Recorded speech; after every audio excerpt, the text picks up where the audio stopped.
National anthem.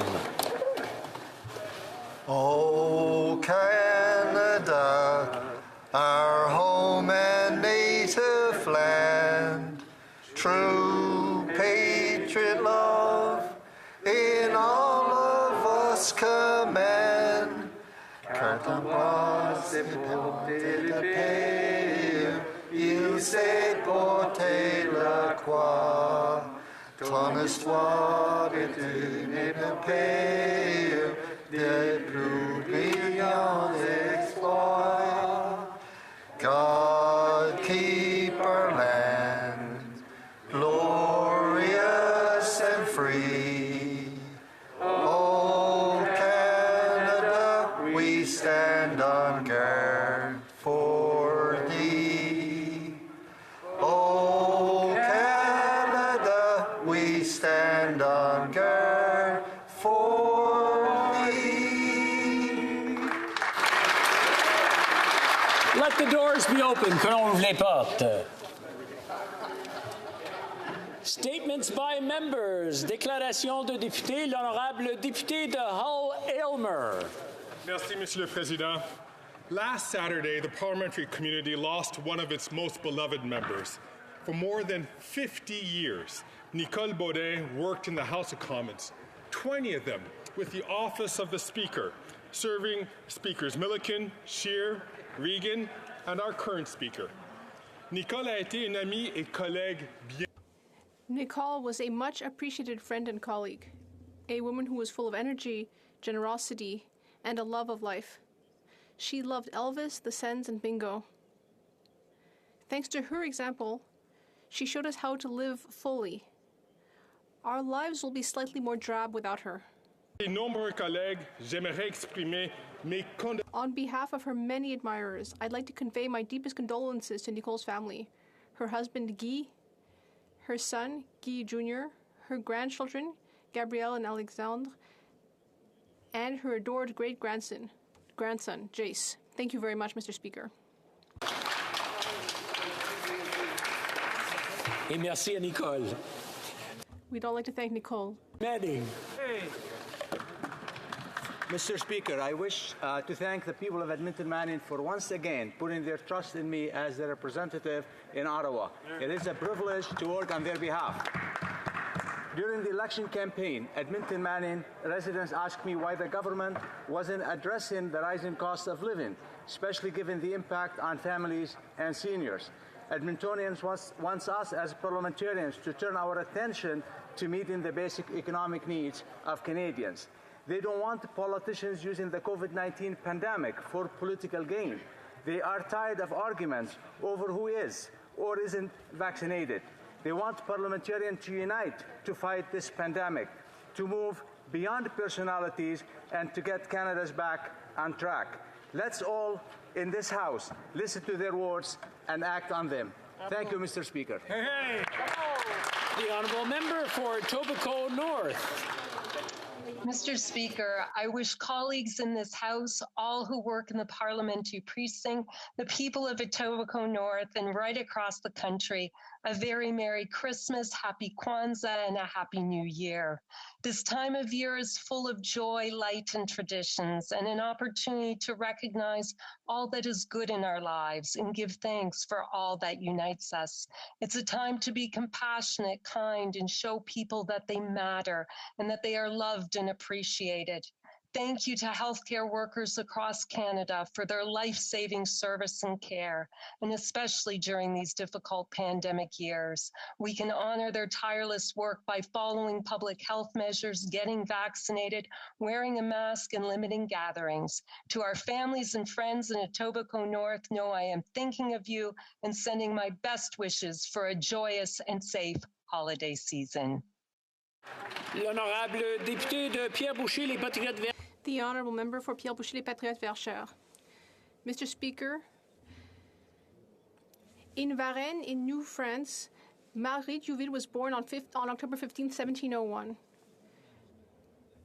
The 250th anniversary of her death occurred in 2021. Despite a difficult childhood, unhappy marriage, and financial problems, This widow never lacked a good heart and solidarity towards her peers. She was a woman of action and conviction. In 1737, she founded the Sisters of Charity, also called the Grey Sisters, in order to take care of widows and orphans.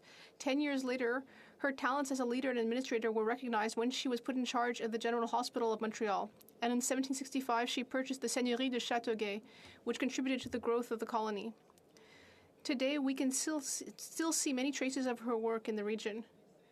Her remains are at the Sainte Anne de Varennes Basilique, and she was canonized in 1990. And so I would invite everyone to come visit her permanent exposition in the Marguerite Youville Sanctuary. Vaudreuil. The Honourable Member for Vaudreuil-Soulanges. This month, on December 29th, 1951, my great-grandmother Isabel Guirado and her husband Antonio arrived at Pier 21 with their 4 daughters, Rosita, Maria, Isabel, and Carmen. They came here with a bag or two of their most precious belongings that survived their journey, fleeing persecution, longing for freedom and opportunity, in search of a better life. Après avoir passé 2 ans en tant que réfugiés en France. After 2 years as refugees in France to escape Franco's dictatorship in Spain, they got onto a cargo ship, the Anna Selen, and went to Canada. Canada has been our safe harbor for 70 years. Gracias para su sacrificio y por haberse embarcado en ese difícil viaje. Si hoy estoy aquí, en la Casa de Comunes, es gracias a ustedes. Merci, Monsieur le Président.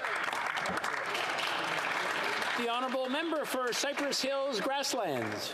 Mr. Speaker, I rise in the House today on behalf of thousands of workers across Canada, from members of our military to first responders, nurses to educators to janitorial staff who have or are facing the loss of their jobs as a result of vaccine mandates.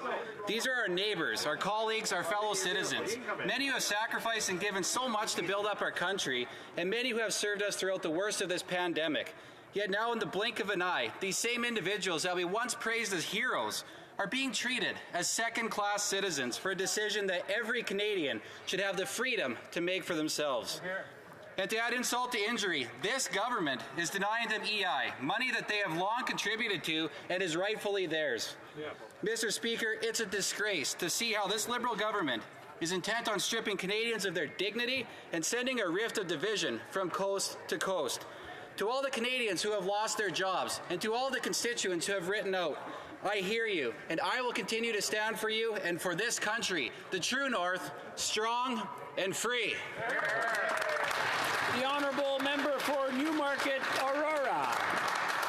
Mr. Speaker, the holiday spirit is in the air. For the past 16 years, Diane and Brian Harrison of Aurora have encouraged people to send holiday cards to members of the Canadian Armed Forces. And this year, their initiative generated over 7,000 cards to be delivered to all Canadian bases and Sunnybrook Hospital. I'm proud of the Newmarket Aurora residents for choosing compassion during the holiday season, for shopping locally, for stepping up to support and volunteer for local food banks, coat and toy drives, and for helping neighbors in need. Our community's ongoing kindness is heartwarming and inspires me every day, during the holiday seasons and every day all year long. From my family to yours, I wish Newmarket Aurora residents, my colleagues in the House, and their loved ones happy holidays and all the best in the new year. L'Honorable Député de Madawaska-Restigouche. The Honourable Member for Madawaska-Restigouche. This season, I'd like to take this moment to thank my constituents for placing their trust in me for a 3rd mandate. After 3 elections and 6 years as MP of this beautiful Madawaska-Restigouche, I must also acknowledge the effort of many persons. D'abord à tous les bénévoles. First of all of our riding association volunteers and donors.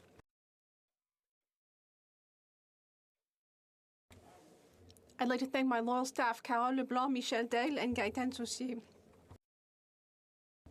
Thank you for your professionalism.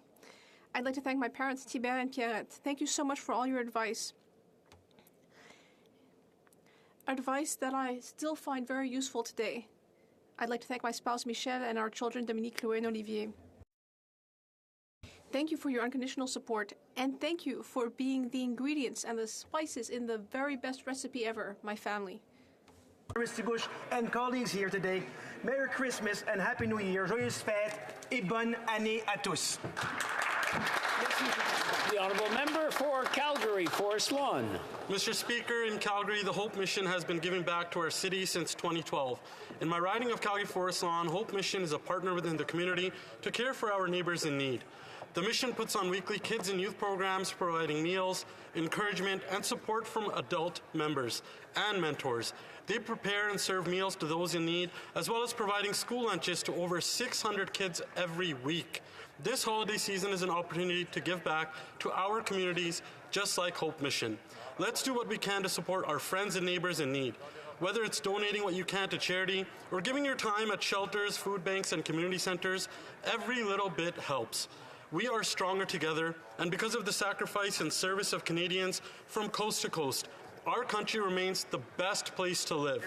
I hope that this holiday season brings you and your family hope, joy, and good tidings. Merry Christmas, Happy Holidays, and a Happy New Year. Thank you.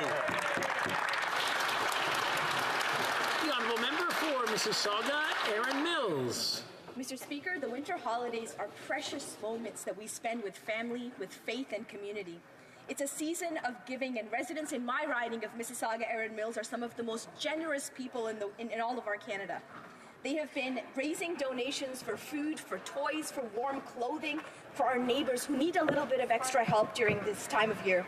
Before we break for the holiday, I'd like to recognize Eden Food for Change, the Mississauga Food Bank, Driven by Co, Women That Give, Boys and Girls Club of Peel, Erin Mills Youth Centre, Peel Children's Aid Foundation, and more, and the countless volunteers that have given their time and their efforts to support our community.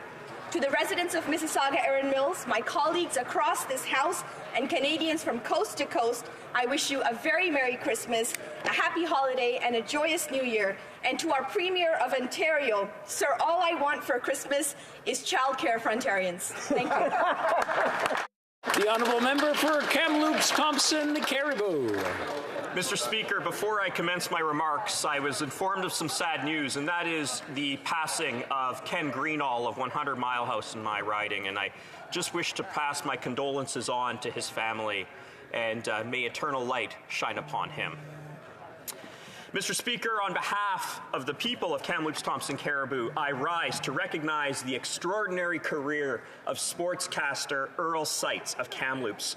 Earl began his broadcasting career a mere 54 years ago, many years before some in this house were born. Earl has spent 48 years delivering sports news to the people of Kamloops, Thompson, Caribou. I have fond memories as a child growing up in North Kamloops, and part of our daily ritual, Mr. Speaker, was to watch the news with Earl Seitz and Stu Blakely on CFJC TV7, Take a Look. Things have changed since then, but Earl's characteristic professionalism and presence have not. Please join me in saluting Earl's legendary career and wishing him the best retirement at 74 years young. Thank you. The honourable member for Haldimand, Norfolk. Mr. Speaker, I rise today for the first time as a representative of Haldimand, Norfolk. I want to express my gratitude to the people of Haldimand, Norfolk, who elected me. Mr. Speaker, it is on their behalf that I raise this very important issue of rural broadband internet. COVID has changed the way we do business and the way we learn. During COVID, rural children were unable to attend classes online due to inconsistent high-speed internet and the lack of access to internet altogether. Small businesses couldn't connect with their clients. Our agricultural sector couldn't reach their customers. I call on this government to make sure that every Canadian has the opportunity to succeed by having access to the basic necessities like high-speed internet.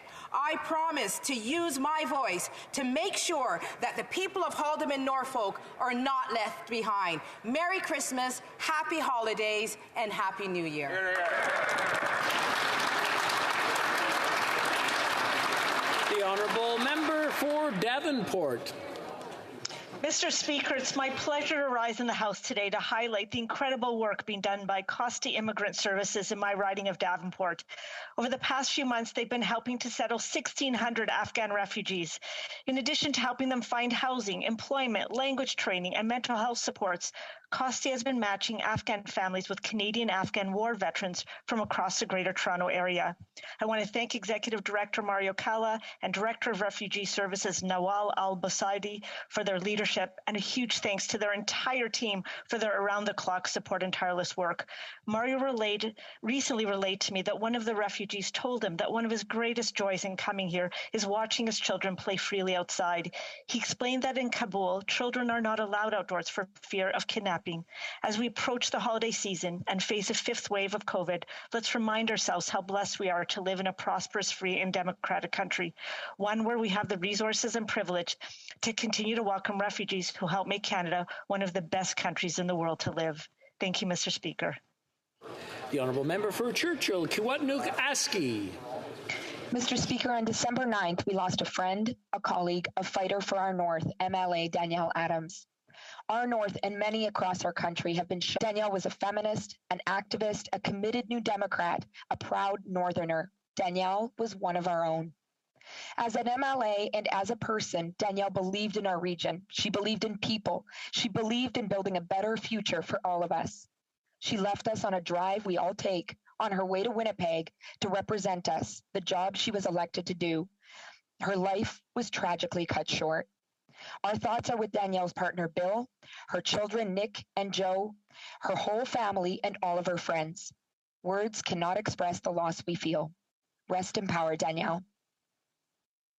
L'honorable député de Mirabel. The Honourable Member for Mirabel. Mr. Speaker, Jean Bouchard, the former mayor of Mirabel, passed away on December 9th in a palliative care home surrounded by his loved ones. Throughout the last 30 years, Jean Bouchard gave over his life to the town that he loved so much, as a firefighter, then a building inspector, then a municipal councillor, and finally as mayor from 2013 to 2021. He was a fighter. As he said recently, throughout his years in politics, he always focused on improving the quality of life of people in Mirabel. It was always what helped him make the decisions and policies throughout his mandate.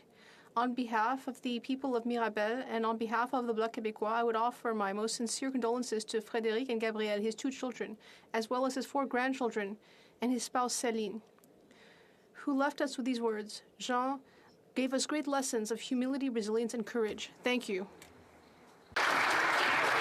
The Honourable Member for Barrie Innisfil. Mr. Speaker, it's always an honor to rise in this chamber to thank those in Barrie Innisfil who do so much to help others in our community. This Christmas season, I want to thank the many individuals, charities, and community organizations who help those in need. It's been a tough year on local charities, so please consider them in your gift giving. Many business owners and their families in Barrie Innisfil support these organizations, but it's been a difficult 21 months on local businesses, and that's why I'm asking residents to shop local and support local this Christmas. Canada's economic recovery will be led by our businesses, the people they employ, the products and services they produce in every sector and every region of our country. Business owners are our neighbors, our friends, community leaders, and provide employment for millions of Canadians. Let's support business by shopping local this Christmas season.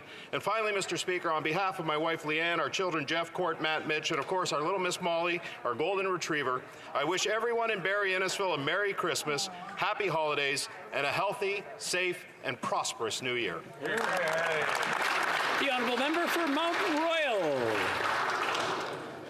'Twas the last sitting week before Christmas, and because of Omicron, I'm playing to a half-empty house. So instead of hearing riotous laughter, I'm afraid it may be quiet as a mouse. We just had an election, spending and effort galore.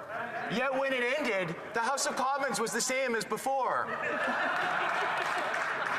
Nobody got what they wanted. For the Libs, hopes of a majority dashed. And for the opposition, its chances of forming government trashed. Each party wondering just what to change in order to ensure that its dreams come into range. The Conservative caucus, with its leader True Blue, asked to meet Santa in person to hear what he thought they should do. Unfortunately, the meeting was refused due to one complication.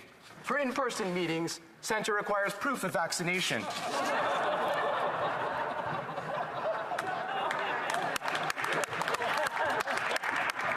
I'm a very old man, said St. Nick, and COVID, I fear.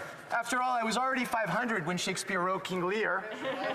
But by email to the leader, Mr. Claus made 3 points. The far right of your caucus, just do not coddle. Outhouse videos are nothing but twaddle. And please don't try to be a men's health model. For the bloc, Santa's advice was very clear. If the party ever finds itself in dire straits, speak to the network consortium and demand more English debates.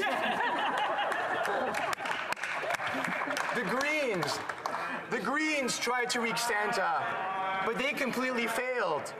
As the ship carrying their leader headed north, their entire caucus and membership bailed. For the PM, Chris Kringle gave sage counsel.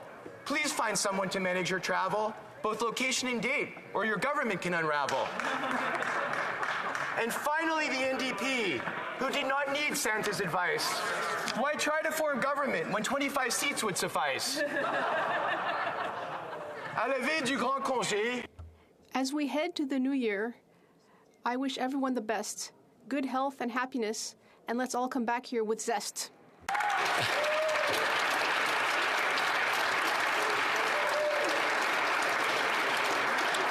Oral questions. Question orale, the Honourable Leader of the Opposition.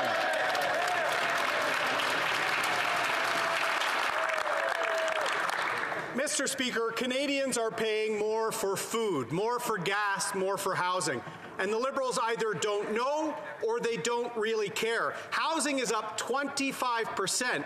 At the same time, more and more Canadian families are vulnerable to interest rate hikes. The cost of living crisis is at its worst in 30 years. Why is the Prime Minister trying to fix his budget problem by creating a household budget problem for Canadians? The Right Honourable Prime Minister. Mr. Speaker, yesterday's economic and fiscal update provided Canadians with a transparent look at our finances, as well as our plans to keep Canadians safe, particularly in regards to Omicron, to make life more affordable, and to ensure our economic recovery leaves no one behind. Thanks to the choices we made and the hard work of Canadians, Canada has recovered 106% of the jobs we lost at the peak of the pandemic, compared to 83% in the U.S. We know there are challenges ahead and the future remains uncertain, but one thing Canadians can always count on, we will have their backs. The Honourable Leader of the Opposition. The Prime Minister has their back. He's given them 30 years, the highest inflation rate since the Bank of Canada has been targeting inflation, Mr. Speaker. Gas is up 43% alone. Wow. The Prime Minister likes to blame global supply chains. He doesn't seem to realize he's responsible for road, rail, and pipelines between Fort McMurray and Vancouver, Toronto and Montreal. At least he would be responsible, Mr. Speaker, if he could ever get a pipeline built in this country. How much longer is the Prime Minister going to ignore the cost of living crisis hitting Canadian families? Right Honourable Prime Minister. Mr. Speaker, this global pandemic has been tough on individuals, but it's also been tough on economies. That's why it's led to global inflation, and that's why we will continue to keep our promise of having people's backs. That's what we indicated in the economic and fiscal update yesterday. That's what we're doing by moving forward on historic supports for Canadians, whether it's through tackling the housing crisis, moving forward on historic childcare agreements with 9 provinces and 3 territories, or whether we're continuing to move forward in supporting Canadians in their day-to-day lives. We will be there for Canadians. That's what yesterday's fiscal update showed. The Honourable Leader of the Opposition. Mr. Speaker, the family grocery bill is going to be $1,000 higher next year for Canadian families, for seniors on fixed income. The Prime Minister has their back. He's failing them. And if they want to dine out, Mr. Speaker, it's just as bad. Even that great Newfoundland institution, Mary Brown's, is raising the price of the Big Mary Monday by 25% because of rising food costs. How many Canadian families will have to pick between heating and eating this winter because the Prime Minister doesn't think about monetary policy. The Right Honourable Prime Minister. Mr. Speaker, from the beginning of this pandemic, we have been focused on supporting Canadians. Even as Conservatives kept saying we were spending too much to support families, too much to support small businesses, too much to support Canadians through this health crisis, we knew that the smart thing to do to help fight this health crisis was to support Canadians, but it's also the smart thing to do to support our economy. By investing upfront in making sure Canadians could make it through, we've come back stronger and better than before. There are many challenges. We're going to continue to stand up for the rising cost of living and support Canadians, but we will be there for them. Honourable Leader of the Opposition. Mr. Speaker, each grocery shop costs, each bag of groceries costs more, and Canadians have to check that there hasn't been a mistake on their bill. No, there's been no mistake. It's just inflation. The fact is that this affects all Canadian families. When will the government fix this problem and help families make ends meet? The Right Honourable Prime Minister. Mr. Speaker, the world inflation crisis is directly due to the world health crisis, the pandemic. The best thing we can do to help families to get through this economic crisis is to finally get rid of COVID-19. That's why we're encouraging everyone to get vaccinated, to get their booster shot, to get their kids vaccinated, and to be careful this winter to avoid large gatherings and travel. We have to keep doing everything we can as Canadians to keep people safe, and that's how we will finally reach better days. The Honourable Leader of the Opposition. Mr. Speaker, in Canada, young people have always had the opportunity to have a prosperous future. But under this government, the dream for young workers of becoming homeowners simply no longer exists. Their dream has vanished. People are concerned about their future. Why is this government dashing the hopes of young people to have a first affordable home? The Right Honourable Prime Minister. Mr. Speaker, we recognize how difficult it is for people to purchase a first home for more and more Canadians, including young people. That's why we set up a first home ownership access program, which helps young people buy their first home with all of the associated costs and their mortgages. We are there with specific programs to help young people to fight this housing crisis, unlike the Conservatives, whose only plan to fight the housing crisis was to provide a tax credit to major apartment building owners. That's why we're there for young people. We're there for them. The Honourable Member for Belleuil-Chambly. Thank you, Mr. Speaker. The Canadian Ambassador to the United Nations, Bob Rae, stated that Bill 21, the secularism bill, was profoundly discriminatory. This was a democratically passed piece of legislation, and it enjoys broad consensus and broad support in Quebec. The ambassador had a duty to show some self-restraint. Will the Prime Minister recall his ambassador immediately? The Right Honourable Prime Minister. Mr. Speaker, as I have often said, I am profoundly in disagreement with Bill 21. In a free society, a free and democratic society, a person shouldn't lose their job because of their religion. That's our position as a government, and that's our position as a party. We will continue to be on the side of Quebecers who they themselves are upset and disappointed that Fatima Anderi lost her job because of her religion. And we support and will support Quebecers who want to defend their rights before the courts over this piece of legislation they find unfair. The Honourable Member. Mr. Speaker, the Prime Minister is condoning Quebec bashing and defamation of totally legitimate legislation. It's as legitimate as the Prime Minister's own opinion, and it's not for the Canadian ambassador to the UN to insult the Quebec nation. Am I to understand that the Prime Minister was consulted on this and he agrees with what his ambassador has stated? The Right Honourable Prime Minister.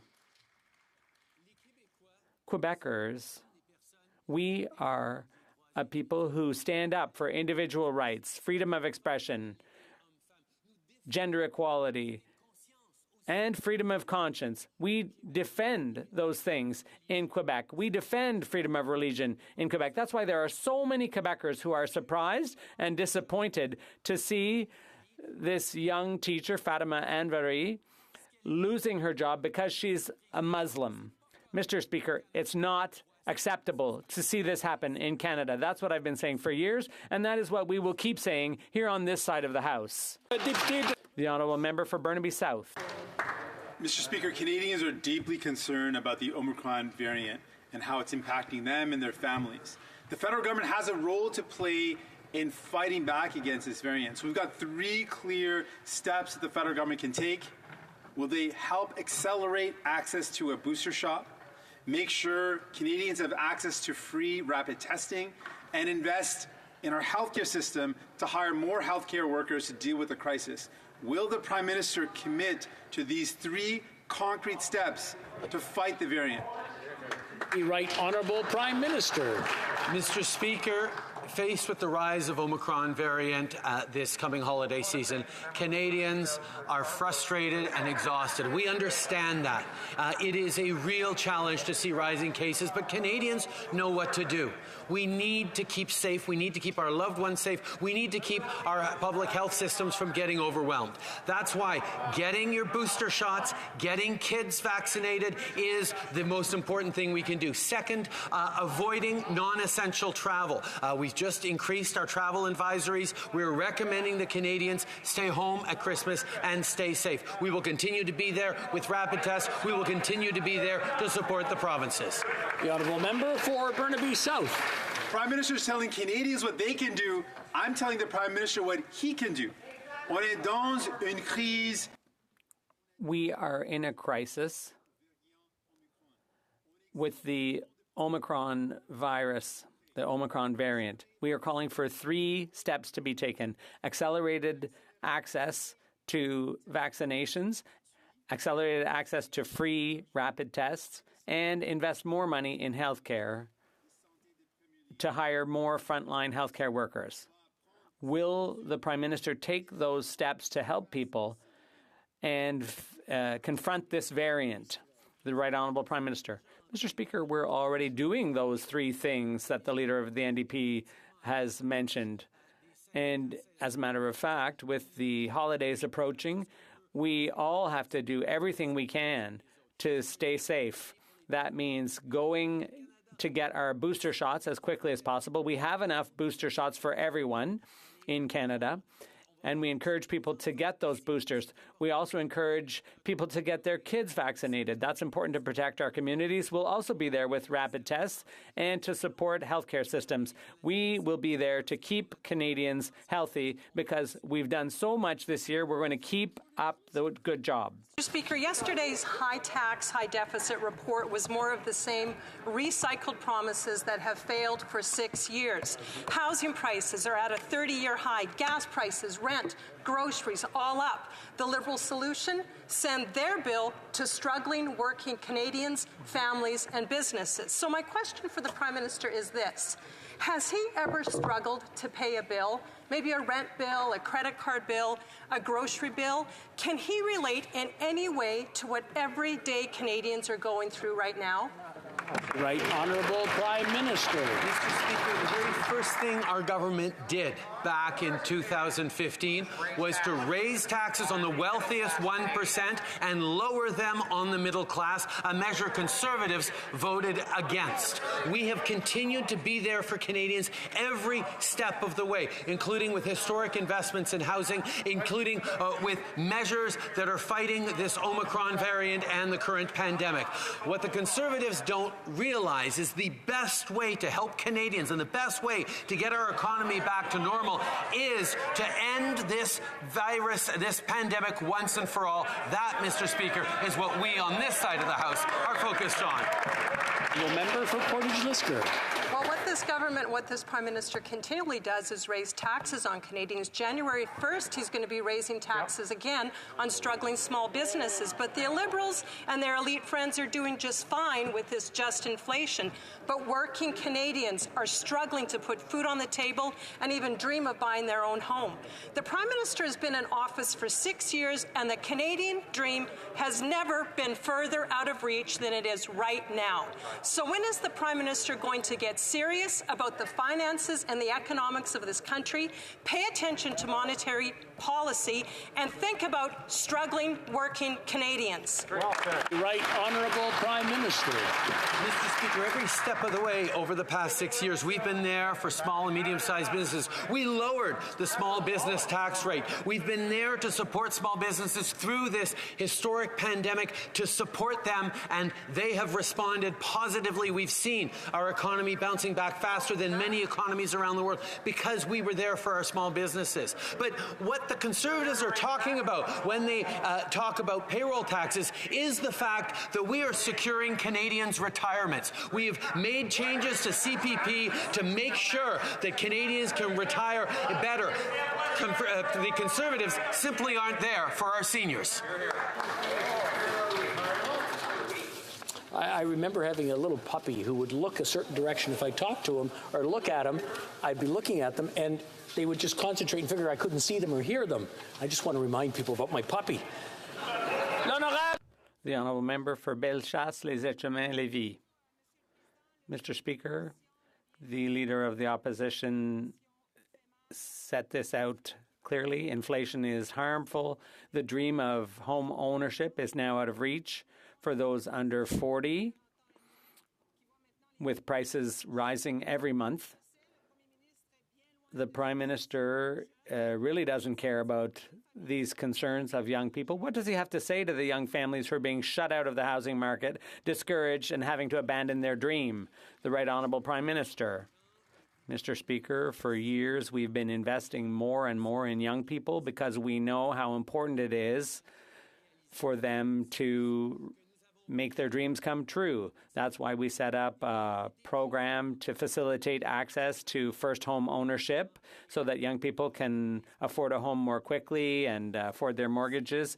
We're also going to keep boosting the economy by doing things the Conservatives never talk about, and that is getting through this pandemic once and for all. That's how we're going to get through the economic crisis, by getting over and done with this virus, and that's why we're continuing to work on that. The Honourable Member for Bellechasse-les-Etchemins-Lévis.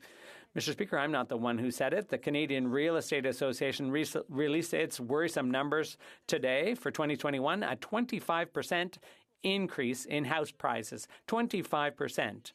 How can a young middle-class family hope to become homeowners when the average price of a house in Canada is now $720,000? In Quebec, it's $445,000.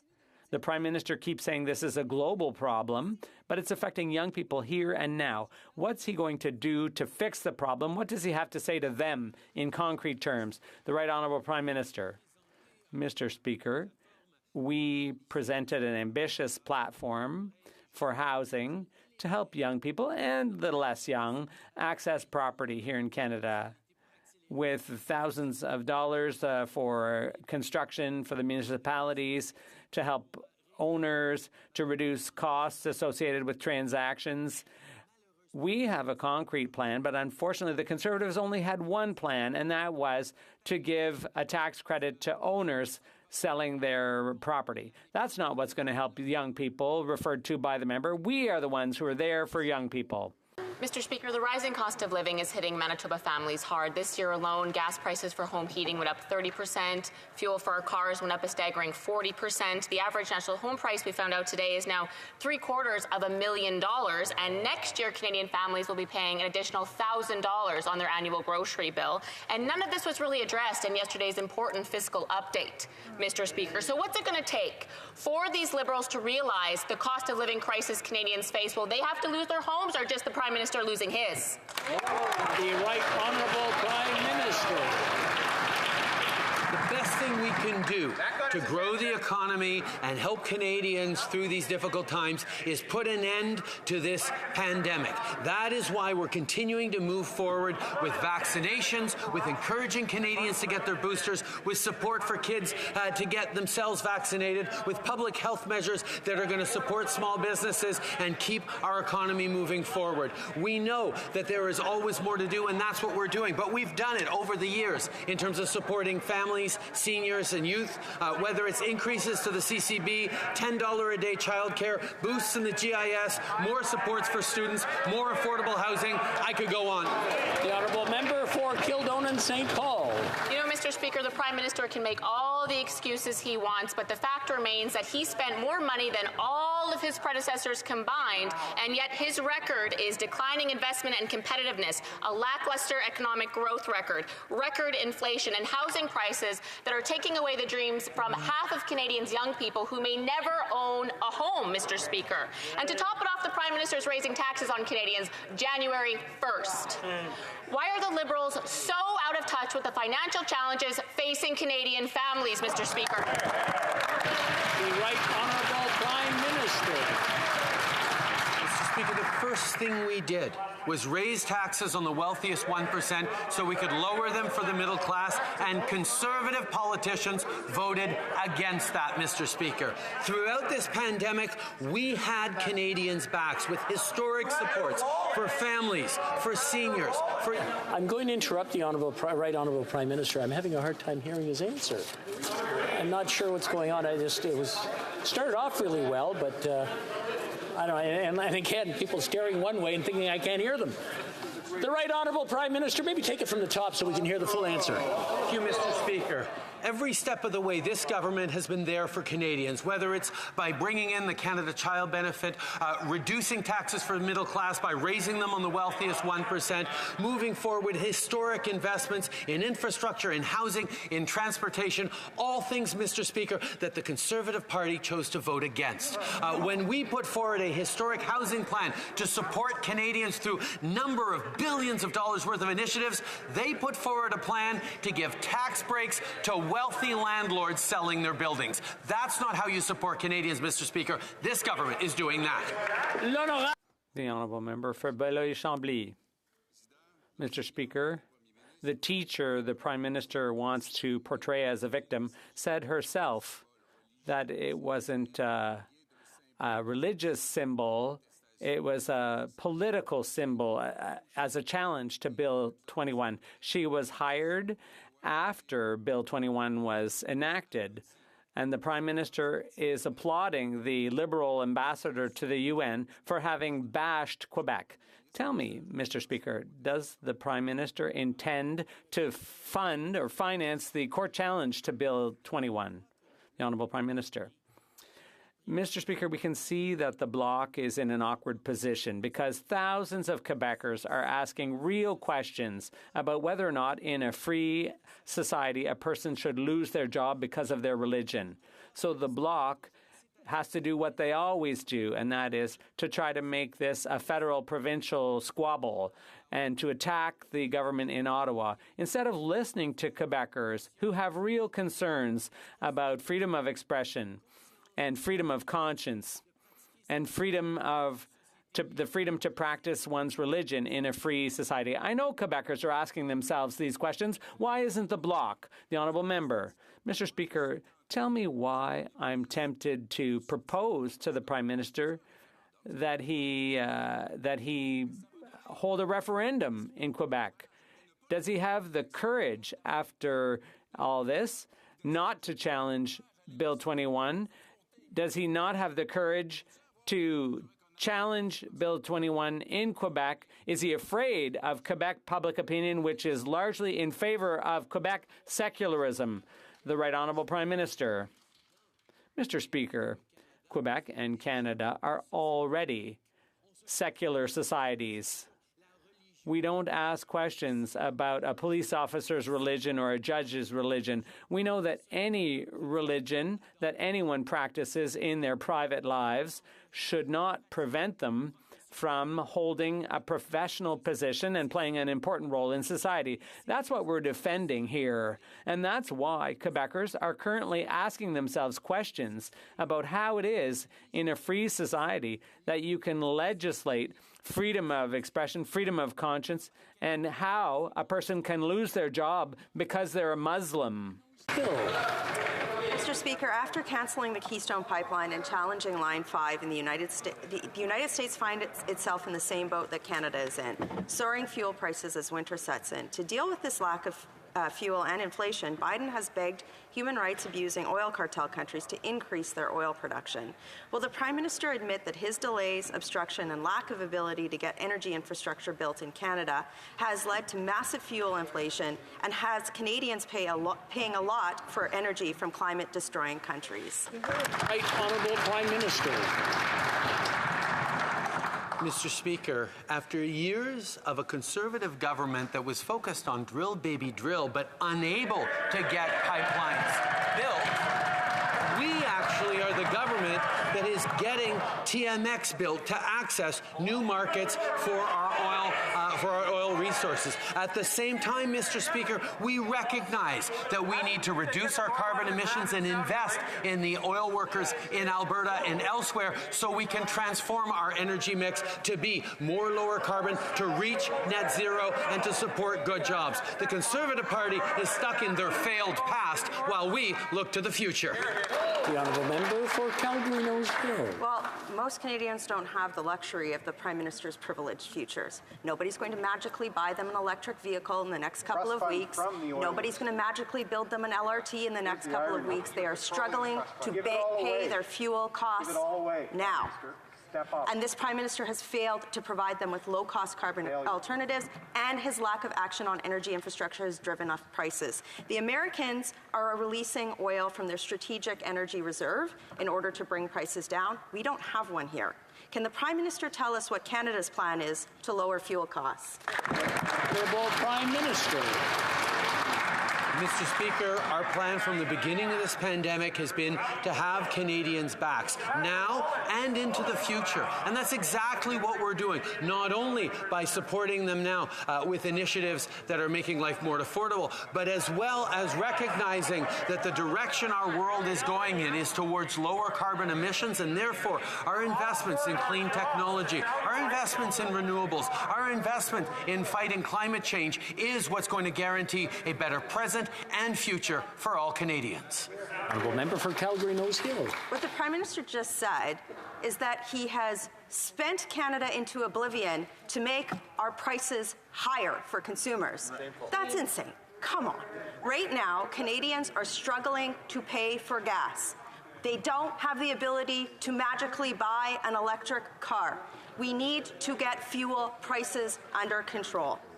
Last year, he voted against a bill to reduce fuel price costs for farmers. Can the Prime Minister tell Canadians what he is going to materially do after failing to build pipelines to lower fuel costs? Right Honourable Prime Minister. Mr. Speaker, after a decade of Conservative failure on pipelines, we've actually invested in the Trans Mountain pipeline expansion, and we're taking the profits from that pipeline to invest in the green transformation of our economy. I'm going to have to interrupt the Right Honourable Prime Minister. I'm having a hard time hearing his answer.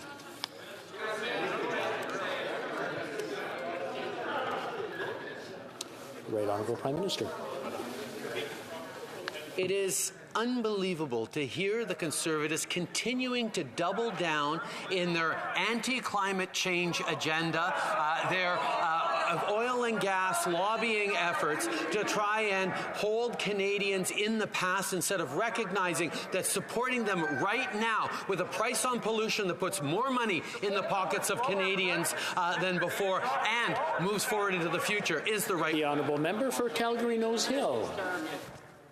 Somebody in Papineau who's struggling to pay for a tank of gas is not an oil and gas lobbyist. It's one of his constituents. And he owes it to them to not only provide low-carbon alternatives that he's failed to provide, but also to reduce their fuel costs. He's failed on all these fronts. He's failed to buy energy infrastructure. He's perfectly fine to have that tank of gas come in from Saudi Arabia, where women aren't seen as people. He should have a plan that sees both Canadian energy, lower the cost of fuel, and ensure that we have climate action. And he's failed on both fronts. Why? The Right Honourable Prime Minister. Speaker, what the Conservatives continue to fail to understand is you don't have a plan for the future of our economy if you don't have a plan for the future of our environment to fight climate change. And that is exactly what we have led on, including with a price on pollution that returns more money to the average Canadian family than the price costs them in a given year. On top of that, we're moving forward with real supports for families and for communities as we challenge the rising price of goods. That is what we're continuing to do. And as we finish with this pandemic for good, we need to keep focused on the things that matter for Canadians. The Honourable Member for Burnaby South. Mr. Speaker, there is a housing crisis. The cost of housing has increased by almost 26% over a year. It's impossible to find affordable housing. Despite all that, the Prime Minister has done nothing in the economic update to resolve the crisis. Here's my question. Why is the Prime Minister refusing to deal with the housing crisis? The Right Honourable Prime Minister. Mr. Speaker, we said clearly that this government is giving a priority to affordable housing and access to housing. We will help municipalities build more housing, better housing, and more quickly, thanks to programs like the Construction Acceleration Program. We'll help families buy their first home through a first home buyer's incentive, and a new rent-to-own program will reduce closing costs for new buyers. The economic update set out our plan to put in place a national tax with regard to real estate where there is a non-resident, non-Canadian owner. The Honourable Member for Burnaby South. Well, here's the thing. Those are great measures, but the Prime Minister had an opportunity to put them in place, to put them forward. Not only are Canadians dealing with the Omicron variant, they're dealing with inflation that's driving up the cost of living. They're dealing with a housing crisis which makes it impossible to find a home they can afford. The Prime Minister promised to take some actions. We're saying take those actions. So will the Prime Minister fulfill his own promises to ban blind bidding? Will the Prime Minister put a tax on foreign buyers? And will the Prime Minister finally put a tax on property flippers? And why didn't he already? Honourable Prime Minister. Mr. Speaker, yesterday's update includes our plan to implement a national tax on non-resident, non-Canadian owned residential real estate in Canada. We are moving forward on our commitments, including helping families buy their first home sooner with a more flexible first-time home buyers incentive, a new rent-to-own program, and by reducing closing costs. We're helping municipalities build more and better homes faster with programs like the Housing Accelerator Funds. We are continuing to support Canadians because we promised to have their backs, and that's exactly what we're doing. The Honourable Member for Malpeque.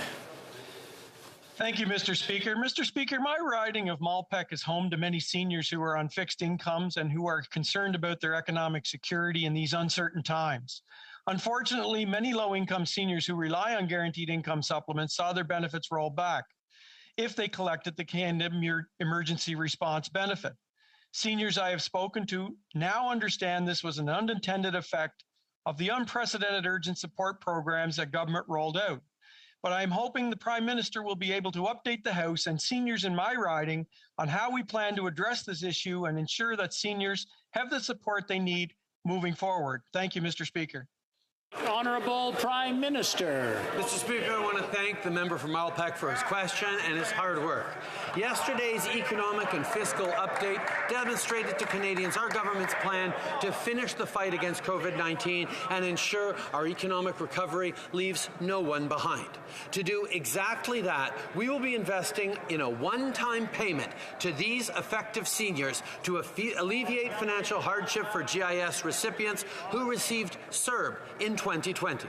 Mr. Speaker, we will always be there for seniors, and seniors know they can count on this Liberal government. The honourable member for Carleton. Asked about the $120,000 year-over-year increase in housing prices, the top economist for the Real Estate Association said, "This is the biggest gain of all time. And certainly in dollars, it is far larger than anything that has ever happened. But why? Can't blame supply chains. Land doesn't have supply chains. Can't blame COVID. Almost all the houses in Canada were built before COVID happened. In fact, the things that drive house prices, wages, immigration, and GDP, are all down. So if the underlying means with which to buy housing are all down, why is it that real estate prices are up by record amounts? Right Honourable Prime Minister. Mr. Speaker, we've been clear. Housing affordability and home ownership are priorities for this government. We will help municipalities build more and better homes faster with programs like the Housing Accelerator Fund.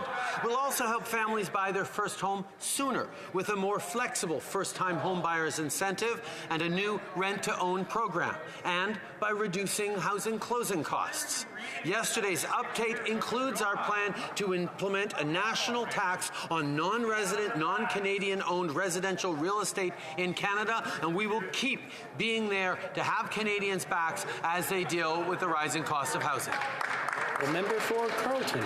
The question is, why did housing prices go up so much with wages, GDP, and immigration down, and with all of the housing supply being right here in Canada, not linked to a so-called global supply chain? What is causing this eye-popping record increase in the cost of owning a house? Well, it just so happens that prices started rising right when this government began printing $400 billion of new cash into the financial system, $200 billion of which went into increased mortgage lending, with the investor class getting the preponderance of that new money. Why did this Prime Minister give so much to the have-yachts and take from the have-nots? The Right Honourable Prime Minister. Canadians deserves a safe and affordable place to call home. That's why in 2017, we moved forward with the National Housing Strategy. Since 2015, our government has supported the creation of nearly 100,000 new units, repaired over 300,000 more across all housing programs, and helped more families get the housing they need. Supporting families through programs like the Rapid Housing Initiative, the First-Time Homebuyers Incentive, and the Canada Housing Benefit are continuing to help Canadians, but those are all programs that the Conservative Party voted against. Member for Carleton. Because they all failed. The proof is in the pudding. Housing prices now are higher than ever before. $720,000 for the average house, not a fancy mansion like the Prime Minister inherited or the one taxpayers pay to house him in. An average house costs $1 million in Canada's biggest city. And this is broadening the gap between rich and poor. He can't blame the rest of the world for the problem that is happening here at home. So why exactly does Canada have the world's second biggest housing bubble?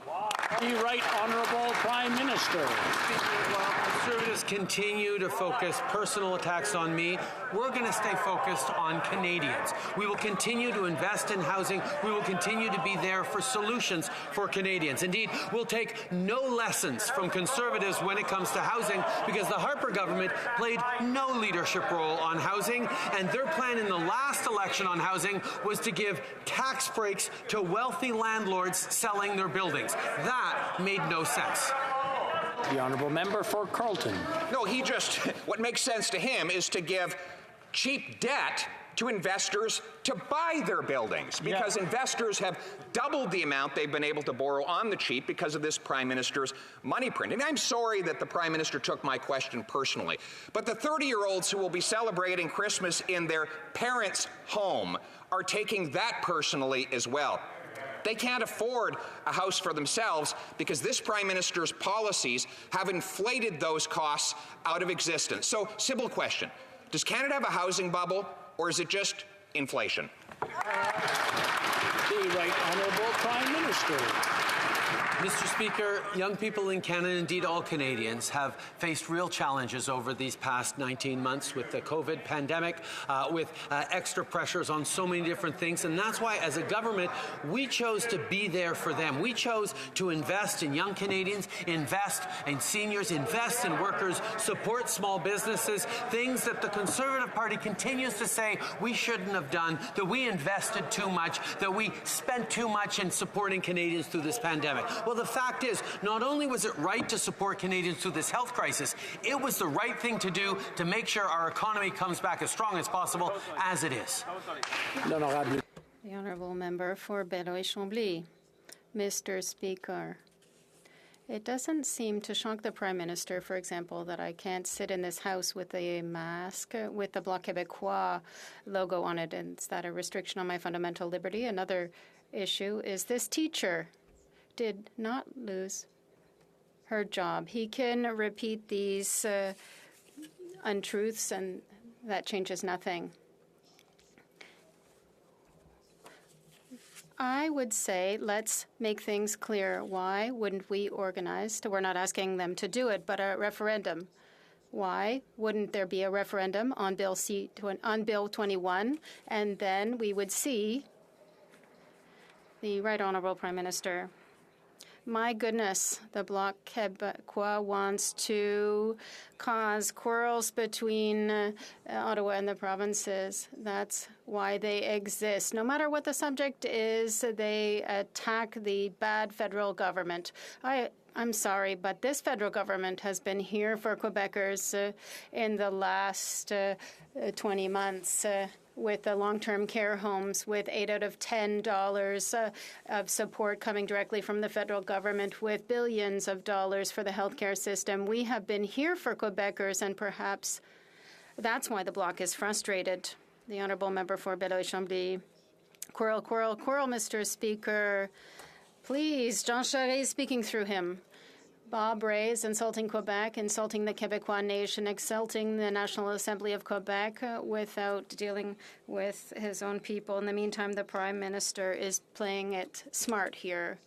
What is he going to say about the Uyghurs? Are the same values of humanity apply?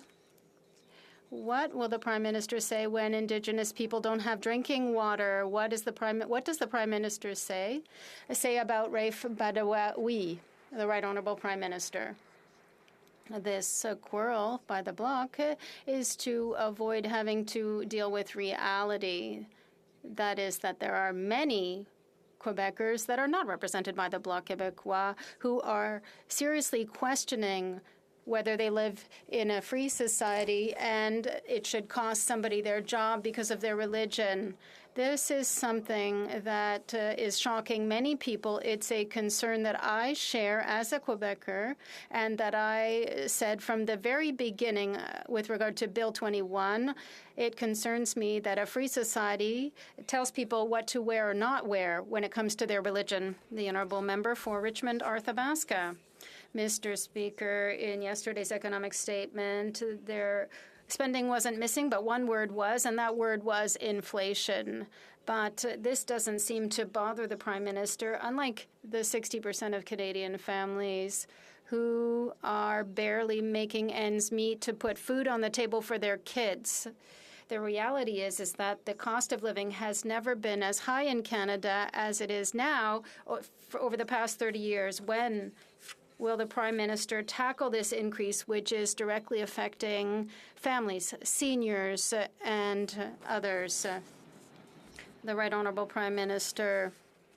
The best way to grow our economy and to make life more affordable for people is to put an end to COVID-19, in particular with Omicron. The Conservative Party doesn't seem to have understood that inflation caused by the global pandemic is being seen across the world, and Canadians are dealing with an increase in prices. As we said, during the pandemic, we will continue to support Canadians with concrete measures to support them throughout the crisis. The Honourable Member for Richmond, Arthabaska. Here's some figures for you and the Prime Minister. Gas is up by 43%, and it's going to cost over $1,000 more for Canadian families to feed themselves next year. But what is strange, this seems to suit the Prime Minister. Why is that? Well, because if it costs more for Canadians, what do people do? They pay more taxes. And what does this do? This gives more money to the Prime Minister, who can then have more money to spend. It's costing people a lot of money. They can't make ends meet. They can't stick to their family budget. When will he concretely tackle this increase in the cost of living? The Right Honourable Prime Minister. Mr. Speaker, since the beginning of the pandemic, we made a promise to Canadians. That promise was that we would be there to support them throughout the crisis, and that is exactly what we have done, despite the fact that the Conservative Party continues to say that we did too much for seniors, too much for students, too much for small businesses. We have been there to support Canadians, not because it's the way to get through the pandemic, which should remain our priority, but because this will help our economy and our jobs to recover more quickly, and that is why we are here for Canadians. The Honourable Member for Richmond-Arthabaska. Mr. Speaker, inflation is good only for this Prime Minister. It's not good for Canadian families. It's quite clear. There are workers working hard to earn a living to feed their families in order to buy a home, to put gas in their gas tanks. The more people spend, the more it costs them because the taxes have to be paid as well. And those taxes go to the government, which has spent and spent and spent, and that has driven the cost of living up. All we're asking is for concrete measures. That's what people want. When will they get to work to the Right Honourable Prime Minister? Mr. Speaker, it's with concrete measures for months and months that we have been there to support Canadians, and we will continue to be there. We have already done it, and we are continuing to do it to make the lives of families, seniors, and the middle class more affordable with measures like what we have already done by increasing the Canadian Child Benefit, by creating childcare services and childcare spots at $10 a day for all families across the country, by increasing the guaranteed income supplement for the most vulnerable seniors, by offering more assistance to students and affordable housing. Mr. Speaker, I could go on, but I'll stop there. The Honourable Member for Halifax West. Monsieur le Président. Mr. Speaker, yesterday the Minister of Finance gave an economic update. That economic update shared our plan to ensure Canada's economic recovery. My constituents in Halifax West would like a solid, green, and inclusive recovery. At the same time, we know that this new variant reminds us that the fight against COVID is not over. Can the Prime Minister share with the House the measures in the economic update that will ensure that people in Halifax West and across the country can put an end to COVID-19? The Right Honourable Prime Minister. I thank the member for Halifax West for that question and for her hard work. The best way to ensure a strong economic recovery for all Canadians is to put an end to COVID-19. Our economic update proposes a plan to ensure that boosters and rapid tests are free for all Canadians, to support workers and businesses through support programs such as the local lockdown program, and by spending $2 billion to purchase therapeutics and treatments to fight COVID. We will be there for Canadians at each step of the way. The Liberal Agriculture Minister recently said, it's not like we can act a law to lower the price of food. Well, I've got a message for the Prime Minister. It's Liberal policies that have increased the price of everything, including food. And a new Liberal policy to put a cap on fertilizer use will do exactly that, increase the price of food. Not to mention, this policy will be devastating. It will bankrupt Canadian farm families who will no longer be able to feed the world, and it will increase the price of groceries. So why is this Prime Minister intent on putting a cap on crop production while at the same time increasing the price of food for Canadians? The Right Honourable Prime Minister. Mr. Speaker, Conservatives don't seem to recognize that this inflation is a result of the COVID pandemic and of the disruptions around the world to our economy because of it.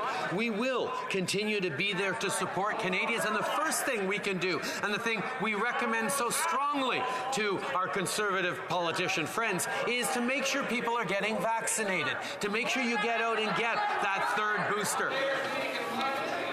I have to apologize to the Right Honourable Prime Minister. The member for Foothills asked a question. He wants to hear the answer. I just want everyone to keep quiet so that he can hear it. The Honourable Member for, the Right Honourable Prime Minister, he has about 10 seconds left. Mr. Speaker, the best way to support Canadians from one end of this country to the other, whether they're workers or farmers or teachers or young people, is to invest in ending this pandemic for good. That's what we're doing. The Honourable Member for Foothills.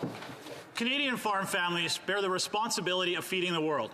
It is a responsibility and a burden they carry with pride. But this Liberal policy to put a cap on fertilizer use will set farming back decades. Yep. If Canadians think the price of food at the grocery store is high now, you just wait. When Canadian farmers can't use innovative, sustainable, and environmentally friendly practices to feed Canadians, it will exacerbate the cost of living crisis. Why is this Prime Minister ignoring farmers, ignoring science? Why is he listening to eco-activists who want to make food unaffordable for Canadians? The Right Honourable Prime Minister. Mr. Speaker, we have been there for farmers, and we will continue to be, because they put food on our table, they support Canadians, and they are the heart of our rural communities.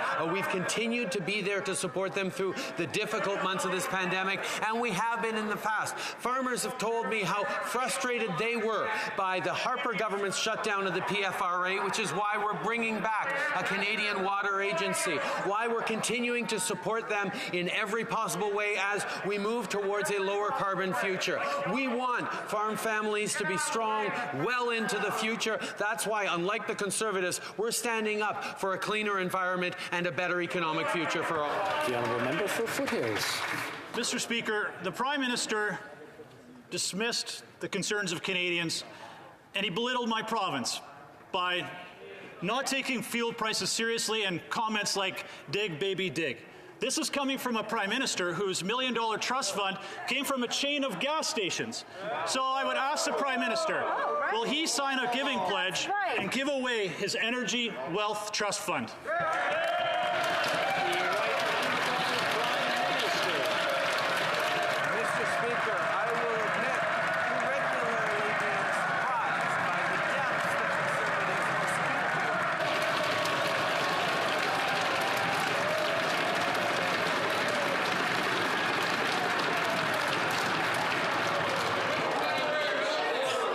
I just want to remind the honourable members in the House that we're here to debate policies, not attack people. And the Right Honourable Prime Minister, if he wants to answer that.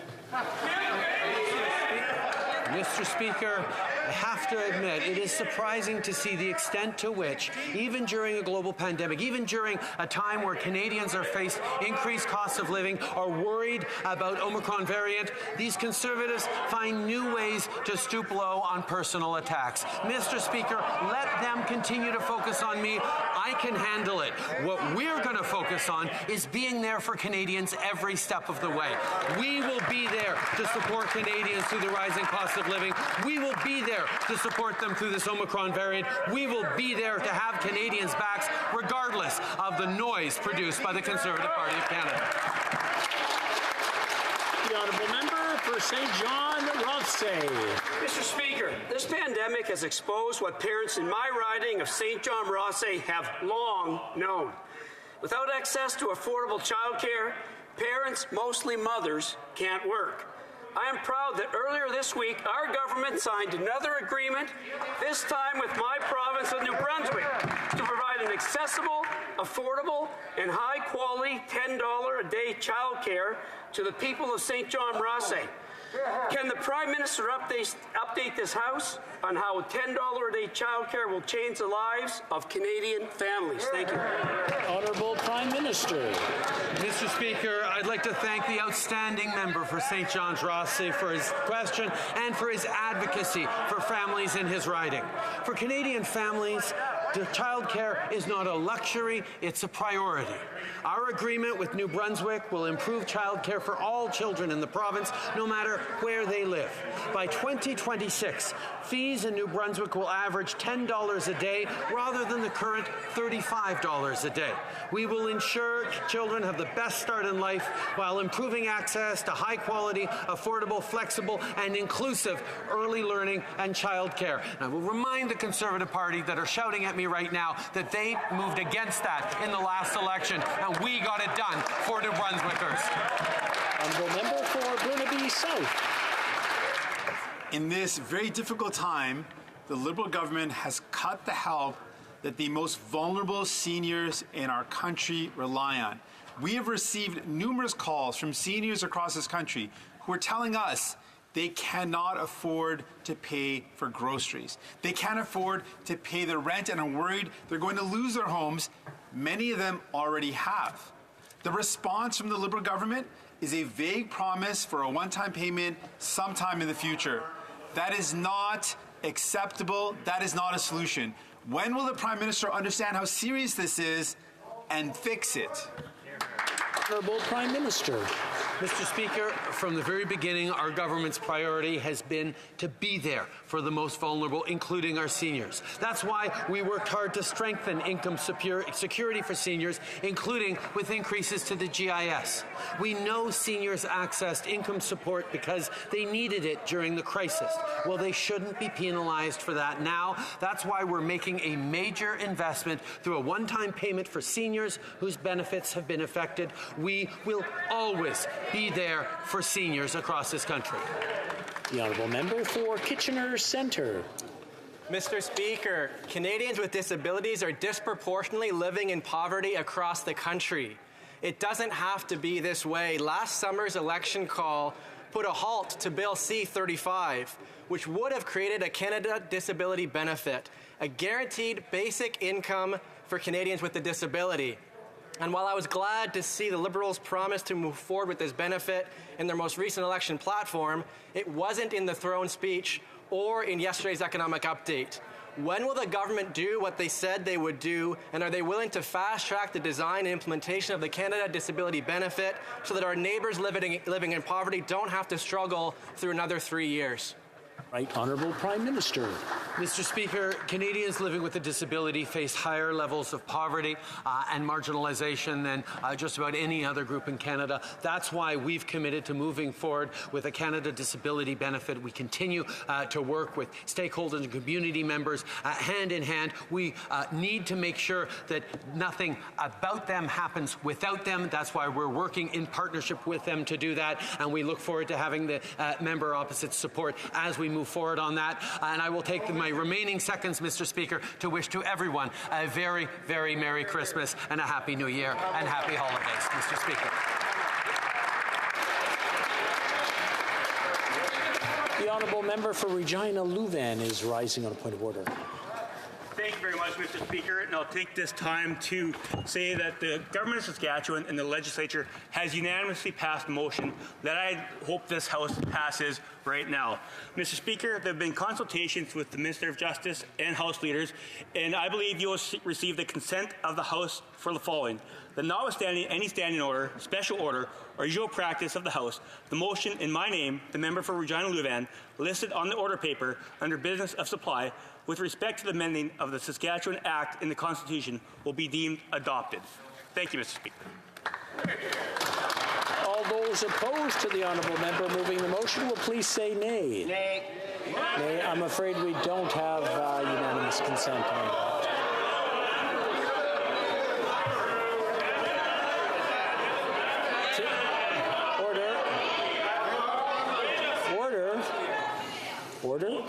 Order. I think that was a game. Order. I heard game. Tabling of documents. Dépôt de projet de loi émanant du... Introduction of government bills. Well, point of order, the honourable member. Yes. Again, we'll find unanimous consent. I'm sure the member for Winnipeg Centre spoke out of turn and meant to agree with the motion. He's the only one who said no. I'm sorry, the honourable member for Kingston and the Islands. This member knows better than that, Mr. Speaker. In terms of this, you cannot ask for a unanimous consent motion after you've already entertained one. Already gone. Introduction of government bills.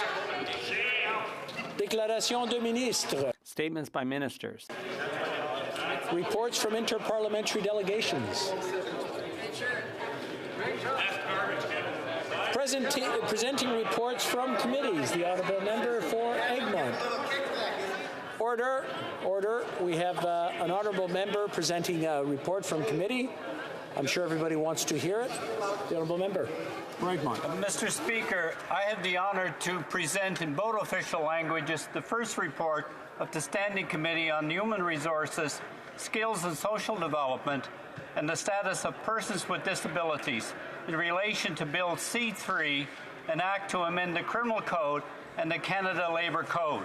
The committee has studied the bill and has decided to report the bill back to the House with amendments. A lot of them. Introduction of private members' bills. I love the part. Dépôt de projet de loi émanant des... Introduction of private members' bills. Monsieur Généreux. Mr. Gourde, seconded by Mr. Généreux, seeks leave to introduce a bill entitled An Act to Amend the Employment Insurance Act, Illness, Injury, or Quarantine. This motion is deemed adopted. L'honorable député. The honourable member for Lévis-Lotbinière. Merci. Thank you, Mr. Speaker. I'm pleased to table this bill in both official languages. An EI bill. Canadians with serious illnesses need more than 15 weeks of EI to recover and get back on the labour market. This is important for Canadians' health, and in your great wisdom, Mr. Speaker, I'm sure we will have a great debate for this bill. Thank you, Mr. Speaker. Mr. Gourde, seconded by Mr. Généreux, moves that this bill be now read and printed. This motion is deemed adopted. First reading of this bill. When shall the bill be read a second time? At the next sitting of the House. Dépôt de projet de loi. Introduction of private members' bills. Members' bills. Mr. John, seconded by Mr. Davies, moves for leave to introduce a bill entitled An Act to Amend the Controlled Drugs and Substances Act and to enact the expungement of certain drug-related convictions Act and the National Strategy on Substance Use Act. This motion is deemed adopted.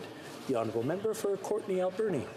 Mr. Speaker, I'm honoured to rise today to introduce the Health-Based Approach to Substance Use Act.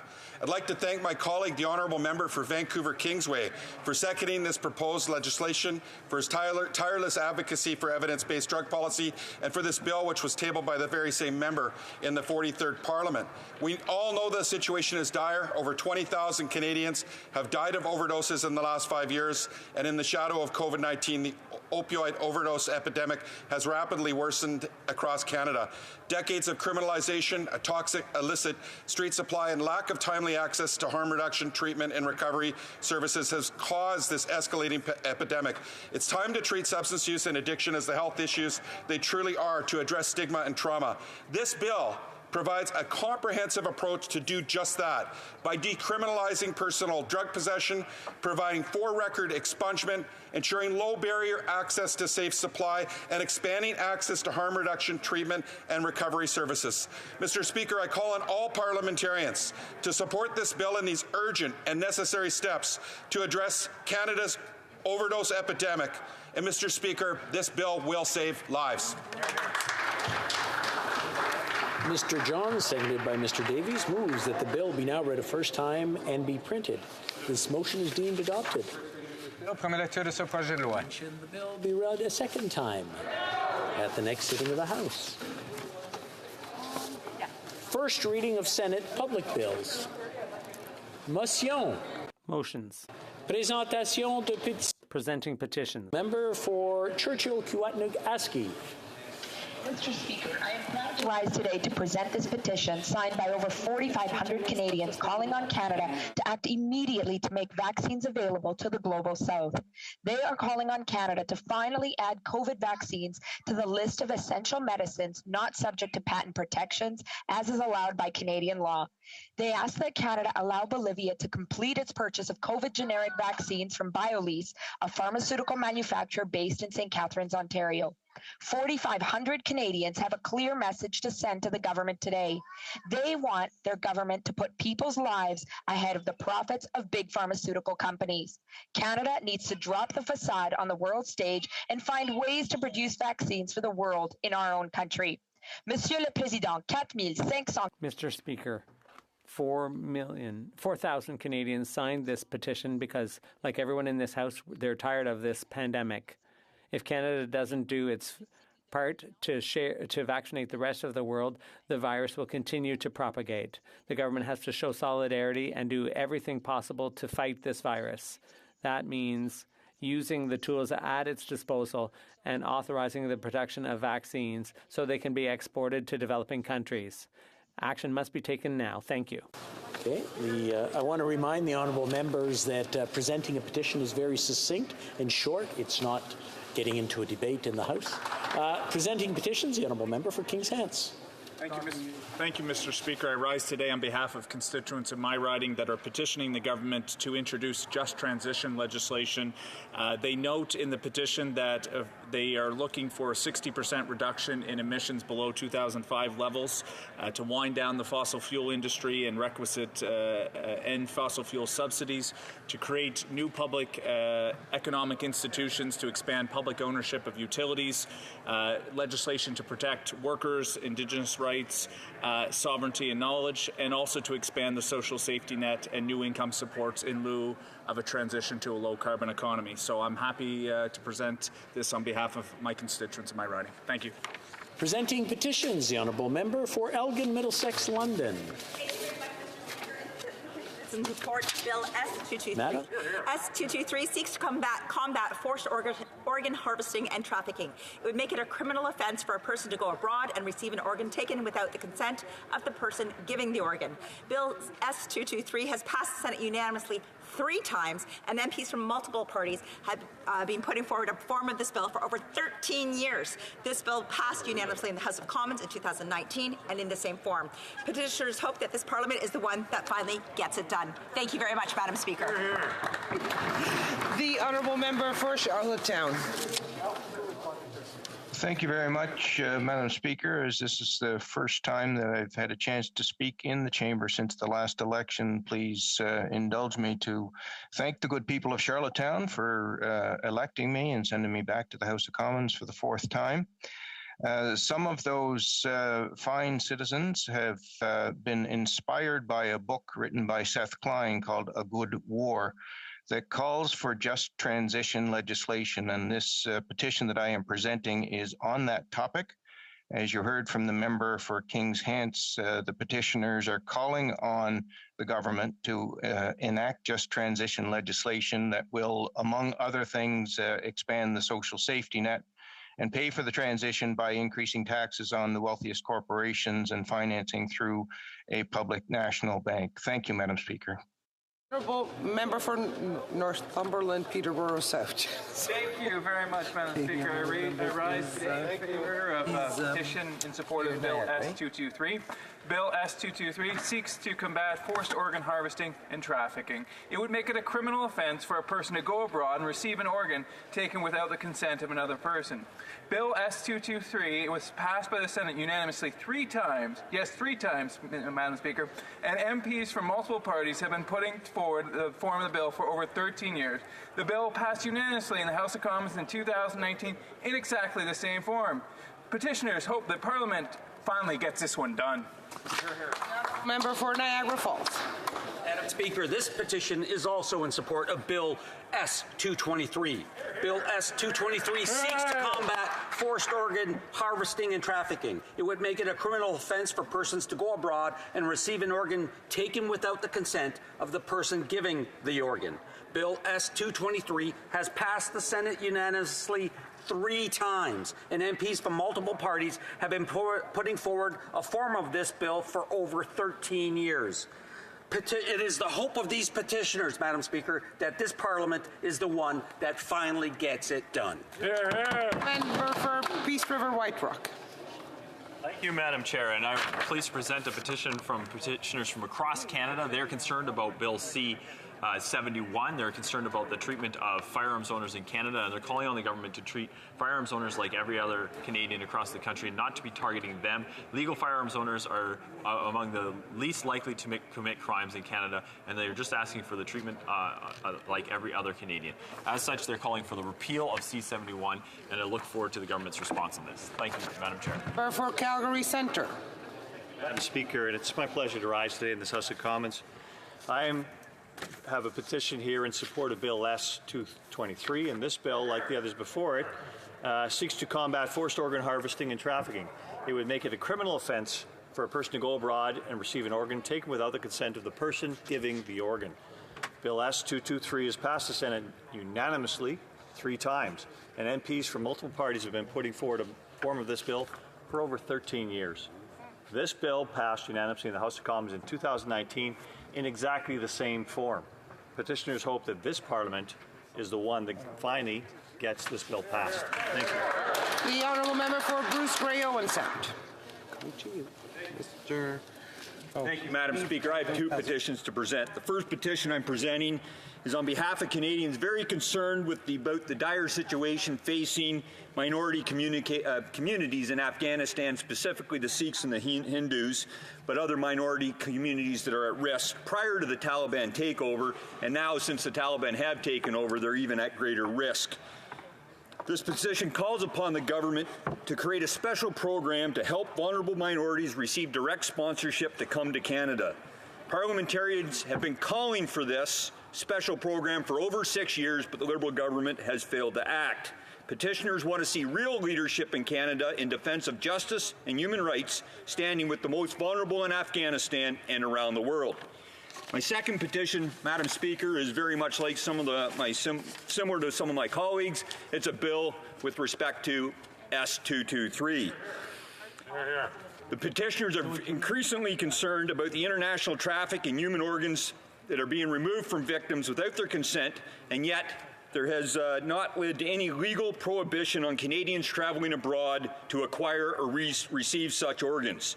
Therefore, the undersigned are urging the government to move quickly on S-223 to amend the Criminal Code and the Immigration and Refugee Protection Act to prohibit Canadians from traveling abroad to acquire human organs removed without consent or as a result of a financial transaction, and to render inadmissible to Canada any and all permanent residents or foreign nationals who have participated in this important trade. Thank you, Madam Speaker. Member for Leeds Grenville, 1,000 Islands, Rideau Lakes. Thank you, Madam Speaker, and like my colleague from Bruce Grey Owen Sound, I rise today with a petition signed by Canadians who are in support of the passage of Bill S-223 to combat forced organ harvesting. And like my colleagues, I hope that this is the Parliament that gets this done. This bill has been put forward by members of multiple parties over 13 successive years. Now, this bill is tremendously important to make sure that it is recognized as a criminal offense that anyone would go abroad to receive an organ taken without their consent of the person giving that organ. Madam Speaker, this bill deals with the dignity of each person. It deals with a matter of grave human rights, and we look for the House to expeditiously pass this important piece of legislation. Thank you, Madam Speaker. The Honourable Member for York Simcoe. Thank you, Madam Speaker, and I am proud to rise today as well. Like my colleague from Leeds, Grenville, 1,000 Islands and Rideau Lakes, the longest name in the House of Commons, in support of Bill S-223. This S-223 seeks to combat forced organ harvesting and trafficking. It would make a criminal offense for a person to go abroad and receive an organ without the consent of the person giving the organ. Bill S223 has passed the Senate. An unbelievable 3 times, and MPs from multiple parties have been putting forward a form of this bill over the past 13 years. This bill passed unanimously in the House of Commons in 2019 in exactly the same form. Petitioners hope that this Parliament is the one that will finally get it done. Thank you, Madam Speaker. The honourable member for St. Albert, Edmonton. Okay. Thank you, Madam Speaker. I rise to table a petition on behalf of Canadians who are concerned about the 21-year campaign of gross human rights violations perpetrated by the Chinese Communist regime against Falun Gong practitioners, including killing of practitioners on a mass scale for their vital organs to fuel the communist regime's organ transplant trade. The petitioners call on the government to forthwith impose Magnitsky-style sanctions on those responsible for these gross human rights violations, including former President Jiang Zemin. Hear, hear. The honourable member for Charleswood, oh my God, I better say Charleswood, St. James, Assiniboia, Headingley. Yes. Thank you, Madam Speaker. I rise to table a petition also in support of Bill S223. This bill seeks to combat forced organ harvesting and trafficking. It would make it a criminal offense for a person to go abroad and receive an organ taken without the consent of the person giving the organ.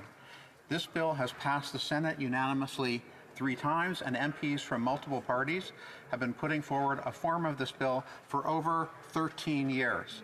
This bill passed unanimously in the House of Commons in 2019 in exactly the same form. Petitioners hope that this Parliament is the one that finally gets this done. Thank you, Madam Speaker.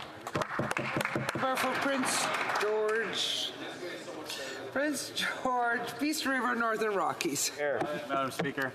I, like many of my colleagues, are bringing forward a petition brought to this House by Canadians across Canada that deals with international trafficking in human organs. Specifically, as mentioned by my colleague from Bruce Grey, Owen Sound, it would amend the Criminal Code and the Immigration and Refugee Protection Act to prohibit Canadians from traveling abroad to acquire human organs removed without consent or as a result of a financial transaction, and to render inadmissible to Canada any and all permanent residents or foreign nationals who have participated in this abhorrent trade in human organs. Thank you, Madam Speaker.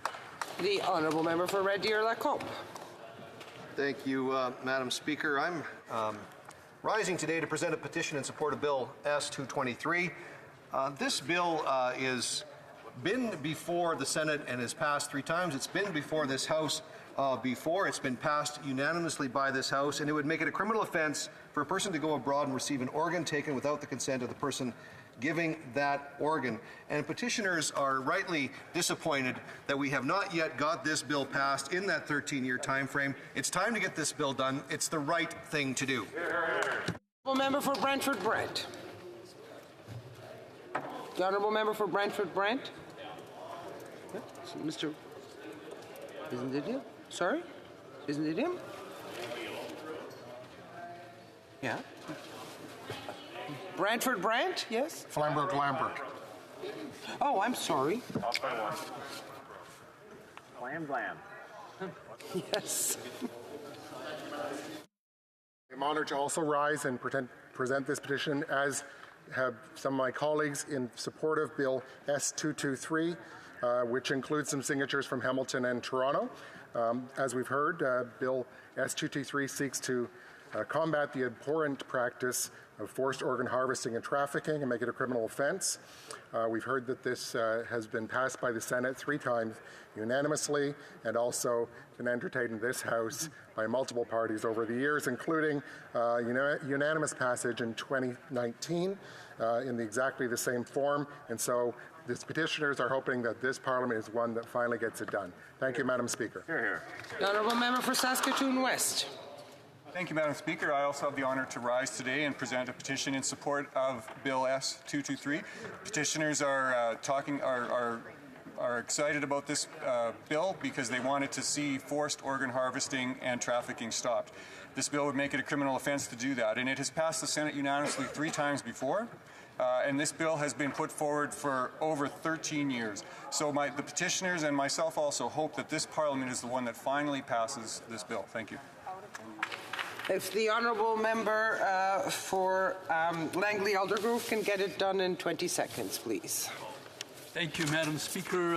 I rise to present a petition signed by a number of citizens from my home province of British Columbia who are deeply concerned about the abhorrent practice of forced organ harvesting and trafficking.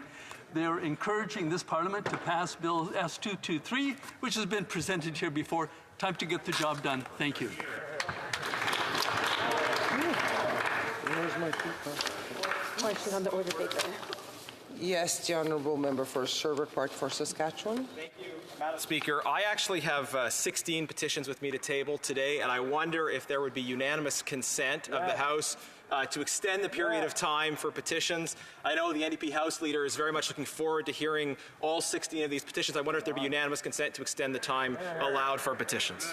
There unanimous consent to there is no unanimous consent. Questions on the order paper. The Honourable Parliamentary Secretary to the Government House Leader. Yes, Madam Speaker, I look forward to seeing Bill S223. I would ask that all questions be allowed to stand at this time, Madam Speaker. The Honourable Parliamentary Secretary have consent? Yes. Accepted. Thank you. Orders of the day. No, sorry. Miss Gouvernement, Ways and Means. Number 1, motion to implement certain provisions from the economic update. Ms. Freeland, seconded by Mr. Lametti, moves that a Ways and Means motion to implement certain provisions of the economic and fiscal update tabled in Parliament on December 14, 2021 and other measures be concurred in. If a member of a recognized party present in the House wishes to request a recorded division, or that the motion be adopted on division, I would invite them to rise and indicate it to the chair. The Honourable Whip for the official opposition. We would request a recorded division. Call in the members.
The question is as follows.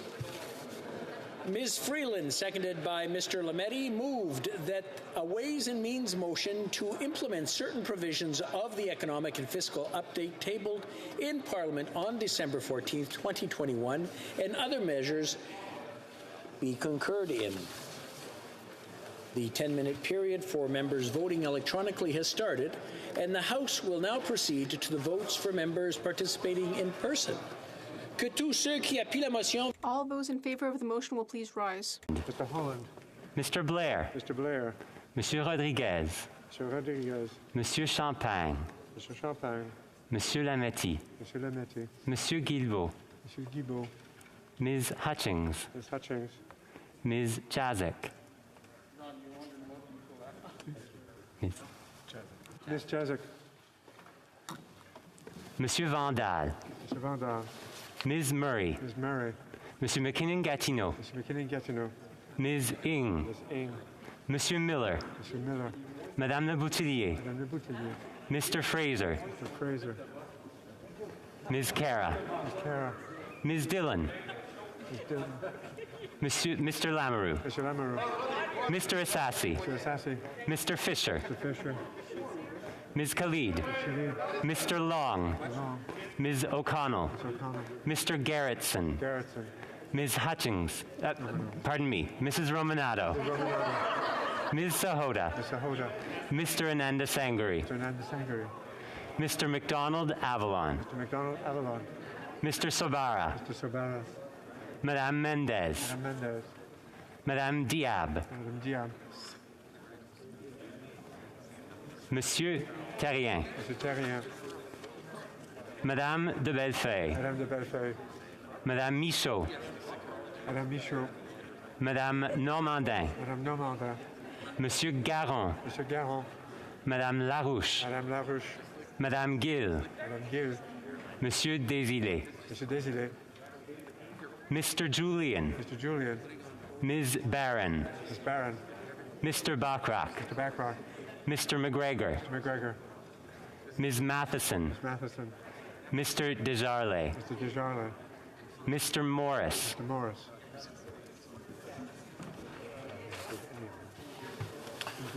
Que tous ceux qui s'opposent à la motion. All those opposed to the motion will please rise. Mr. O'Toole. Mr. Fast. Mr. Fast. Monsieur Paulus. Monsieur Paulus. Monsieur Berthold. Monsieur Berthold. Mr. Scheer. Mr. Scheer. Mr. Barlow. Mr. Barlow. Mr. Chong. Mr. Chong. Monsieur Reyes. Mr. Reyes. Monsieur Deltel. Mr. Deltel. Ms. Bergen. Ms. Bergen. Mr. Poliev. Mr. Poliev. Mr. Albus. Mr. Albus. Mr. Moore. Mr. Moore. Mr. Hoback. Mr. Hoback. Mr. Macaulay Edmonton West. Mr. Macaulay Edmonton West. Mr. Schmale. Mr. Schmale. Mr. Vidal. Mr. Vidal. Mr. Baldinelli. Mr. Baldinelli. Mr. Lake. Mr. Lake. Mr. Lawrence. Mr. Lawrence. Mr. Lloyd. Mr. Lloyd. Mr. Martel. Mr. Martel. Mr. Jennis. Mr. Jennis. Mr. Generou. Mr. Generou. Mr. Nader. Mr. Nader. Mr. Duncan Stormont Dundas South Glengarry.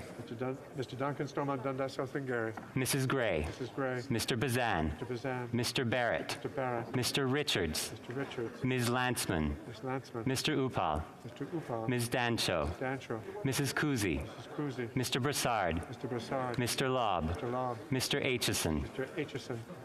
Mr. Reed. Mr. Reed. Mrs. Gallant. Mrs. Gallant. Mr. Calkins. Mr. Calkins. Mr. Steinley. Mr. Steinley. Mr. Stewart. Mr. Stewart. Mr. Perkins. Mr. Perkins. Mr. Zimmer. Mr. Zimmer. Ms. Ferrari. Ferrari. Mr. Caputo. Mr. Caputo. Mr. Small. Mr. Small.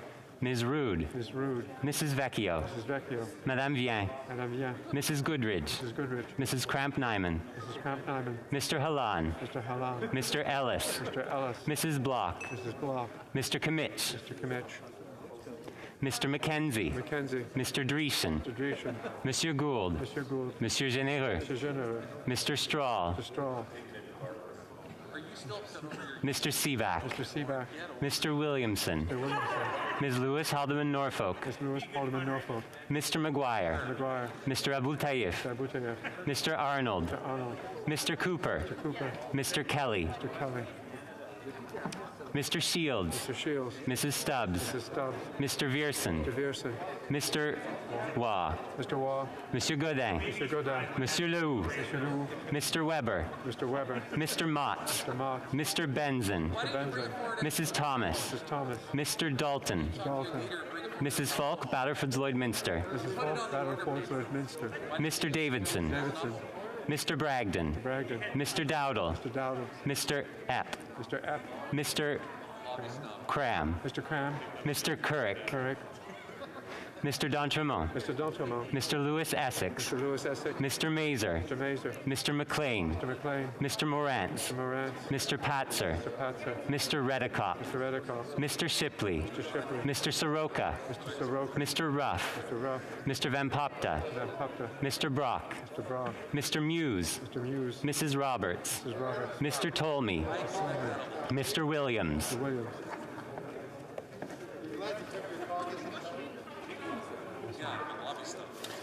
La Chambre attendra maintenant la fin de la... The House will now wait for the electronic voting period to end before resuming its proceedings.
Je désire informer la Chambre. The time for the electronic voting is over. Able to vote due to technical difficulties, they may now use the raise hand function and the chair will recognize them. Madame Châtel.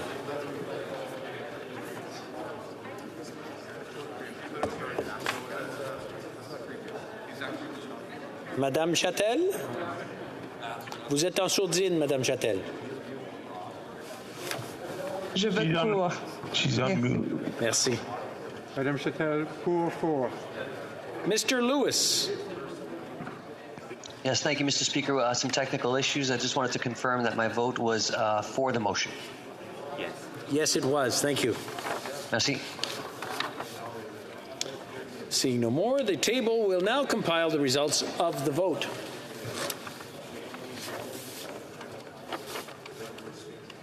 Yeas pour 215, 215. Nays contre 118, 118. I declare the motion carried. No election.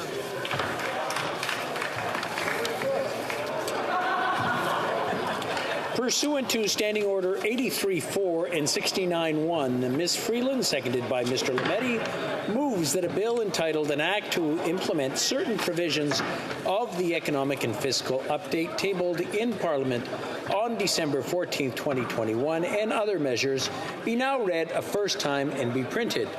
Cette motion est réputée. The motion is deemed adopted. First reading of this bill, première lecture de ce projet de loi. Quand ce projet de loi. When shall the bill be read a second time? À la prochaine séance. At the next sitting of the House. Orders of the day. Orders of the day, ordre du jour, ordre émanant du gouvernement. Government orders, government bills, commons, resuming debate at second reading of Bill C-5, an act to amend the Criminal Code and the Controlled Drugs and Substances Act. Resuming debate.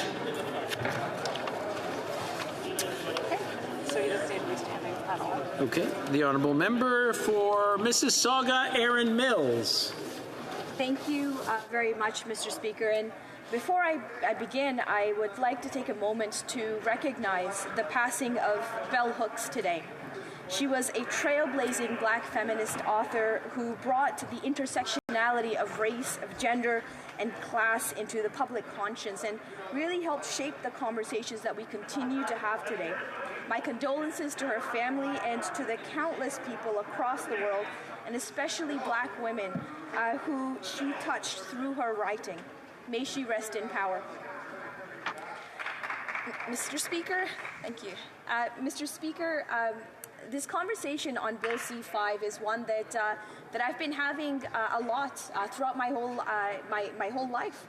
Since my university days, studying criminology, throughout law school, studying the justice system, and in the past 6 years as the member and the chair of the Standing Committee on Justice and Human Rights, the question and the purpose behind what is it that our justice system is meant to do, what is it that our prison system is meant to do, is one that really helps guide the moral framework of communities, of societies. And access to fair justice, it's a vital pillar to our due process.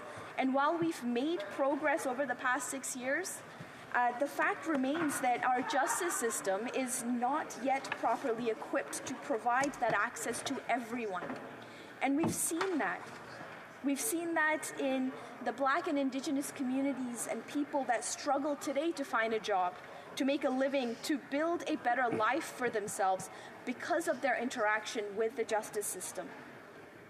There are Canadians suffering from addiction, dying from overdoses or withdrawal, because the law states that drug possessions means jail time. That's not fair justice, Madam Speaker. Studies show us that mandatory minimums for lesser offenses like these do not solve anything and often do more harm than they do good.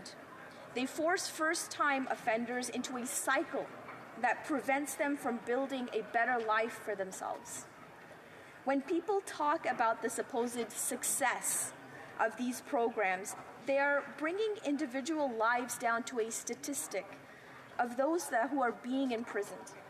They're too busy trying to appear tough on crime to stop and ask whether these policies are actually accomplishing anything productive, actually accomplishing what our justice system is meant to accomplish. The supposed success of these mandatory minimums that they point to is the over-incarceration of Black and Indigenous communities. As far as I'm concerned, Madam Speaker, that makes it a failure. It's time for a better approach. And that's why, Madam Speaker, I'm pleased to be able to participate. To have conversations outside the chamber, please. The honourable member. Thank you very much for that, Madam Speaker. I was getting distracted myself. So, Madam Speaker, I'm really pleased today to participate in the continuing debate on Bill C-5, an act to amend the Criminal Code and the Controlled Drugs and Substances Act. A great deal of time's already been spent describing the objectives of the bill, its proposed reforms, and the expected impacts of it. I support these changes, and I really believe that they'll make a significant positive contribution to our criminal justice system and contribute to efforts to address the disproportionate impacts that existing criminal laws have had on certain communities in Canada. We know that certain communities in Canada and in other countries are involved in the justice system at higher rates than others. In Canada, the over-incarceration of Indigenous persons, of Black Canadians, is very well documented. Many of these reasons are systemic, including our laws on sentencing, and it's clear that the issue of over-incarceration must be addressed by revisiting our existing sentencing laws. And that's exactly what Bill C-5 proposes to do. Madam Speaker, Canada's not alone in recognizing that the increased and indiscriminate use of mandatory minimum penalties, or MMPs as I'll refer to them, has proven to be a costly and ineffective approach to reducing crime. Indeed, many jurisdictions around the world are moving away from this approach to the criminal justice system. While MMPs can be a forceful expression of government policy in the area of criminal law, we do know that MMPs, they don't deter, and they can result in unjust and inequitable outcomes, which contradicts with what the purpose of our justice system really is. The Supreme Court of Canada has really been clear about these issues. Criminal justice policy is not developed in a vacuum. Evidence-based policy is informed by relevant research, including comparative studies from other countries. By examining particular policy successes and failures, we in Canada can develop reforms that build on what we know works and addresses what we know doesn't work. So, for instance, while the United States, both at the federal and at the state levels, has historically made use of MMPs, in the last decade, many states have moved away or have moved towards reducing or eliminating mandatory sentences, with a particular focus on nonviolent and drug-related charges. Now, these trends, they reveal a shift that is motivated, amongst other things, a need to address high levels of incarceration and the corresponding social and fiscal costs of that. This is being done by governments of all political stripes in the United States, and I encourage all parties in this House to recognize the true impact of MMPs and to work to continue to improve our justice system. Some in the U.S. have termed this, the removal of MMPs, as being a smart on crime movement. Now, this approach recognizes the need to address high levels of incarceration of young Black and Hispanic Americans who are disproportionately negatively impacted by the use of mandatory minimum sentencing laws in the U.S., particularly, as I've noted, for nonviolent, drug-related offenses. Some have also pointed out that mandatory minimum sentencing actually encourages cycles of crime and violence by subjecting nonviolent offenders who could otherwise be productive members of society to the revolving door of the prison system. Recently, the President of the United States indicated his intention to repeal MMPs at the federal level and provide states with incentives to reduce and to repeal their mandatory minimums as well. Other countries have made similar changes. For example, in 2014, France repealed certain MMPs, predominantly citing evidence showing that the reconviction rate had more than doubled between 2001 and 2011, increasing from 4.9% to 12.1%. Madam Speaker, when we examine the trends in like-minded countries, we can see a clear policy shift towards limiting the use of mandatory minimum penalties to the most serious of cases and restoring judicial discretion at sentencing. While international comparisons cannot be the only lens through which we develop sentencing policy in Canada, particularly given our unique cultural traditions and diversity, such comparisons provide a useful backdrop to which we assess the adequacy of our own sentencing laws. Currently, the Criminal Code and the Controlled Drugs and Substances Act provide MMPs for 73 offenses, including for firearm offenses, sexual offenses, impaired driving, kidnapping, human trafficking, sex trade offenses, murder, high treason, drug-related offenses such as trafficking, import, export, and production of certain drugs such as cocaine and heroin. 30 offenses have been amended in the last 15 years, almost entirely by the Harper government, to increase existing MMPs or to impose new ones. Bill C-5 would reverse that trend. And in so doing, it seeks to make the criminal justice system fairer and more equitable for all. It would repeal MMPs for 20 offenses, including MMPs for all drug-related offenses, as well as for some firearm ones. Now, these reforms, Madam Speaker, should not be viewed as a signal from Parliament that drug and firearm offenses are not serious or are not noteworthy of important denunciatory sentences in appropriate cases.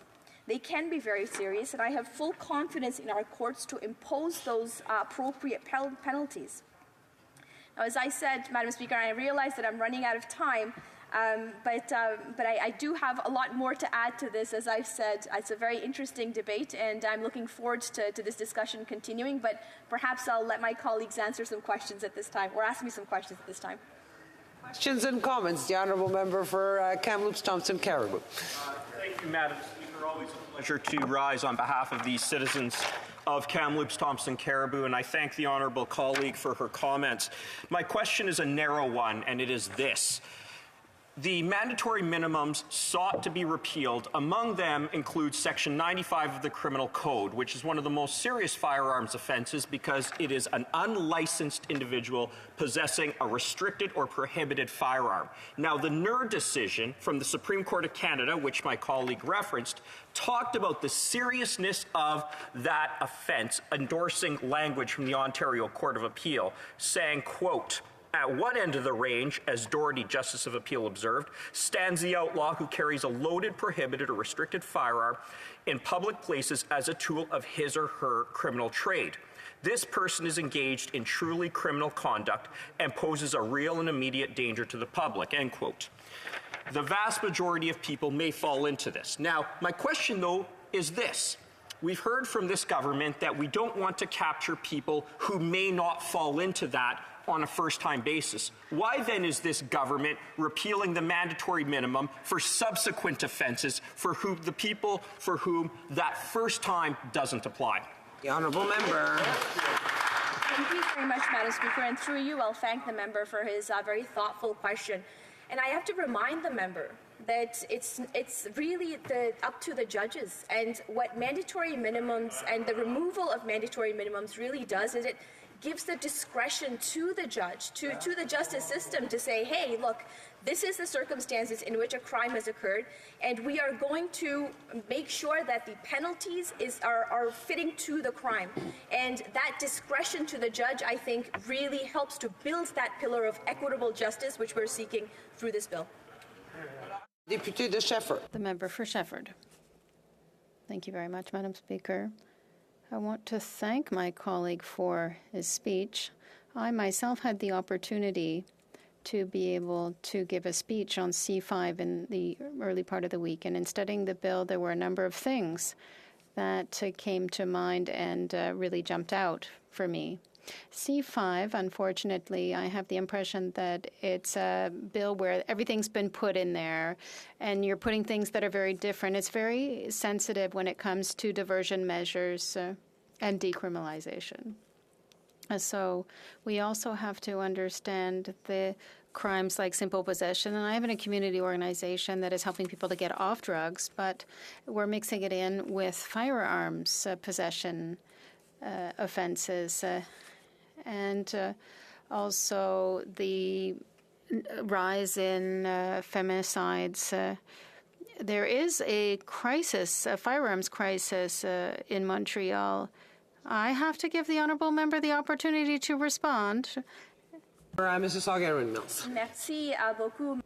Thank you very much, Madam Speaker. And I want to thank my colleague for her question.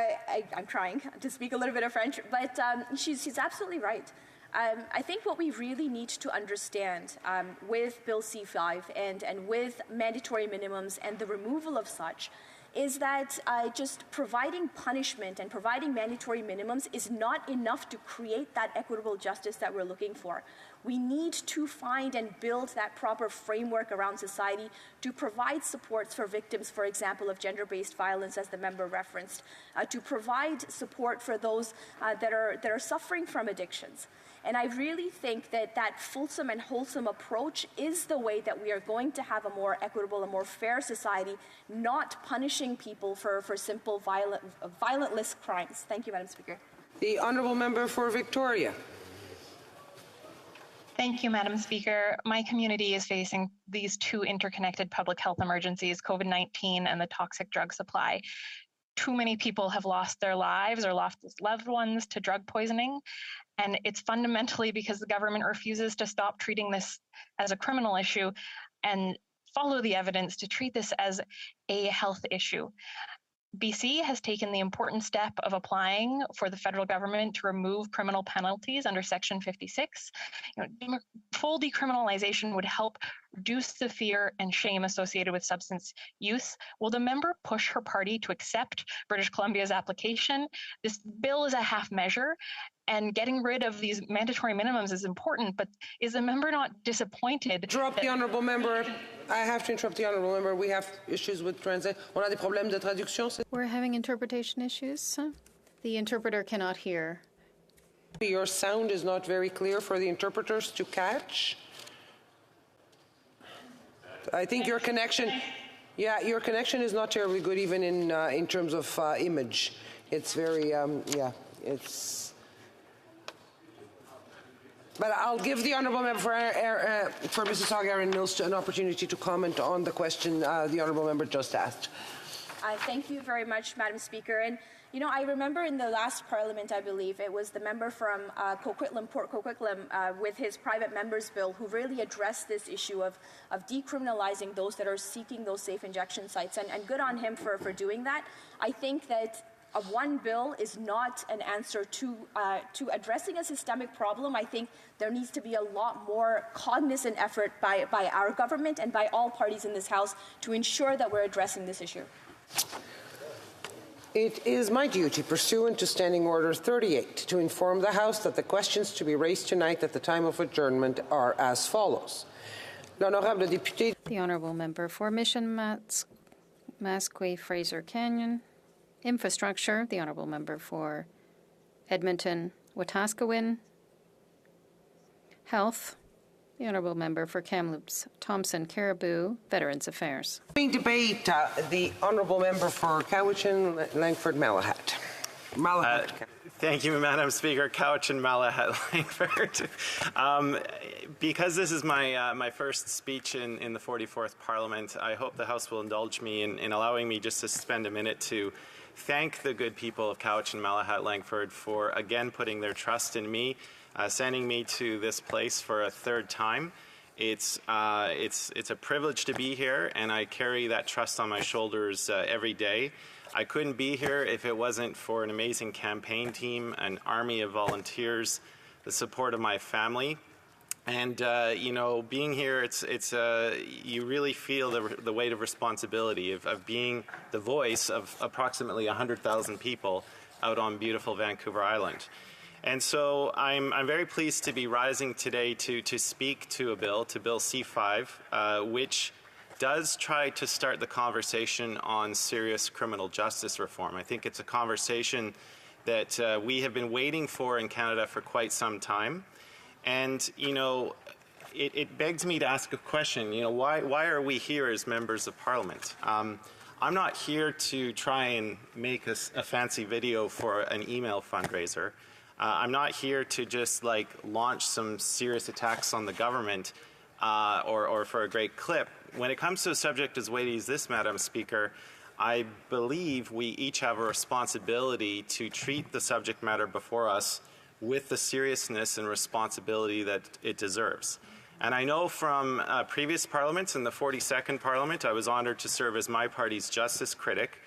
And when you're dealing with subject matters involving the Controlled Drugs and Substances Act or the Criminal Code of Canada, where you know the decisions you make in this place, the reforms you pass in this place, have real-world consequences for people, I think that adds another layer of gravity to the debate and the deliberation that must happen. So when I look at C5, I can obviously see, Madam Speaker, the intent of the government. I mean, they did have an intention in the previous Parliament. It was interrupted by an unnecessary election call. But they did honor that part of their mandate to bring forward criminal justice reform. As to whether it goes far enough, of course, that is the question that's before us. I would argue no. It is indeed, I think, an important first step. But I think what this bill does for me is it makes me realize that there's so much more that could have been done. You know, we talk about low-hanging fruit. This fruit is almost on the ground compared to what could have really been achieved if the Liberals would just find it in themselves to seize the moment and be bold. Because I don't think they realize, Madam Speaker, that there is a significant percentage of Canadians out there who are asking us as parliamentarians to seize that moment, to make that once-in-a-lifetime change that will actually have significant effects on people's lives. So I want to walk through the sections of Bill C5, and I'm going to start with the part that deals with mandatory minimum reform. Now, I have sat through a significant part of the debate on C5, both Monday, yesterday, and I've started to see some of it today. And, you know, I have to disagree, of course, with the position that the Conservatives are approaching, because, you know, when I hear terms like, you know, hug a thug or a criminal first agenda, I mean, come on. That just doesn't do justice to the seriousness of the subject matter before us. And so if we are, in fact, here, Madam Speaker, to follow evidence-based policy making, well, the evidence all around us in peer-reviewed journals, in examples from countries all around the world, shows that mandatory minimums just simply do not achieve their stated objective. They do not deter crime. They do not reduce rates. And in fact, they've been such an abject failure in terms of expanding prison populations that many states around the world have started to roll them back. Even in Texas. Texas has decided that that system does not work. Because let's face it, I mean, if you're a person about to commit a crime, and we don't know what motivates people to commit crimes. It's as varied as the individual themselves. Do you think that person is stopping for a single moment to say, oh, no, I better not do this because of the punishment? I might get up to 14 years. No. The punishment is not a deterrent. Like the heat of the moment is often what is motivating people to commit the crime. And I think the approach with mandatory minimums, the philosophical underpinnings to it, is a lack of trust in judges to make the right decision. On this side of the House, in our corner of the House, we do believe that judges are the only person who understand the facts of the case, the unique circumstances of the individual, and the factors that surround the crime that was committed. And Madam Speaker, the criminal code, lest we forget, already has provisions which allow judges, through section 718.2, to take aggravating factors into account. They can look at the severity of the crime, whether it was perpetrated because of racially motivated hatred, whether it was against a person with a disability. They can take all of those factors into account, Madam Speaker, and they can increase or reduce the sentence as necessary. I mean, that's the approach. We cannot have a one-size-fits-all approach to criminal justice because no two cases are the same. No two individuals who appear before a judge are the same. I have every faith that if a hardened criminal who hasn't learned his or her ways is again appearing before a judge for a similar crime, the judge is going to be fully capable of looking at that individual's record and doling out the appropriate punishment. So I'll leave it at that, Madam Speaker, because the part I really want to focus my attention on is the part which amends the Controlled Drugs and Substances Act. So Bill C-5 is going to add, I believe it's just after Section 10, it's going to add both a declaration of principles and it's going to add a warning and referrals section. Now, in my mind, these are good, important first steps, but they come nowhere near to the importance of actually moving on towards full decriminalization. My home province of British Columbia was the epicenter of the opioids epidemic. Communities in my riding of Couch and Malahat Langford, particularly Duncan, we're seeing the effects of this every day. And this is an epidemic over the last 6 years which has left a wake of carnage. It has destroyed families, loved ones gone forever, from something that we in this place had the power to prevent through good policy making, but have so far failed to do. And that's what I talk about, Madam Speaker, when I referred to in my opening remarks about missed opportunities and not seizing the moment to implement bold policy. Because warnings and referrals and a declaration of principles is in no way a replacement for the decriminalization that we need to go for. And I'm very thankful that I'm in a caucus with members like the member for Courtenay Alberni, who today tabled a bill to do just that. Because if the Liberals aren't going to go that way, we are going to show them, Canadians, the path that could have been done had they elected a new Democratic government. And the reason why this is a problem, Madam Speaker, and I know my time's running out, last year the Public Safety Committee released a report on systemic racism in policing in Canada. This bill gives far too much discretion to police officers, and there are so many racialized Canadians in Canada, Black and Indigenous, who have a fundamental distrust of the police. And they still have problematic interactions with the police, yet this bill is giving police officers the ability to make the decision as to whether to engage in a warning or referral or to press with criminal charges. And I don't believe that's right. We have the City of Vancouver, the Province of British Columbia, the City of Toronto, the Canadian Chiefs of Police, who all support decriminalization and are calling for this bold move.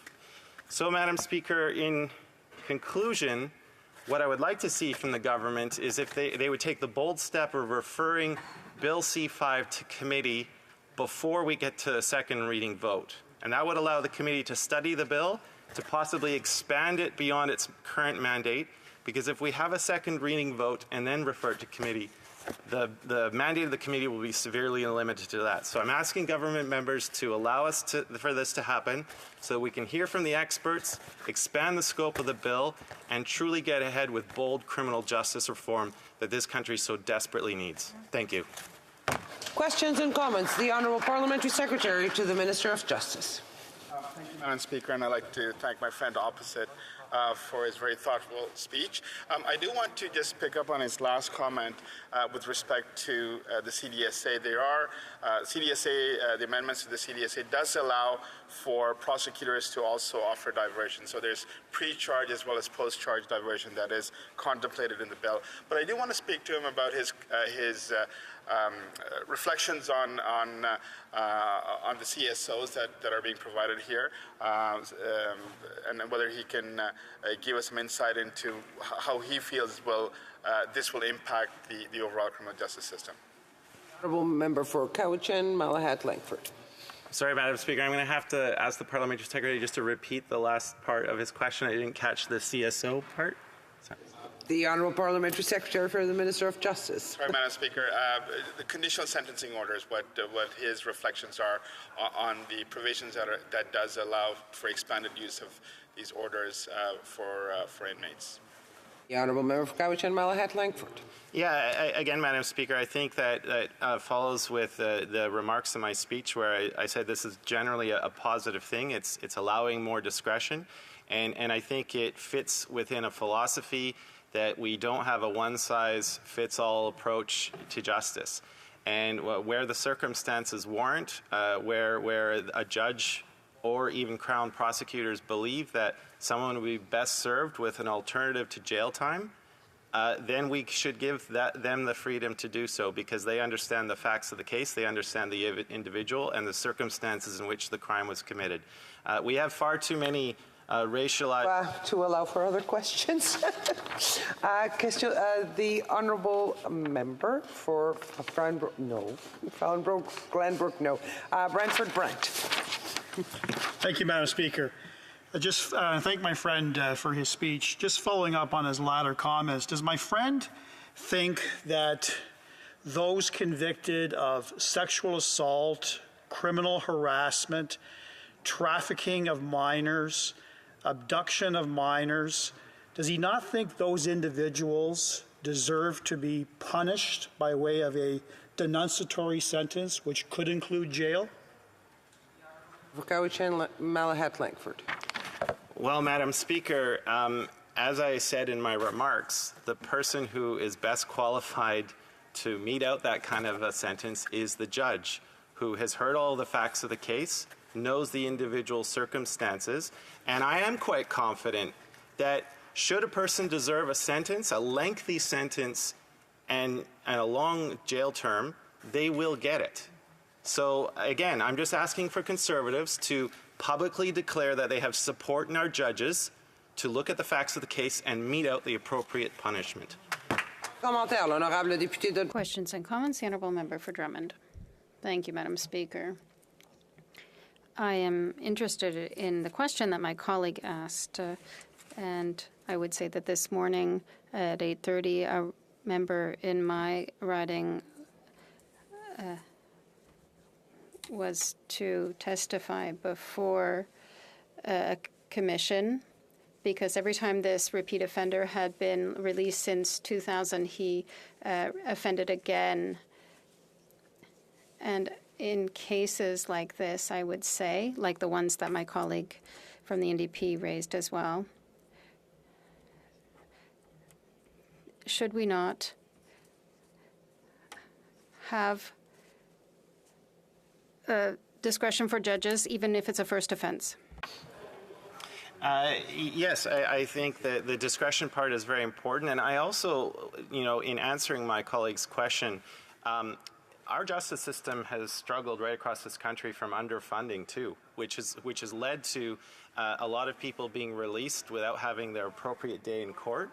And I think we have covered this in the Justice Committee 2 parliaments ago, and I believe that we do need a significant increase in funding, an agreement between the federal government and the provincial governments, which are responsible for the administration of justice, because it hurts victims of crime, but it also makes sure that the people who are before a judge are not getting their full day in court. So yes, the financial problems of our justice system are well understood, and they do need to have this funding to give them the seriousness they deserve. Thank you. Resuming debate, the Honourable Parliamentary Secretary to the Minister of Intergovernmental Affairs. Thank you, Madam Speaker. Madam Speaker, since this is my first time rising in this Parliament, giving a substantial speech, I would like to, if my colleagues allow, to thank my riding of Pickering-Uxbridge, all of the residents for once again putting their faith in me. I'd also like to thank my team of volunteers, my riding association, my family, my mom, who is probably at the doors. If you think I'm tough, you haven't met my mother. Honestly, I'd like to thank my parliamentary family as well, two who are here, the member from Kingston and the Islands and the Minister of Seniors. My grandfather, who wasn't here for this due to COVID because he's in Newfoundland, but his MP is behind me here, the MP for Avalon. So thank you all for that. But Madam Speaker, I am proud to rise today to speak on Bill C-5, and I've listened to this debate through the course of the week, and I have to say that hearing the Conservative arguments have been incredibly disappointing, but frankly disconnected from reality. And so I want to speak on this because I think it's incredibly important that we speak in facts and the reality in this country of what's actually going to keep Canadians safe. I think Conservatives love the idea of mandatory minimums because they feel safe, but it doesn't actually keep Canadians safe. Right. And for us on this side of the House, I think, and in frankly my honourable member, the speech before, I enjoy listening to his speech. I enjoyed hearing where we can improve things further, but frankly, we must stop continuing the failed so-called tough on crime policies that we know don't work. That's right. They don't keep Canadians safe. They don't reduce crime, and they certainly don't help those individuals who could be rehabilitated. And so, Madam Speaker, I think it's really important to talk about some of the things that I've heard over the course of this debate this last week. Some of the things that Conservatives tried to boast about, where they talked about actually, a rise in crime, and they tried to blame that on Liberal policies. But in fact, it was their Conservative so-called tough on crime policies in effect that when they quoted previous years of crime rates, that they themselves don't understand the fact that criminals aren't wondering who's sitting in power in this side of the House and whether or not they should commit said crime. But they don't realize that the actual laws of the land were the Conservative policies that, again, aren't based in reality of actually reducing crime. In fact, there are jurisdictions, for example, the Netherlands, who have seen by implementing rehabilitation that they have seen significant decreases in crime rates. They've seen the rehabilitation of people, and they've seen jails actually, in some cases being empty because they're able to actually deal with the social issues in a lot of cases that undermine this. But, Madam Speaker, let's not, be naive here. Of course, there are criminals who commit egregious crimes and absolutely need to be held accountable for it. Anyone who commits a crime needs to be held account to it. But I think what I've heard over the course of this debate by my colleagues as well as those in the NDP is that there are judges to determine that the extenuating circumstances, the nature of the crime, that us sitting here in this chamber, in this place of privilege, extreme privilege, to paint everybody with the same brush is fundamentally wrong. That's right. That we are not here to make a determination in each granular situation of each crime that has been committed in this country, but that we put in place, we have a system, a legal system that allow the prosecution to present their case, the defense to present their case, a judge, a jury in many cases, and to determine the facts of said case. Not a group of parliamentarians who don't have all the details. We are to set a framework of what we think is fair and reasonable for the criminal justice system. And it has been proven time and time again in multiple jurisdictions that these mandatory minimum sentences do nothing to discourage crime, and all they do is overpopulate the criminal justice system with marginalized, racialized, and Indigenous communities. And on that point, Madam Speaker, for example, in 2020, even though the adult population of Indigenous peoples only represented 5% of the overall Canadian adult population, they represented about 30% of incarcerated inmates. Wow. That is the facts. Staggering. That doesn't, and Madam Speaker, it's shocking to me because Conservatives just behave like, well, if they committed the crime, then, you know, the system is, justice is blind, and anyone who's in jail just happens to be that they committed more crimes. But, Madam Speaker, once again, I recommend that those who think that way think about their own privilege. And we don't think about the fact that there are many individuals in this country who come from a place of privilege, who may have committed crimes or have been charged with crimes, but they can afford the best legal defense team that money can offer. That they don't have the historical trauma or systemic racism looking at them in the face as they go into the judicial system, and may never find themselves facing the harshest penalties because of that privilege.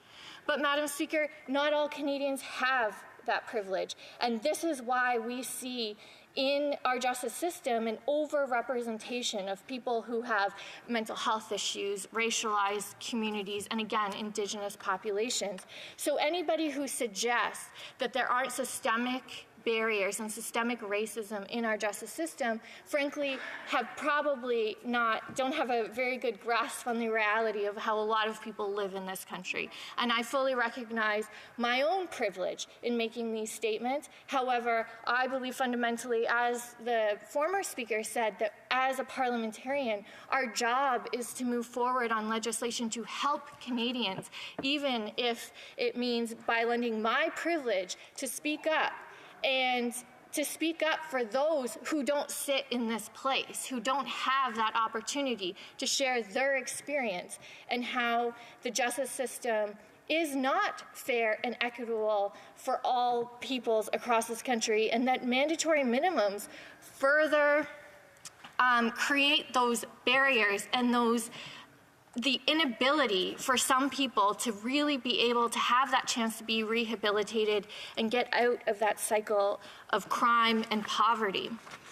Madam Speaker, I'd also like to then speak about, this idea that the Conservatives keep raising examples of heinous crimes or crimes that I know Canadians would be quite upset about.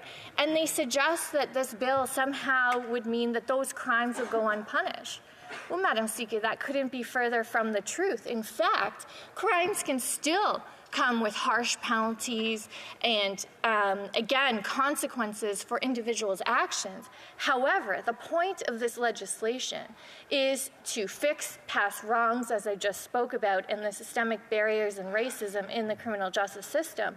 However, but it still allows judges to hear from victims, to hear the facts of the case, to hear if offenders are repeat offenders, and govern themselves accordingly to make the most appropriate determination in sentencing.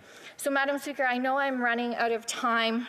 I'll just conclude by this, that saying that the ability to be able to actually rehabilitate people, in particular younger adults or those who have lived a life of poverty, and actually provide them with the opportunity to turn their life around.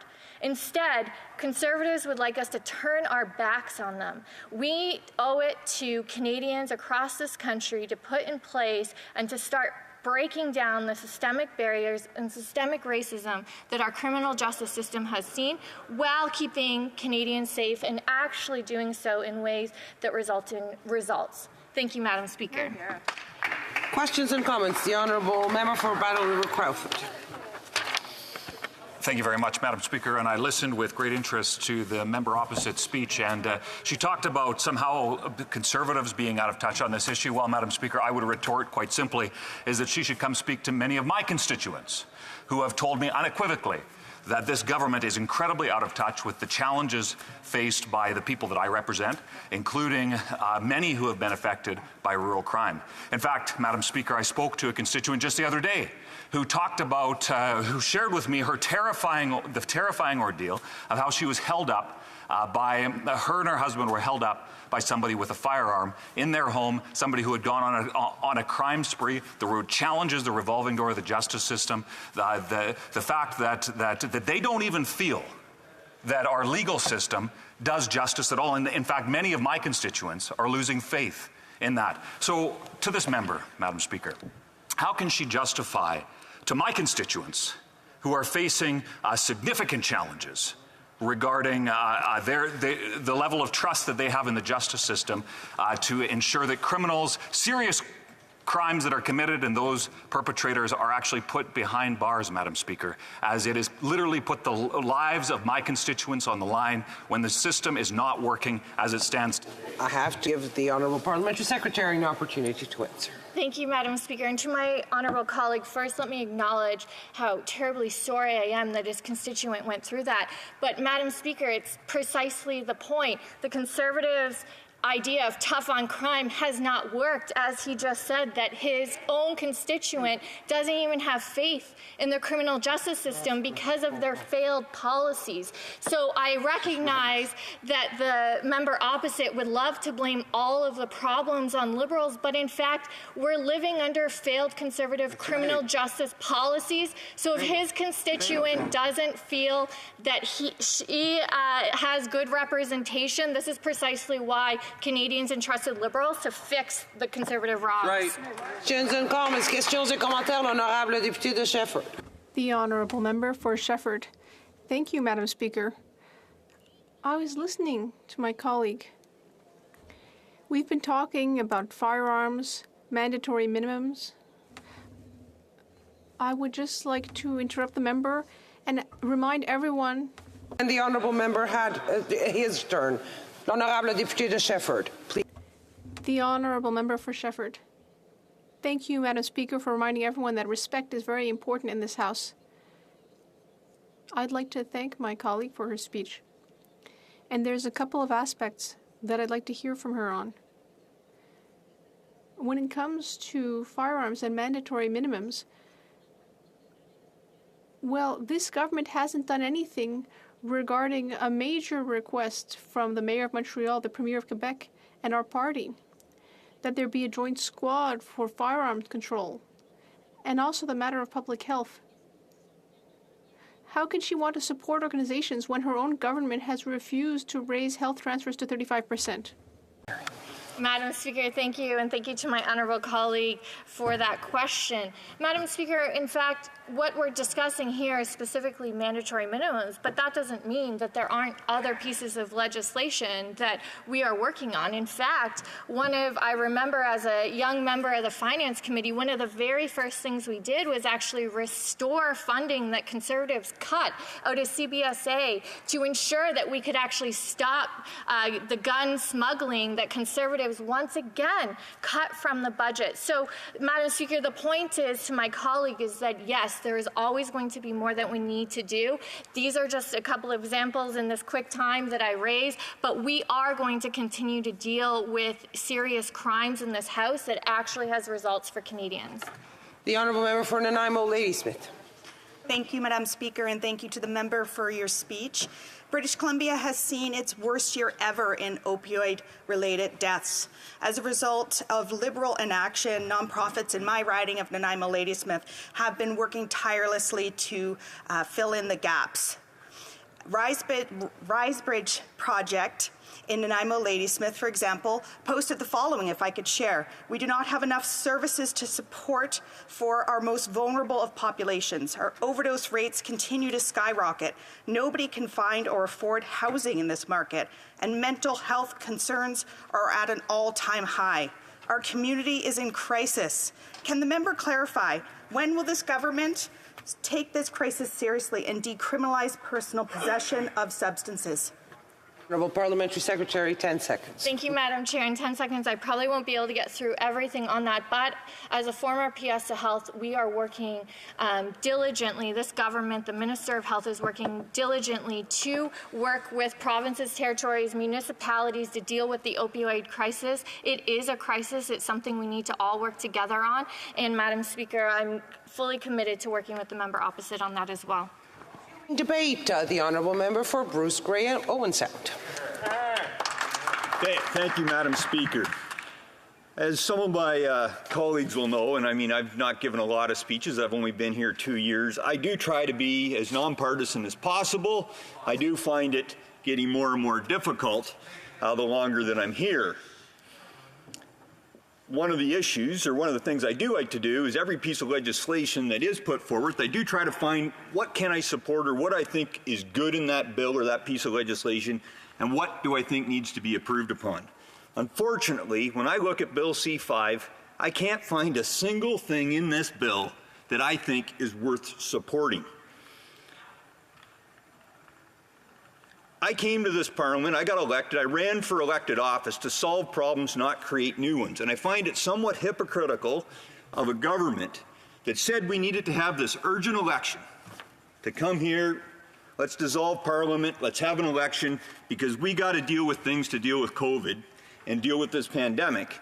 And one of the first bills they introduce is a bill that's basically making it easier for criminals to stay out of jail and stay on the streets. And this isn't first-time offenders.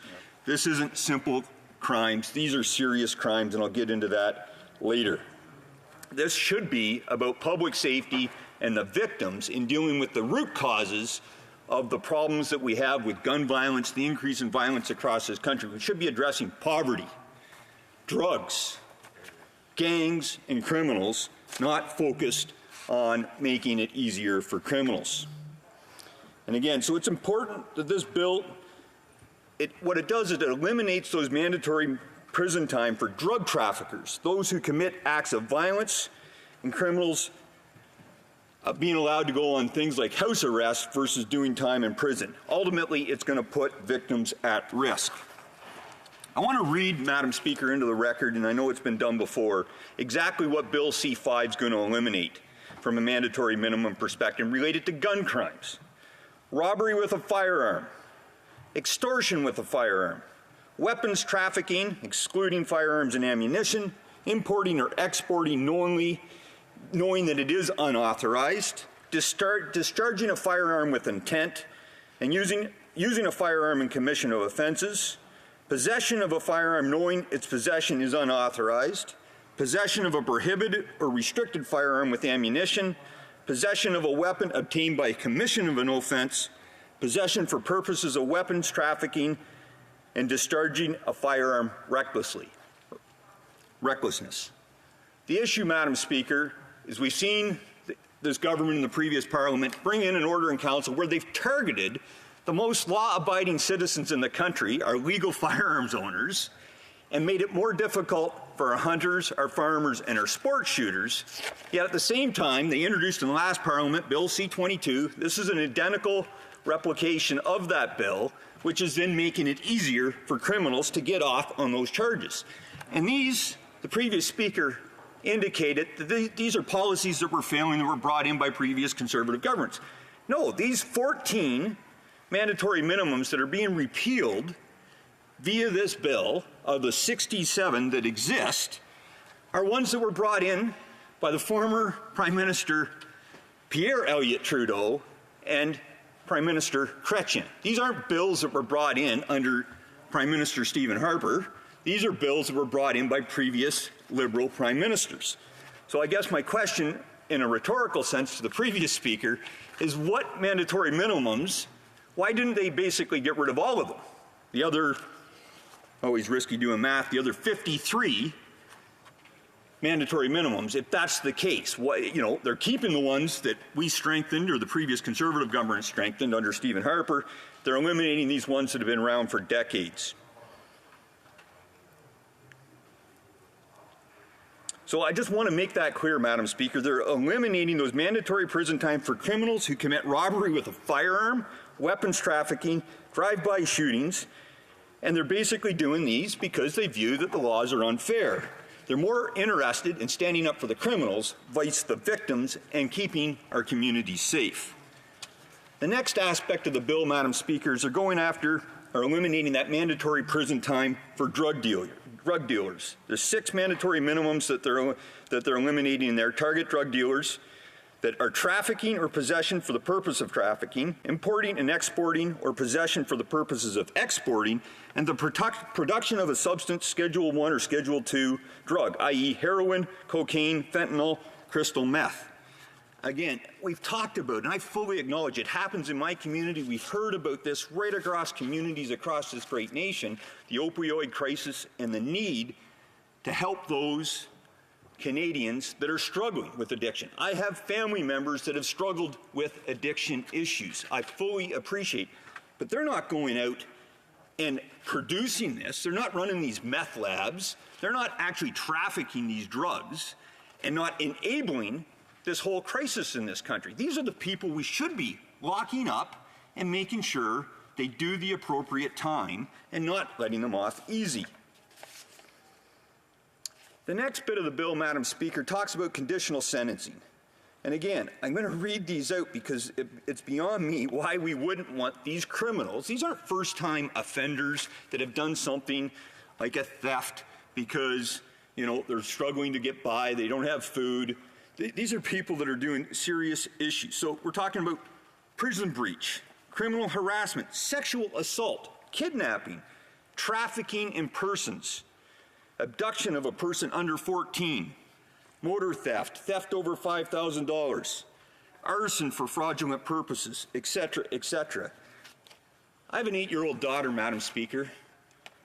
The last thing I want to see is some hardened criminal that kidnaps my daughter, or for that matter, any daughter or son of any member of this House of Commons, or for that matter, any Canadian, being left off and not getting the appropriate punishment because of this potential change in legislation. Some of the comments come, and again, I just want to address this issue about simple possession or first time. This is not what this is dealing with. And police officers already have a load of tools at their disposal to make that determination when charges are being laid. And I mean, we've had my colleague from Brantford Brant speak, former Crown Attorney. There's some people here with a lot of knowledge and understand the justice system way better than me, and I'll trust them on how to address this stuff better. But my point, from a simple Canadian perspective, this bill does not do anything to make our community safer or to address support for our victims. I just want to expand a little bit more, Madam Speaker, on the conditional sentencing orders, which allow judges to use that judgment, obviously, when sentencing. I personally don't think there can be a reductions in penalty and a soft on crime approach when it comes to gun crime or repeat offenders. It's important that we do not forget the component of public safety when we consider our aims of reducing reoffending or reducing the overrepresentation of visible minorities in our prisons, and aiming to provide, when we actually should be considering how to provide the right help and treatment for those suffering with addiction and mental health issues. As long as I'm a member of Parliament, Madam Speaker, I'm going to continue to advocate for common sense policies that keep criminals off our streets and respect law-abiding Canadians. And I'm committed to fighting for policies that keep our communities safe while ensuring that those that are suffering are getting the best help possible. I will not sacrifice public safety, and I'm going to continue to fight for justice and proper resourcing to help those that most need it. In conclusion, Madam Speaker, I, like many of my colleagues, and I think the majority of Canadians, think that serious violent offenses that are committed with firearms deserve mandatory prison times. It's actually shameful that this bill is being brought here that's going to weaken our firearms laws in this country. I have serious concerns with this legislation, Madam Speaker, and I really think we can do better. I hope this government will do better. Thank you. Questions and comments. The Honourable Parliamentary Secretary to the Government House Leader. Thank you very much, Madam Speaker. I've heard this member say, and a number of members from the Conservative Party say the same thing, but to quote him, he said that police officers have, quote, a load of tools at their disposal. Police officers have the option to charge or not charge. They don't have a load of tools at their disposal. The individuals who have the tools at their disposal are actually the judges. What I don't understand about this messaging, even if he was right and they did have a load of tools at their disposal, why do Conservatives believe that police officers should have the discretion, but judges shouldn't? What is it about judges that Conservatives seem to have a massive lack of trust in order to properly execute that option of having those tools and that option of being discretionary in their judgment? Member for Bruce Grey Owen Sound. Thank you, Madam Speaker. To address the member's question, the police have the option of what charges they're going to lay. I don't disagree. The prosecution, the judges have lots of discretion as well. Ultimately, I don't think it should be us interfering with the independence of any of those systems, especially our judiciary and prosecution system, unlike the current Prime Minister, who seems to think it's okay to interfere with the independence of the judiciary, the Attorney General, and our Director of Public Prosecutions. Thank you, Madam Speaker. Questions et commentaires. Questions and comments. L'honorable député de Shefford. The honourable member for Shefford. Thank you very much, Madam Speaker. I'd like to hear my colleague about the fact that the Conservatives love to control public finances. But obviously, the more people there are in jail, the more costly this will be for the state. So does my colleague realize that putting more people in jail has a cost? The honourable member. Absolument. There is a cost. Absolutely. In jail, Madam Speaker. Ultimately, though, if you've committed a serious crime like the ones that has been listed and what they're proposing to reduce the mandatory minimums, I don't see the cost shouldn't matter here. We're not going to let people out of jail because we can't afford it. There's lots of ways we can find the additional funding needed to ensure that we can keep these hardened, violent criminals in our prisons. Thank you, Madam Speaker. And comments. The honourable member for Fundy Royal. And I listened with interest to my colleague's well-researched speech. And what I find really interesting is there's what the Liberals say this bill is about, and then there's what's actually in the bill for people like my colleague that read it. So I want him to comment on, the Liberals talk about simple possession, but what I see here, elimination of mandatory prison time for trafficking or possession for the purpose of trafficking, importing and exporting or possession for the purpose of exporting, and production of a substance, Schedule 1, Schedule 2, that's heroin, cocaine, fentanyl, crystal meth, etc. So would the honourable member, would he comment on, is this simple possession that we're talking about in this bill?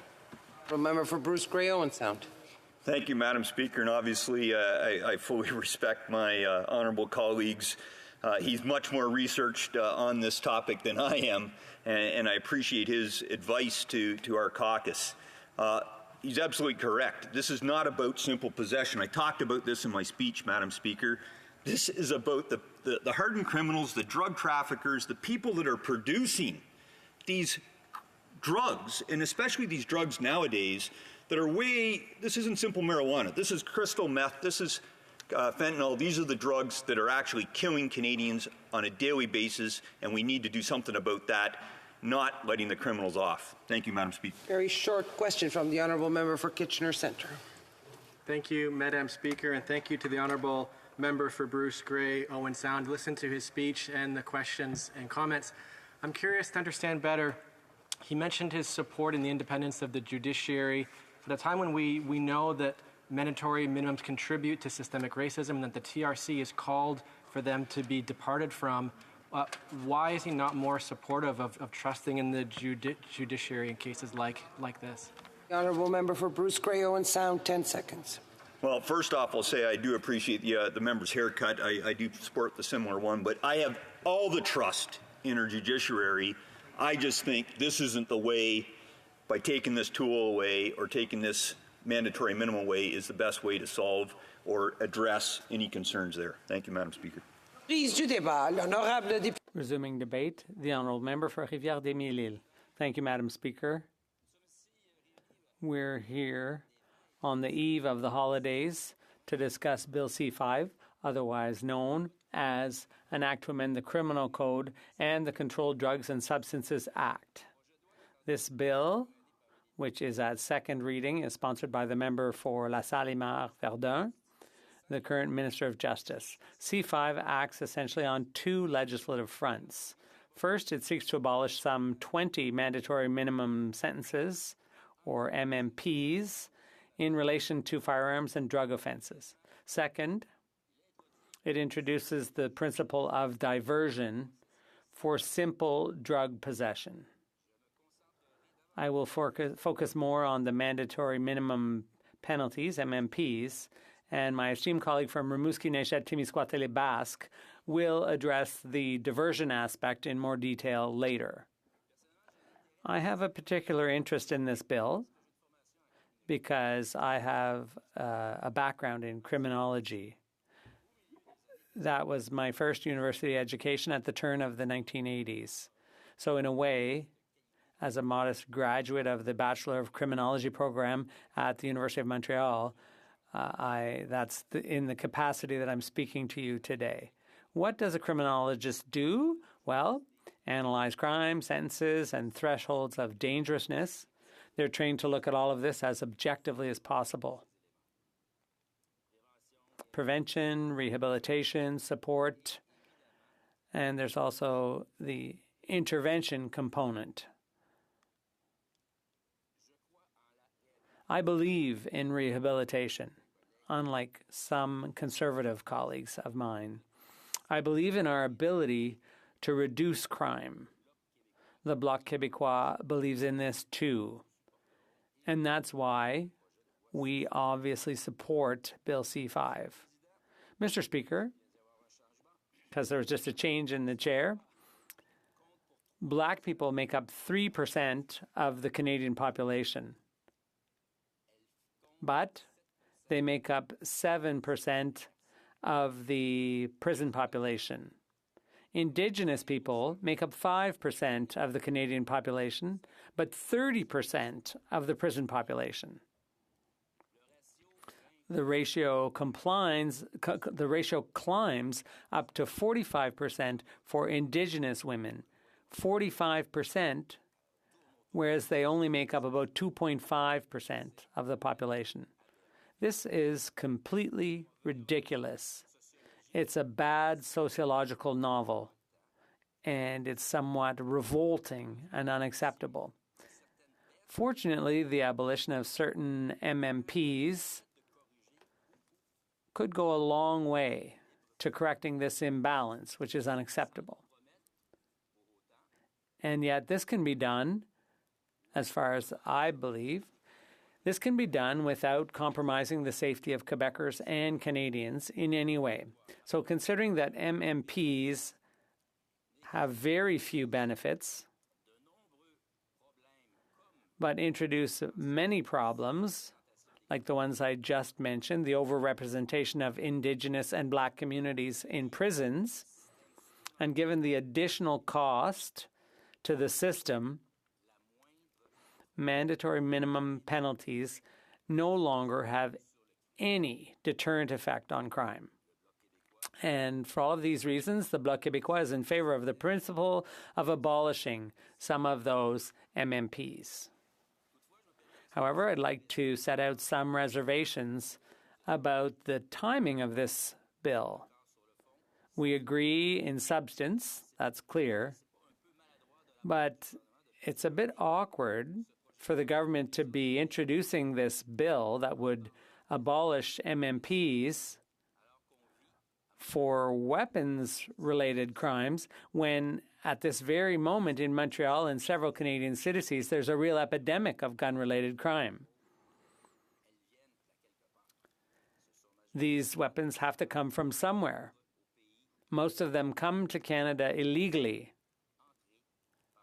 They crossed our border. They were brought in by arms dealers or traffickers. So scrapping MMPs without firm action by the government to stop the illegal imports of guns at the border sends a very bad signal to Canadians. Now, it is true that we're in favor of scrapping MMPs for first offenses, but not for second or third offenses, Basically, we believe in giving people a second chance, but when you reoffend, when you waste your second chance, there should be consequences. That's called accountability. I believe it's important to keep MMPs for repeat offenders because it's also about keeping the public's confidence in our justice system. So it seems legit to scrap mandatory minimums for firearms possession, but we do have reservations about certain crimes like discharging a weapon with intent, robbery, or extortion with a firearm. It seems to us that this is contrary to the government's claim. In short, there are several advantages to scrapping some MMPs. It would reduce, for example, the financial and administrative burden on the criminal and prison systems, the court and prison systems. It would open the door to alternative measures that promote social reintegration for criminals from Black and Indigenous communities, because let's not forget, those communities are disproportionately represented, overrepresented in prisons. And last but not least, MMPs are pointless. There is no empirical evidence they have any effect on an individual's decision to commit a crime with a firearm or not. When it comes to drugs, we've seen in the U.S. what a total failure the war on drugs was. And that war was brought in by former President Nixon. Severe penalties didn't have any impact on the drug traffic, but they did fill up U.S. prisons and tragically affected the lives of many small-time offenders. So many petty offenders had their lives tragically affected. Former Prime Minister Harper admired the U.S. with its tough on crime approach, as did many conservatives here. But the Bloc Québécois does not. We believe in rehabilitation, prevention, and alternatives. Fines, therapy, community work, these are all options that in many cases would do a far better job than mandatory minimums. So I repeat, before I wrap up, that my dear colleague from Rimouski, Nejet Témiscouata, Basque will continue this presentation by addressing the specific issue of diversion. So for all these reasons, the Bloc Québécois will obviously be supporting C5. I'd also like to say to the naysayers that this does not mean that we minimize gun crime. Our support for this bill does not minimize gun crime. Quebecers are more aware than anyone else of the threat firearms currently pose to social harmony. For months now, the Premier and the Quebec Minister of Public Security have had their hands full on the issue of tightening the borders. They need to get busy, the federal government needs to get busy and implement the Bloc's recommendations. Until then, C5 is a step in the right direction, and the Bloc Québécois will be supporting it. Mr. Speaker, thank you very much, and happy holidays. Questions and comments? The Honourable Parliamentary Secretary to the Minister of Justice. Merci, Monsieur le Président. Thank you, Mr. Speaker, and I'd like to thank my colleague for his very thoughtful intervention, and I agree with most of what he said. I do want to assure him that the issue of gun violence is something that we're very concerned about, and our government will take decisive action in that regard. But with respect to Bill C5, I wonder if you can speak about conditional sentencing orders and how that will impact the criminal justice system. And also, if you can talk about the need to have judges who are able to have the discretion to make important decisions about individual who is before him or her in their courthouse. The Honourable Member for Rivière-des-Mille-Îles. Basically, Mr. Speaker, I believe in our justice system. There are adjustments that need to be made, and in Quebec, major adjustments are being made when it comes to sex crimes. So I believe in the system, and I believe in judges. And we are, let's not forget, a democracy and this is a system that has stood the test of time. Questions and comments? The honourable member for, you're not in the right spot. Okay, Cowichan, Malahat, Langford. Thank you so much, Mr. Speaker, and I'd like to thank my colleague for his remarks. You know, the ongoing stigma from the criminalization of possession of drugs is a major barrier to people actually going and seeking help. And we have the City of Vancouver, the Province of British Columbia, the City of Toronto, the Canadian Chiefs of Police all calling for decriminalization. But here in this bill, all we see is a statement of principles and a warnings and referral system.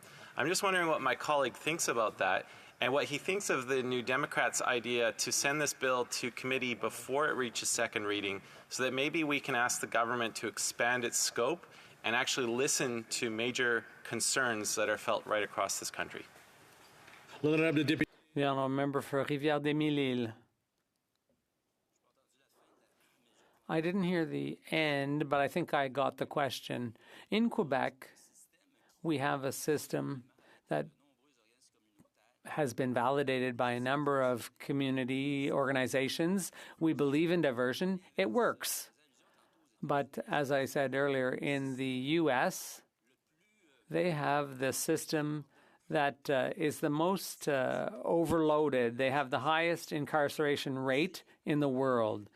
And this goes hand in hand with one of the highest rates of crime in the world. So that proves that their system doesn't work.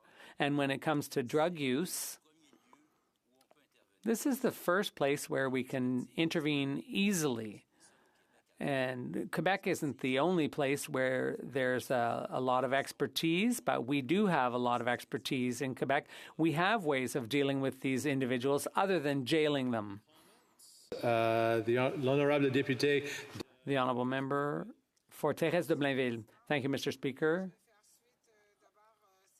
I'd like to commend my colleague on his excellent speech, as others have done. I fully agree with him that criminalizing is not the solution for some offenses, where other things can be done that will give a person a better chance of getting back on the right path. In Quebec, we do have a lot of expertise, and I'd like to ask my colleague what tools we need from the federal government to support Quebec and the provinces along those lines. Thank you. The honourable member for Rivière-des-Mille-Îles. Look, all I can say, Mr. Speaker, is that we've been calling for health transfers. Health transfers aren't just for hospitals. Health care includes rehabilitation and organizations that we fund in Quebec. Resuming debate, the honourable member for Red Deer Mountain View. Well, thank you very much, Mr. Speaker, and I'm honored to stand and speak to Bill C-5, which is an act to amend the Criminal Code and the Controlled Drugs and Substances Act. I have numerous concerns about this legislation that directly affects my constituents. By proposing this legislation, Liberals have illustrated just how out of touch they are with the long-lasting effects of criminal activities on Canadians. Their commitment to protecting the rights of criminals tramples on the legal rights afforded to victims of crime and does little to address systemic inequities, including the overrepresentation of Indigenous peoples, Black and marginalized Canadians in the criminal justice system. Instead, Bill C-5 reduces the accountability of violent offenders and encourages their release back into the community instead of facing legal consequences that are proportionate to the crimes they have committed. My Conservative colleagues have spoken at length about the impacts of this bill on firearm-related offences and weapons trafficking. Has the Liberal government forgotten how gun violence impacts people and communities across Canada? Violent crime involving firearms is a growing threat to public safety in our communities. Even with the devastating effects of the COVID-19 pandemic, my constituents still rank rural crime and gun violence as one of their main concerns. These crimes continue to rise, and almost half of Canadians feel that gun violence is a threat to their community. Bill C-5 does nothing to stand up for Canadians. It instead chooses to weaken our laws and empower criminals. It gives more liberties to criminals who have guns than law-abiding Canadians who own guns. When we look at the text of Bill C-5, we see that it actually helps those who prey on the vulnerable. It reduces sentencing for drug trafficking, for gun crime, for importing drugs. I believe that the average Canadian can clearly distinguish the difference between drug trafficking and someone who is suffering from addiction issues being caught with a small amount of drugs. This bill does not help the latter. It instead rolls back the offenses for the producers, the manufacturers of Schedule I drugs. It uses vulnerable Canadians to cover the true intent of this bill, which is to soften accountability for criminals. On Monday, my Conservative colleague was attacked for not mentioning systemic racism in his remarks, as if to imply that Bill C-5 has anything to do with correcting racial injustices in our legal system. It's important to point out that in the 6 years that these Liberals have been in power, the proportion of federal prisoners who are Indigenous rose from 24% to 30%.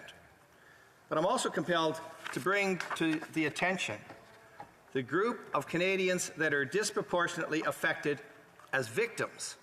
These victims include women and girls, visible minorities, LGBTQ people, children and youth, lower income families, those living in poverty, and people in northern and remote communities.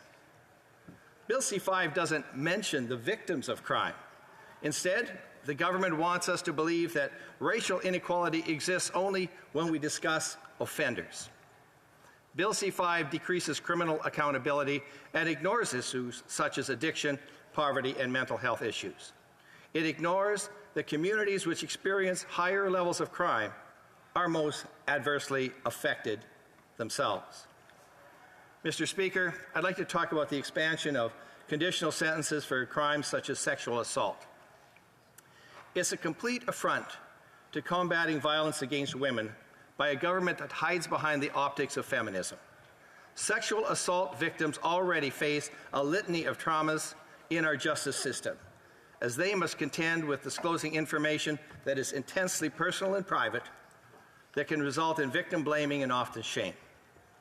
This bill would add even more obstacles to those trying to heal from sexual assault by allowing the sexual offender to serve their sentence at home. Someone on house arrest is generally not limited to constantly staying at home, as they can be permitted to leave for certain pre-approved locations and activities. Their movement and freedom may be controlled and monitored.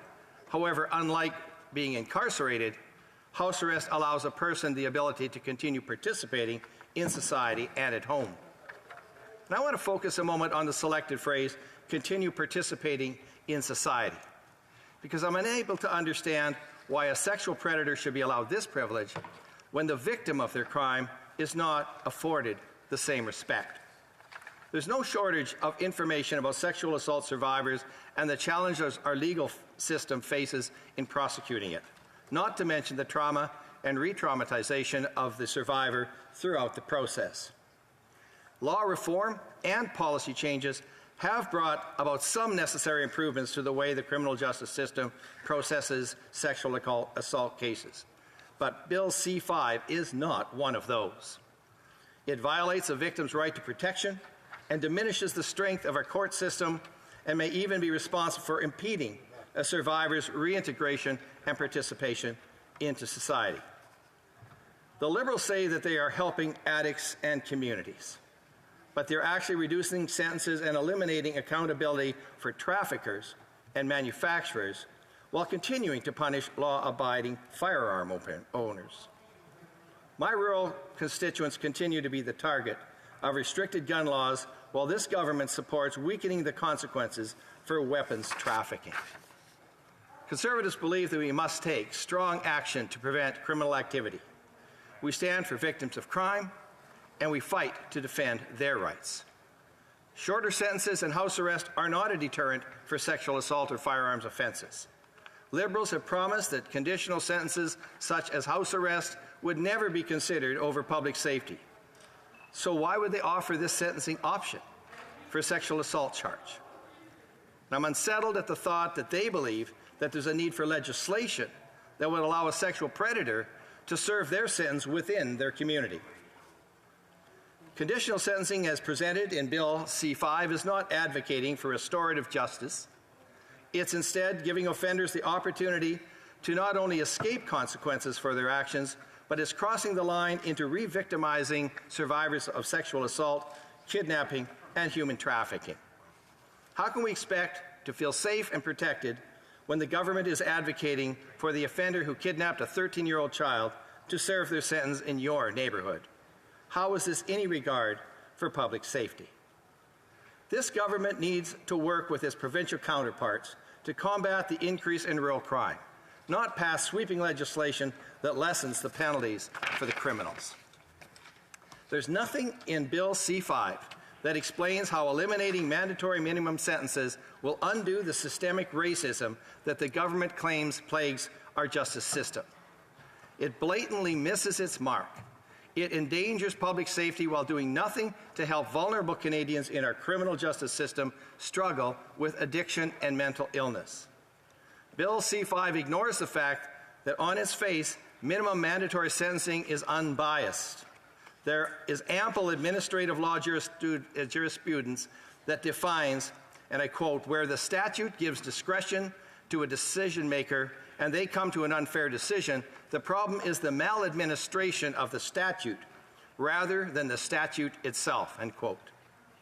If the Liberal government believes that mandatory minimum sentences perpetuate systemic racism because of the prevalence of racist policing and improper use of prosecutorial discretion, then why are they not introducing solutions to this problem?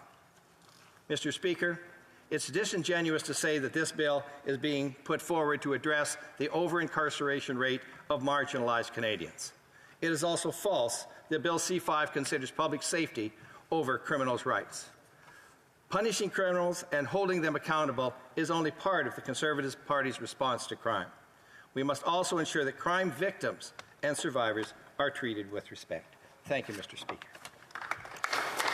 Questions and comments? The honourable member for Winnipeg North. Yes, thank you, Mr. Speaker. I want to pick up on the systemic racism that is in fact there, and it's a little upsetting that the official opposition doesn't even want to recognize that. And I would ask the member for his thoughts about the Truth and Reconciliation report, where one of the calls for action, number 32, specifically is asking for the type of legislation that we are bringing forward for, in good part, dealing with the systemic racism that is there. Are the hundreds of individuals and Judge Sinclair wrong with that particular call for action? Is that a call for action that the Conservative Party does not support? Good question. Honourable member for Red Deer Mountain View. Well, thank you very much, Mr. Chair, and certainly from the departmental's own commentary. You know, in order to address over-incarceration rates of Indigenous people as well as blacks and marginalized Canadians, the following offences are the ones that are going to be repealed: using a firearm or imitation firearm in commission of offence, possession of a firearm or a weapon knowing its possession is unauthorized, possession of prohibited and restricted firearms with ammunition, possession of a weapon obtained by the commission of offence, weapons trafficking, possessions of for purposes of weapons trafficking, importing, exporting, knowing that it's unauthorized, discharging a firearm with intent, discharging firearm recklessness. These are some of the laws that are being watered down.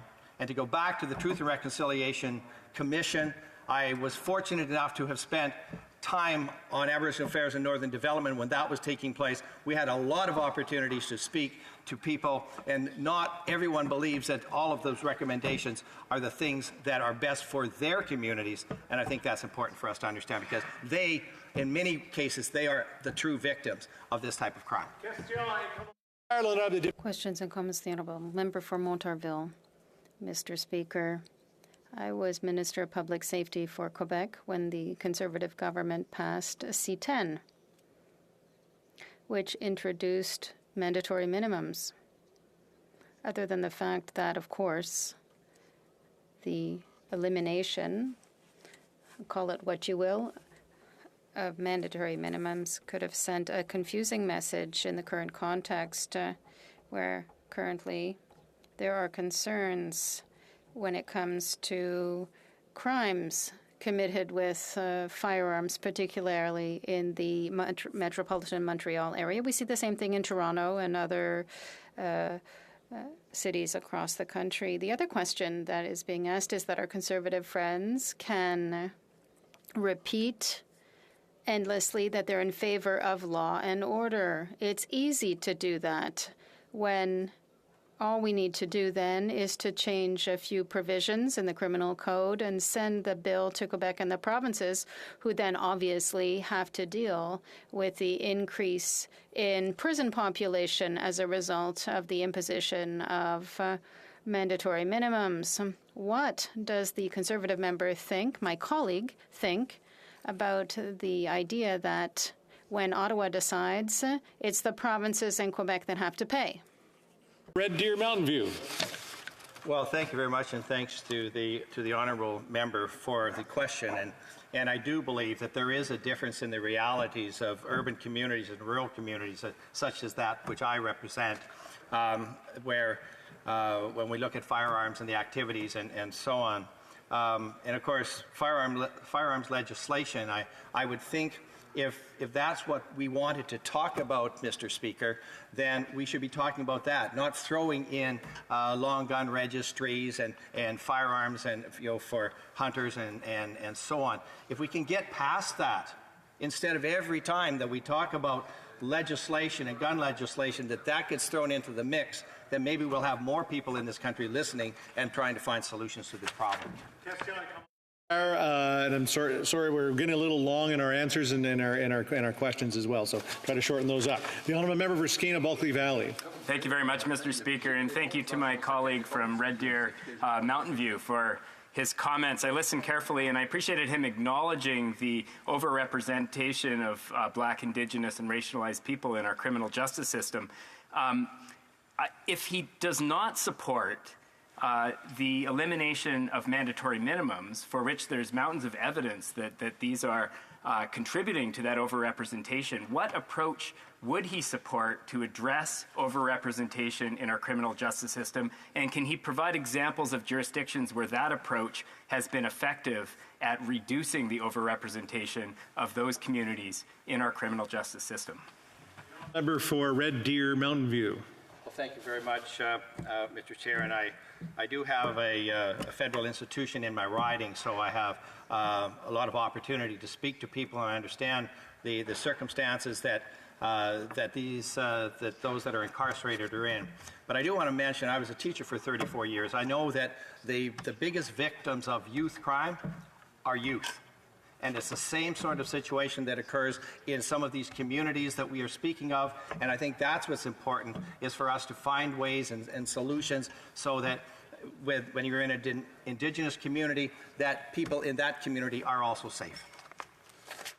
Debate the honourable member for Red Deer Lacombe. Thank you very much, Mr. Speaker, and I want to thank my good friend, neighbor, and colleague from Red Deer Mountain View for his excellent speech and his excellent presentation. And this is my first opportunity, Mr. Speaker, to actually deliver a speech on behalf of the constituents of Red Deer Lacombe in this new Parliament. I want to thank all of the volunteers, my family, and of course the voters of Red Deer Lacombe for sending me here for a 6th term. And my commitment to you is to do my best, of course, in representing the issues and the values that we hold dear in Central Alberta. And one of those, Mr. Speaker, is being addressed by this legislation.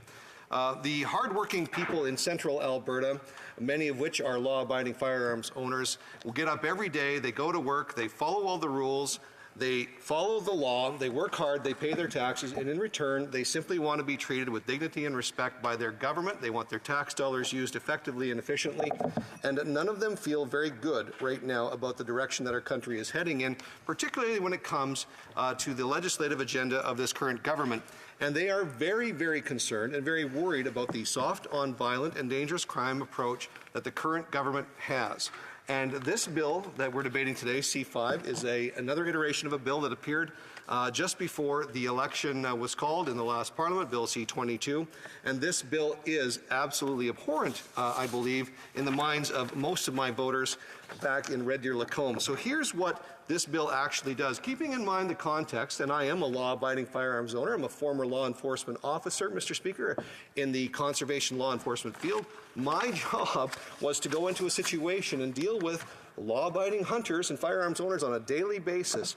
So I would go into situations as a conservation officer or as a national park warden where virtually every person I dealt with had an axe because they were camping, a knife because they were fishing, or a firearm or a bow or a crossbow because they were hunting.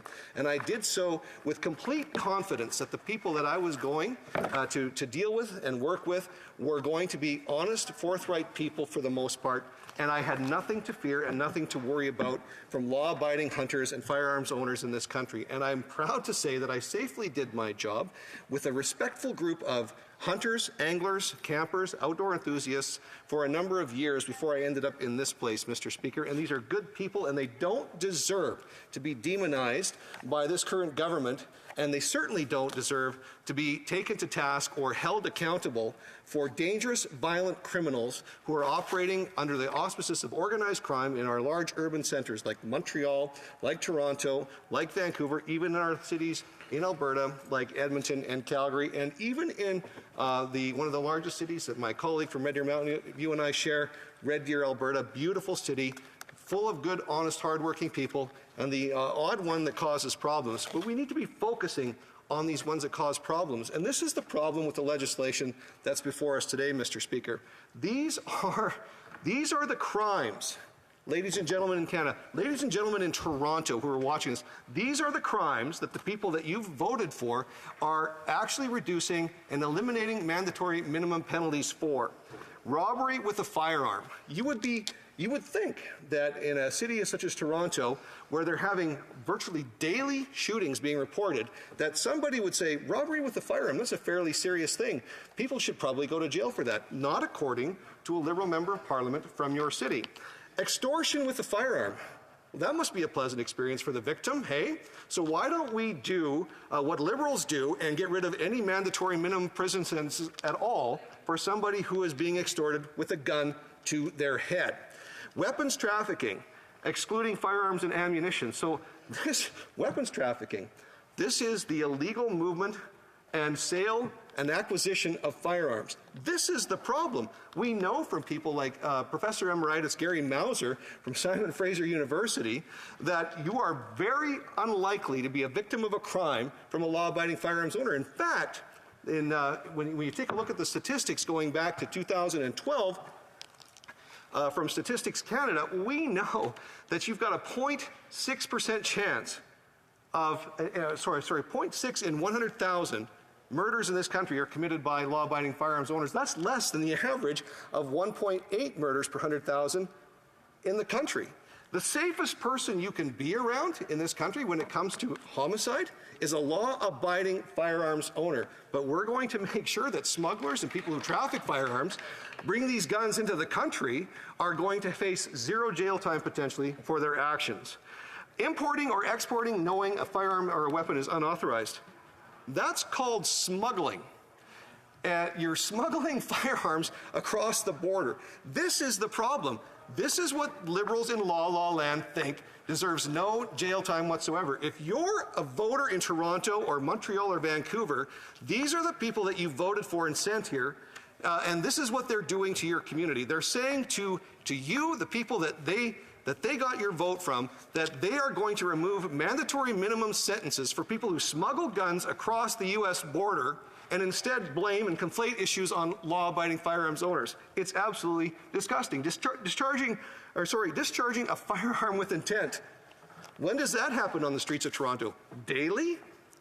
But if you do that, if you're the one with the gun in your hand, apparently in Liberal law land, you don't need to go to jail. Using a firearm in the commission of an offense, holding somebody up, committing a robbery, committing a carjacking, using a firearm in theft, any of these other types of activities, if you take a firearm along with you, Don't worry if you voted Liberal, because the Liberals are looking after your interests and making sure you spend no time in jail as a result. Possession of a firearm knowing its possession is unauthorized. These are people that are not getting firearms licenses like every law-abiding firearms owner in this country actually does. Canadians might be surprised to know that every single day, all 2.1 million of my fellow law-abiding firearms owners in this country are checked with CPIC to make sure that we are able and eligible to continue to possess firearms. As a matter of fact, the law is written in this country. You cannot possess a firearm at all. Every firearm is illegal unless you have a license to have one. That's what the law currently says. And law-abiding Canadians, by the millions in this country, follow those rules on a daily basis, and we are checked on a daily basis to make sure that we can continue to lawfully possess our property. But instead of harassing people like me, the government is going to make life easier for people who are unlicensed. If you're found in possession of a basket full of handguns in downtown Toronto, don't worry, you don't have an RPAL. These guns were smuggled. You might even be the smuggler, but guess what? You have the option of going home and sitting in your house and thinking hard about how bad you are, because that's the Liberal solution to organized crime in our country. This is absolutely ridiculous. Possession of a prohibited or restricted firearm with ammunition. These are guns that you're not even allowed to have prohibited. You're not even allowed to have them. So now we're talking about illegal owners owning illegal guns that would be illegal for anybody to own in this country. Don't worry, the Liberal Party of Canada has got your back. If you've got one of these, you don't have to go to jail. Here's your get out of jail card, just like in the Monopoly game. You don't actually have to face the consequences. Possession of a weapon obtained by commission of offense. That's theft, Mr. Speaker. That is somebody who comes into my home and steals my gun. That's somebody who comes into a rural property in the county of Red Deer, county of Lacombe, county of Pinoco, or into one of our communities, steals from us, tries and may be purposefully there for the purpose of trying to steal our firearms. And the Liberal response to this is, oh, well, because our disarmament policy for law-abiding Canadians isn't working, we're going to let you get out of jail for free for going to steal a law-abiding citizen's property. Mr. Speaker, this legislation is absolutely ridiculous, and it flies in the sensibilities of everybody. These mandatory minimums, just on the firearms, I didn't even get into the drugs and all of the other things that the government is reducing or eliminating minimum penalties for. Of the firearms offenses, Mr. Speaker, in this legislation, virtually all of them except for one, that they're eliminating any minimums for at all, Mr. Speaker. Guess who introduced these pieces of legislation in the criminal code? Was it Stephen Harper or Brian Mulroney? One of them happened under the government of Stephen Harper. The other 10 or a dozen of these provisions in the criminal code were put in place by none other than Pierre Elliott Trudeau and Jean Chrétien. And today's Liberals are certainly not yesterday's Liberals, ladies and gentlemen. Your country's not any safer with these guys at the helm. Thank you, Mr. Speaker. Questions and comments? The Honourable Parliamentary Secretary to the Government House Leader. Well, I mean, thank you for that, Mr. Speaker. Whatever that was. You know, the member talked about a get-out-of-jail-free card. No, it's actually just a fundamental philosophical difference of how to approach crime. You know, the approach of the Conservatives is very simple. Lock them up and throw away the key. And I believe that this member probably actually believes that, Mr. Speaker. I would encourage him to get up and say that, yes, his approach is lock them up and throw away the key. But unfortunately, Mr. Speaker, unfortunately for him, the majority of society believes that the government has a role to play in rehabilitation and reintegration of people into society. You know, he talks about a get-out-of-jail-free card. Where is that even coming from?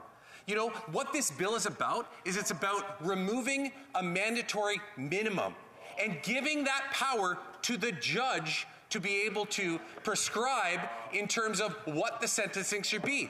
Can this member please explain to the House why he does not have faith in judges to make those decisions? Member for Red Deer Lacombe. Well, I gladly respond to that question. My colleague is missing the point altogether. If my colleague would actually read polling information that Canadians are responding to when they're asked the question about confidence in their police or confidence in their justice system, the numbers don't look good for the last 6 years. Crime is on the rise. Dangerous crime and violent crime is on the rise, and confidence in our police and our justice system is going down. That's because of the tone and the agenda set by this government going after the wrong people. He's got it wrong. And when it comes to rehabilitation, my colleague should know that the only way that you're going to be able to access any of the programs and services offered by the Correctional Service of Canada is if you spend at least 2 years in jail. That's the threshold. When you go to a provincial prison, you don't get any of that. When you go to a federal prison for 2 years, you get access to programs and services so that you're not doing recidivism. Why would the Liberal members of this House deny these people an opportunity to get the programs and services they need? They just simply want the votes of the hug-a-thug crowd in this country, and it's doing nothing for safety. Question et commentaire, l'honorable député de Shepherd. Merci beaucoup, Monsieur le Président. Thank you very much, Mr. Speaker. I'd like to thank my colleague for his speech. Now, I'd like to go to a different point. Whatever the Conservatives say, there are examples that work elsewhere in the world. So let's look at what's happening elsewhere in the world. Let's look at Portugal, which chose decriminalization, which is working. There's also Switzerland, which has decided to also take a similar approach, and it's working. After trying the tough on drugs approach that the Conservatives support, which didn't work in the 90s, well, we can see examples elsewhere in the world which ultimately are looking at diversion, just like we're looking at in Quebec. As we heard from my colleague from Montalville, tough on drugs is all very well, but who ends up paying for it? Quebec and the provinces. There's a real cost to all that. So I'd like to hear from my colleague on examples elsewhere in the world that show that diversion works. Mr. Speaker, so I think my colleague is asking about whether or not people should be going to jail for simple possession. I would ask her to, if she shares my interpretation of the legislation. So here's what the minimum penalties with respect to drugs are in Bill C-5. Trafficking, so this is for drug dealers, trafficking or possession for the purpose of trafficking. That doesn't sound like simple possession to me, Mr. Speaker. Importing and exporting or possession for the purpose of exporting. That sounds like drug smuggling across the border to me, Mr. Speaker. Production of a substance in Schedule 1, heroin, cocaine, fentanyl, crystal meth. This sounds like illegal drug manufacturing, Mr. Speaker. We're not talking, this bill's not addressing the simple possession issues that my colleague's talking about. We can have a discussion about those kinds of things for simple possession and addictions all day long. I would be happy to have the conversation with her. This is about criminality, and this is about organized crime. Why would we be conflating that with simple possession? These are criminal organizations smuggling and manufacturing and distributing drugs. They should go to jail. Questions and comments, and a very short one. The honourable member for Cowichan, Malahat Langford. Yes, Mr. Speaker, just following on the previous question, but what Bill C-5 does do is it does amend the Controlled Drugs and Substances Act by adding a new section after Section 10. It adds a declaration of principles and a warning and referral system. We've had many jurisdictions across Canada, including the province of British Columbia, that have flatly asked the federal government for decriminalization. It includes the chiefs of police. I'm just wondering if my colleague can comment on the fact that this bill was probably a great missed opportunity to address that fundamental aspect of our justice system. Member for Red Deer Lacombe, and a very short answer. Well, my colleague missed the opportunity to not get into a coalition with the government of the day, but that's fine. The diversion measures that are in the legislation are certainly something that can be considered. I know as a former law enforcement officer that I have the ability to decide to pursue something or not. A Crown prosecutor has the ability to decide to pursue something or not. That is where the judgment needs to be made. We don't need to legislate that judgment. We need to trust the men and women on the ground, not only in our law enforcement, but in our prosecutorial services. They're the ones that can actually decide and are best positioned to weed out who's doing what on the ground, whether it's somebody caught up with addictions and simple possession or whether it's actual criminal activity. Let's let them do their work. They're fantastic. Continuing debate, the honourable member for, I'll do it, Lambton, Kent, Middlesex. Thank you, Speaker. Speakers, this is my first time rising in this House in the 44th Parliament. I just want to take a moment and an opportunity to thank the people of Lambton Kent Middlesex for re-electing me back to this place on their behalf. It's a responsibility, it's an honor and a privilege that I don't take lightly, and I'm just really grateful for the Lambton Kent Middlesex for sending me back here. And Speaker, my re-election was made possible by everyone who supported my campaign, believed in me, and had my back and helped me through this journey. And with dedication and professionalism of my team and the passion and commitment of our volunteers, the generosity and sacrifice of our donors, and of course the love and support of family and friends, we were able to share our positive Conservative vision, and I'm grateful beyond words. I wouldn't be here without my amazing campaign team, so thank you to my campaign manager David Serbinsky, my official agent Doug Plummer, and the rest of my core team and staff without whom I wouldn't be here. Russ Kuykendall, Tony Wisniewski, Yvonne Hundy, Anna Marie Young, Todd Gerd, Sherry Davies, and Kim Heathcote, and the group of volunteers who canvass with me day in and day out: Archie Neutrogen, Mark Etienne, Jerry Rupke, Steve Stellingworth, Marius, Juliet, Hannah Kurjanowicz, Brandon McDougall, and my predecessor, Bev Shipley. And I'd also like to thank Julie, Angela, Holly, Candace, and Jennifer for always being there and for your steadfast support throughout my political journey. And the sign crew, they put up over 3,000 signs, and thank you for your hard work and dedication. A special thank you to my parents, Theo and Diane Rood, for their love and support, and to my dad for taking on the immense task of installing these signs and removing them and just being there for me throughout this. And to my brothers, Jeremy Rood, Steele Leacock, and my grandma, Helen Jamerzinski, thank you for your love and support. So thank you all. Now, we're going on to the bill that's before us. Speaker, it should come as no surprise when I say that Conservatives are the party of law and order, and we are the party that stands with victims of crime and their loved ones. We're the party that applies common sense and outcomes-based principles to protect innocent Canadians from violent criminals who would harm others. And we're the party that understands that it's criminals that are committing these crimes, not law-abiding firearms owners, hunters, anglers, hunters and sport shooters. And Liberals claim to be serious about getting tough on crime, but their hypocritical actions speak louder than words. Last February in the previous Parliament, the government introduced Bill C-22. The goal of this harmful legislation was to reduce the sentences for illegal gun smugglers and remove mandatory minimum sentences for many serious offences. And the bill died when the election was called, but here we are again with the same bill, but a different number. And just months before the Prime Minister called an unnecessary election in the middle of the pandemic, my Conservative colleague introduced a private member's bill which would have actually imposed tougher sentences for criminals who were caught smuggling or in possession of illegal guns, which is a larger problem. Now, Brian Sauvé, who's the president of the National Police Federation, said policies like what the Liberals are advocating for may be politically popular but fail to address the root cause of gun violence. And I quote, "The narrative is that we need to restrict gun ownership because that will curtail crime, when really the evidence is that illegal gun trafficking leads to criminals owning guns, which leads to crimes with firearms," he said. "So really we need to look at the source of the problem," end quote. Crimes with guns is exactly what the government claims to want to stop, yet it voted against the bill that would have continued to, and continues to fail to support legislation that would actually do just that.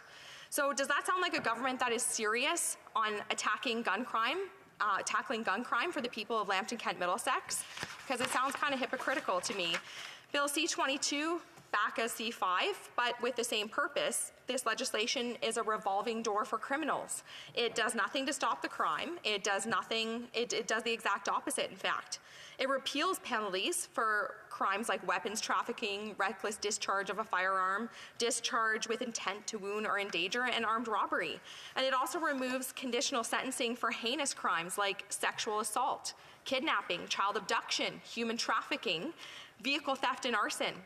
Now, Liberal elites in Ottawa don't care about your safety or the security of your loved ones, is what that tells me. Conservatives like myself will always fight against harmful legislation like C-5.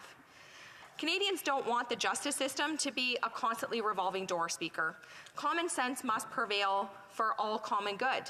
And Speaker, I studied criminology in university, and I have friends who are corrections officers, probation, and parole officers, and I hear the same thing from them all the time. It's the same people revolving through the doors, committing the same crimes over and over again. And you know, if it's a provincial offense, which is 2 years less a day, they're just not getting the kinds of help that they would need if they were sent to a federal facility where they will have help for mental health and addictions problems, Speaker. And so, Speaker, the government has a role to play in ensuring Canadians, victims of crime, and their families can exist freely without fear and in our society. And in C5, the Liberals are telling Canadians that these offences are no big deal. So it's no big deal that someone could leave prison, steal a car, rob several businesses, assaulting the occupants with a weapon, and then attack a police officer on their way out. Apparently, the Liberal government thinks that scenario only deserves a slap on the wrist, not a guaranteed minimum punishment for a harmful crime or criminal behavior. In fact, what's proposed in this bill would allow someone who did all of the above the opportunity to not even spend a single day in jail. So again, as a Conservative, I have to stand here and attempt to bring common sense to a government that is clearly showing no indication that they have any sense left, common or not. In fact, some days it feels like the Liberals have removed the word common sense from the dictionary entirely. But at the end of the day, Bill C5 gets soft on gun crime and gives great relief to criminals and offenders. It's missing any good reasons why this policy cares for, protects, or prevents repeat offences against victims of violent crime in Canada. It misses the mark on what should be targeted to stop crime and illegal guns. Speaker, let me quote Winnipeg Police Constable Rob Carver. Quote, "When we seize handguns, the handguns are always almost 100% in the possession of people who have no legal right to possess them. They're almost always stolen or illegally obtained." End quote. Again, it's not the law-abiding hunters, farmers, and sport shooters who are committing serious crimes. Now, let's look at the final part of this so-called landmark progressive legislation. Speaker, during an unprecedented national overdose crisis, we have a government that is actively trying to enable criminal proliferation of drug trafficking, importing and exporting, and production. Now, where's the sense in that? Speaker, I've heard from Lewis, who's a constituent in my riding of Lambton-Kent Middlesex, who's asked me, and I quote, "Can we address the fact that known drug dealers are getting away with murder? We lost a grandchild." End quote. So, Speaker, what Canadians want and need is a compassionate approach to mental health and addictions recovery, and this is not found in C5.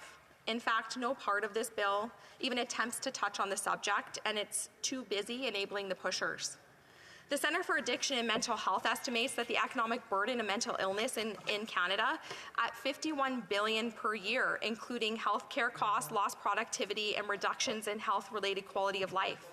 Addictions and mental health have costly and far-reaching impacts in our society and must be given proper attention in legislation to combat the crisis. When will the government put forward legislation to address this impact, instead of using a real crisis to score cheap political talking points at the cost of protecting Canadians? Speaker, the Prime Minister and Liberal members across the floor are all talk. They talk big, they make sweet-sounding promises to address serious concerns about gender-based violence, opioid addiction, systemic racism, and other forms of discrimination. And they make bold-faced claims to be helping Canadians, but then they offer nothing of use. So what I see, and what the constituents that I represent see when the Liberals grandstand, is hypocrisy. I see a soft on gun crime and soft on criminal drug enterprise bill before this House.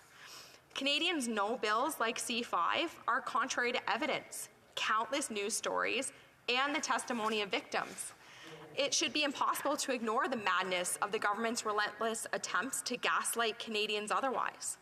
Canadians expect this government to stand up for the rule of law, to protect victims first, and to stand up for their rights. The government should be targeting violent criminals, sexual offenders, and criminal gangs, and ensuring that the criminal code protects Canadians. Any changes should be made in a well-informed manner which protects public safety. As legislators, we must represent and reflect the values of the average Canadian, and Canadians consider the crimes of C5 relaxes measures against to be extremely serious. By reducing mandatory sentences for serious crimes, C5 says elected representatives do not need to be accountable to the victims of these crimes. This is hypocrisy. The utter hypocrisy of this bill, and those who vote for it is staggering. To vote in favor of this bill signals a victory for violent criminals who commit some of the most heinous crimes against the most vulnerable victims in Canada. It comes at a cost to victims and their families, present and future, and to the dignity of our great nation. And Speaker, that's a fact I find unacceptable, and that's why I will be voting against this bill. Thank you. Question et commentaire. The honourable member for Ottawa Centre.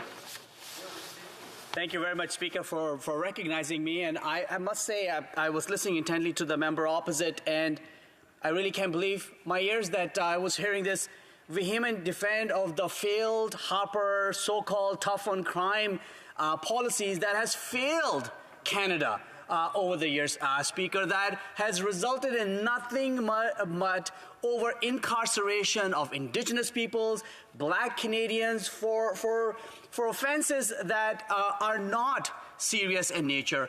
This is a defense of policies which the courts have found to be unconstitutional in many respects. So I asked the member opposite that why are they so focused on championing policies that have failed us and not look at data to ensure that Canadians, no matter what background they come from, have an opportunity to be able to serve their sentences in communities and have a better opportunity in reintegrating and rehabilitating back into society. Member for Lambton Kent Middlesex. Speaker, I talked about victims and needing to protect victims, and a lot of the victims are actually exactly what he said. They're also racialized Canadians.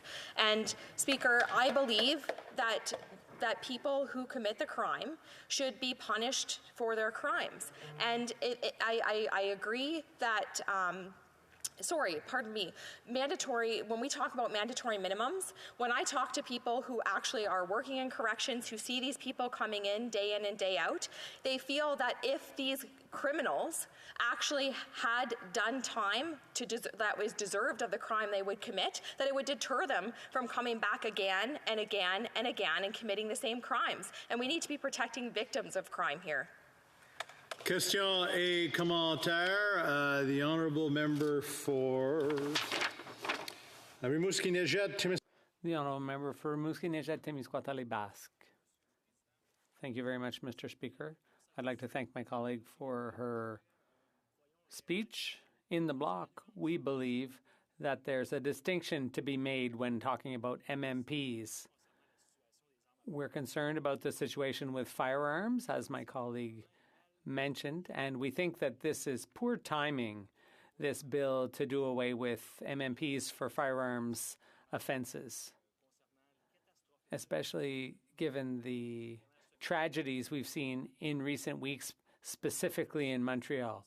Mr. Speaker, we know that the Conservative Party is a bit vague or unclear when it comes to controlling firearms and particularly assault weapons. What does my colleague propose to reduce murders with firearms when her party is in favor of allowing handguns? Thank you, Mr. Speaker. The honourable member for Lambton Kent.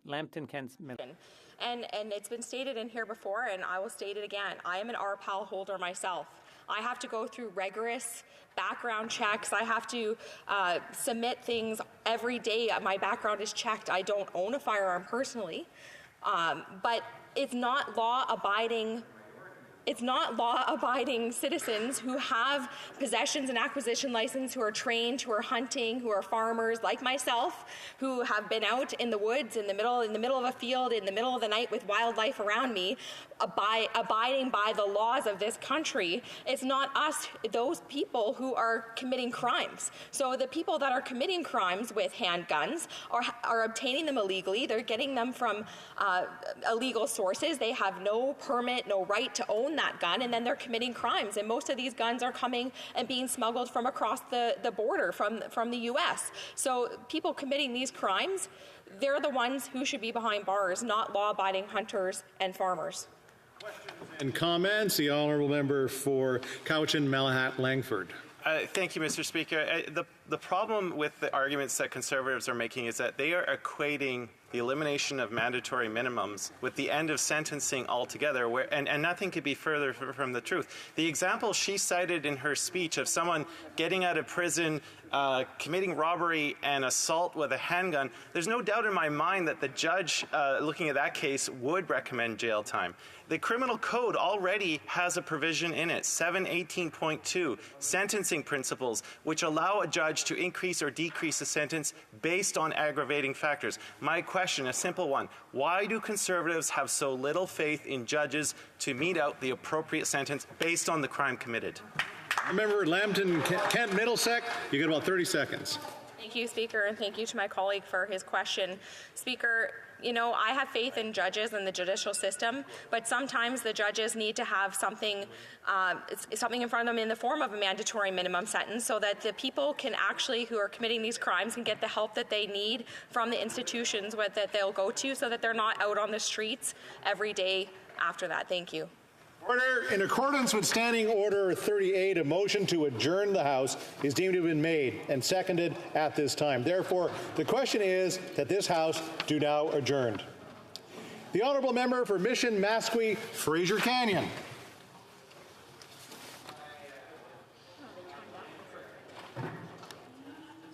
Thank you, Mr. Speaker. The Insurance Bureau of Canada declared the BC floods the most costly, severe weather event in the province's history. The quote for insured private damage is $450 million, but the actual cost is much higher since many affected were uninsured or underinsured. This also doesn't account for public infrastructure lost. $155 million in insured damage was also incurred by wildfires this year, but again, this doesn't take into account those without coverage. Now, yesterday, the Fall Economic Statement promised $5 billion through the disaster financial assistance arrangements for recovery costs related to the recent natural disasters in British Columbia. While this response to the ongoing advocacy of my Conservative colleagues and I is appreciated and reflects the Team Canada approach I've been taking, especially with the Minister for Emergency Preparedness, I do look forward to the government unpacking this promise and outline how and where the financial support will be provided in conjunction with the province of BC. The funds are tied to fiscal year 2021-2022, which ends in just over 3 months. While the dikes and roads in question that were washed out cannot be rebuilt that fast, will there be flexibility for these funds to be accessed after March 31st? And providing these funds through the Disaster Financial Assistance Arrangement Program also creates additional concerns and questions. Small communities like Princeton and Merritt in the riding of my colleague, the member for Central Okanagan, Similkameen Nicola, has expressed that due to the scale of the damage, their tax base is simply unable to support what would likely be required from them in matching funds. Or what about Lytton in my constituency, where there literally is no tax base as 90% of the village burned to the ground? The federal government's disaster financial assistance arrangements with the province of BC provides no assurances for these small communities that they'll actually receive the support they need. And this is causing a lot of stress on local leaders. In his answer on Monday, the Minister for Emergency Preparedness indicated that the federal and provincial governments and Indigenous leaders were meeting that very day on this topic. Could the minister share the results of that meeting? Specifically, will a portion of the funds announced go to dike repair and enhancements? I'm glad that Indigenous leaders were at the table for those meetings, because as wildfires devastated Lytton and surrounding First Nations this summer, it became clear that emergency coordination with and notification of Indigenous communities affected is woefully insufficient. The recent flooding has also only reiterated this reality. In BC, the First Nations Emergency Management Society have called for a more integrated alert system and consistent funding after it took days to coordinate and reach the remote Indigenous communities cut off by flooding. I spoke with Chief Lampro of Shaken First Nation last week, and many First Nation leaders like him are at a loss. The AFN reports BC signed a $29 million emergency services agreement with Indigenous Services Canada in 2018, which includes 28 emergency management coordinator positions for First Nations. But these positions were unfulfilled. Why? So what concrete measures is the government going to going to take to ensure that there are resources in place for the remote Indigenous communities that were impacted the most by some of our most recent natural disasters. So again, I'd like to thank the government for the $5 billion towards British Columbia and the collaborative approach the Minister of Emergency Preparedness has taken with me. And I hope I have some concrete answers to some of my questions this evening. Thank you, Mr. Speaker. Honourable Parliamentary Secretary to the President of the Queen's Privy Council for Canada and the Minister of Emergency Preparedness.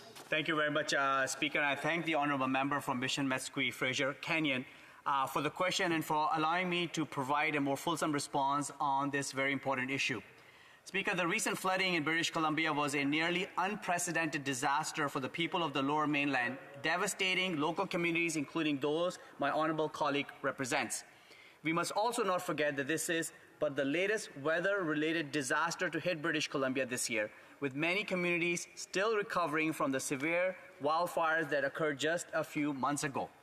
As devastating as these events have been, we unfortunately know that they will likely not be the last. Research shows that weather-related natural disasters will only increase in frequency and severity across Canada in the coming years, thanks to the effects of climate change. Climate change is one of the greatest threats of our time. We need to act quickly to build resiliency and better protect our communities. Continued collaboration with our provincial and territorial counterparts will be essential as we move forward with this work. That is why our government has created a new Climate Disaster Resilience Committee with our BC provincial counterparts. The committee will work closely with Indigenous leadership to respond to the immediate needs of British Columbians and look at ways to build back with greater resiliency.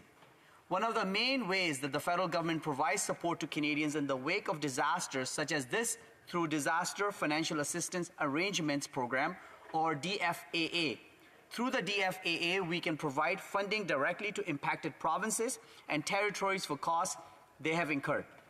Under the program, Speaker, the federal government cost shares up to 90% of all eligible disaster response and recovery costs with provinces and territories when eligible expenditures exceed an established initial threshold based on provincial population. The DFAA also offers an additional 15% top-up for mitigation enhancements for innovative recovery activities that increase future resilience. In yesterday's fall economic statement, as the member acknowledged, our government announced we have set aside $5 billion in 2020, 21, and 22 for the federal share of recovery costs under the DFAA, as well as other costs related to the recent natural disasters in British Columbia. I can also confirm, Speaker, that on November 19th, BC submitted a request for financial assistance and an intent to request an advance payment under the DFAA. As the event is still active, estimates from the province are still forthcoming. Public safety officials are actively engaged with their provincial counterparts to begin work on this package. We know that there is more work to do to support British Columbians, not just through the recovery from this crisis, but to protect all Canadians from future disasters. Through the Flood-Focused National Disaster Mitigation Program, our government supports cost-shared investments in flood mitigation that help to identify, plan for, and prevent flood risk. The Disaster Mitigation and Adaptation Fund delivered by Infrastructure Canada also provides funding for infrastructure projects that reduce our risk. We have also set up a task force on flood insurance to explore ways to protect homeowners in areas with a high risk of flooding, including the possibility of low-cost national flood program. It is expected to submit its report by spring of 2022. At the same time, Speaker, Indigenous Services Canada is working with First Nations partners to examine the unique context on reserve by establishing a dedicated steering committee on First Nations home flood insurance needs. Speaker, as we look at building back, people and communities deserve to be better informed about their flood risk as they plan for the future. That is why, Speaker, we are investing $63.8 million over 3 years to work with the provinces and territories to complete flood maps for higher risk areas. Thank you. Member for Mission Mesquite, Fraser Canyon. Well, I'd like to thank the honourable member from Ottawa Centre and welcome him to the House of Commons in his new role as Parliamentary Secretary. If he could just ask a couple of my questions very specifically. Will there be the funds announced under the DFAA are for this fiscal year. Will they still be available in the following fiscal year when, as the member mentioned, some of the requests coming from the province are still forthcoming?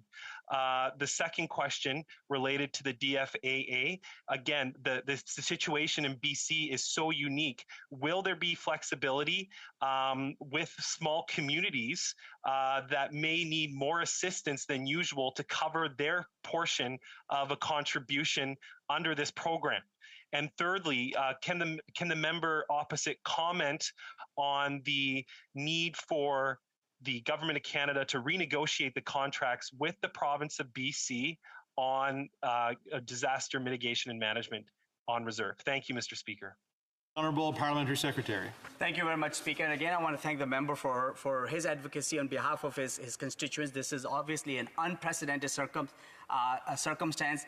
But, Speaker, I want to make it very clear that the government will be there for the people of British Columbia. We will work with British Columbians and the government of British Columbia to ensure that they have all the necessary supports as we rebuild after this disaster and be ready for any future disasters as well. Speaker, as the funds have been announced yesterday, we will continue to work closely with the British Columbian government to make sure that we've got all the estimates and expenditures and their requests in order. And I assure the member that the minister and I will work closely with him to make all information available to him in due course. Thank you. The honourable member for Edmonton-Wetaskiwin. Well, thank you, Mr. Speaker. And Mr. Speaker, tonight I'm following up on a question that I first asked on December 7th, so 8 days ago. And important to note for the context of my question that in the 8 days since I've asked this question, according to the statistics, 88 Canadians will have died by suicide in that time. In those 8 days, we will have lost 88 Canadians to suicide. Mr. Speaker, 369 days ago now, this House came together and voted unanimously on a motion from the member from Caribou Prince George on to take immediate action to establish a national 24/7 suicide prevention hotline, 988. We came together. I'll read the motion. The motion that everyone in this place agreed to was that, quote, that given that the alarming rate of suicide in Canada constitutes a national health crisis, the House call on the government to take immediate action in collaboration with our provinces to establish a national suicide prevention hotline that consolidates all suicide crisis numbers into one easy-to-remember 3-digit number, 988 hotline that is accessible to all Canadians. So we unanimously passed a motion which referenced, quote, the alarming rate of suicide in Canada. We called it a, quote, national health crisis, and we demanded that the House take immediate action to institute this nationwide 988 suicide prevention hotline. That was over a year ago, 369 days ago now. And I'll note that in the 6 months that Parliament sat after the motion passed, the government did nothing substantive on the issue. And then we left the House in June knowing that we were going to an election campaign. So a government that has had trouble instituting a 3-digit hotline to save what amounts to 4,000 lives, 4,000 people, 4,000 Canadians have lost their lives to suicide over the last year, according to the statistics. We haven't been able to institute that. Now, we're still consulting, apparently, according to the answer, we're consulting, and the CRTC is reviewing. But, Mr. Speaker, let's just point out this is a number that is not being used right now. Parliament has agreed. Stakeholders are unanimous in their support. I would assume Canadians would be unanimous in their support for this. We managed in the ensuing 5 months after the House broke in June, knowing we were going to election, we managed to hold a $600 million election in the midst of a global pandemic. We were able to do that. But we are still consulting on a 3-digit suicide prevention hotline. So I wasn't satisfied with the answer from the minister that, this is sitting with the CRTC's bureaucratic process. Certainly in this country we can take one of the few issues that all parliamentarians agree on. There are very few of those issues. Certainly we can take that and act with some urgency in the interest of saving the number of lives of Canadians that we're talking about. Thank you, Mr. Speaker. The Secretary of Parliament. The Honourable Parliamentary Secretary to the Minister of Public Health, Addictions and Associate Minister of Health. Speaker, I thank the Honourable Member from Edmonton, Wetaskiwin, for his important question. First, our thoughts are with the families, the loved ones, and communities of those whom we have lost to suicide. Our government remains committed to implementing and fully funding a 3-digit mental health and suicide prevention crisis line. The CRTC launched a regulatory proceeding on June 3, 2021 to consult on a proposed 3-digit hotline, and the initial public consultation closed on September 1st. The 247 interventions submitted by stakeholders and members of the public are available online, and parties were able to provide a response to these interventions by October 1st. Following a petition from stakeholders representing persons with disabilities, the CRTC reopened the consultation to allow for new interventions in accessible formats such as video. The public consultations will remain open until January 31st, 2022, and these interventions and replies will become part of the public record that the CRTC will examine to make its determinations. We understand the urgency of implementing this hotline, and we will ensure that we do it well. This includes the ability for this hotline to connect people to the most appropriate service in the most appropriate way. It is essential for Canadians to have timely access to suicide prevention services, and our government is committed to expanding capacity and providing services virtually. Implementation of a 3-digit suicide prevention number will build upon our current support of a pan-Canadian suicide prevention service. Budget 2019 provided $21 million over 5 years to the Centre for Addiction and Mental Health to develop, implement, expand, and sustain a fully operational pan-Canadian suicide prevention service.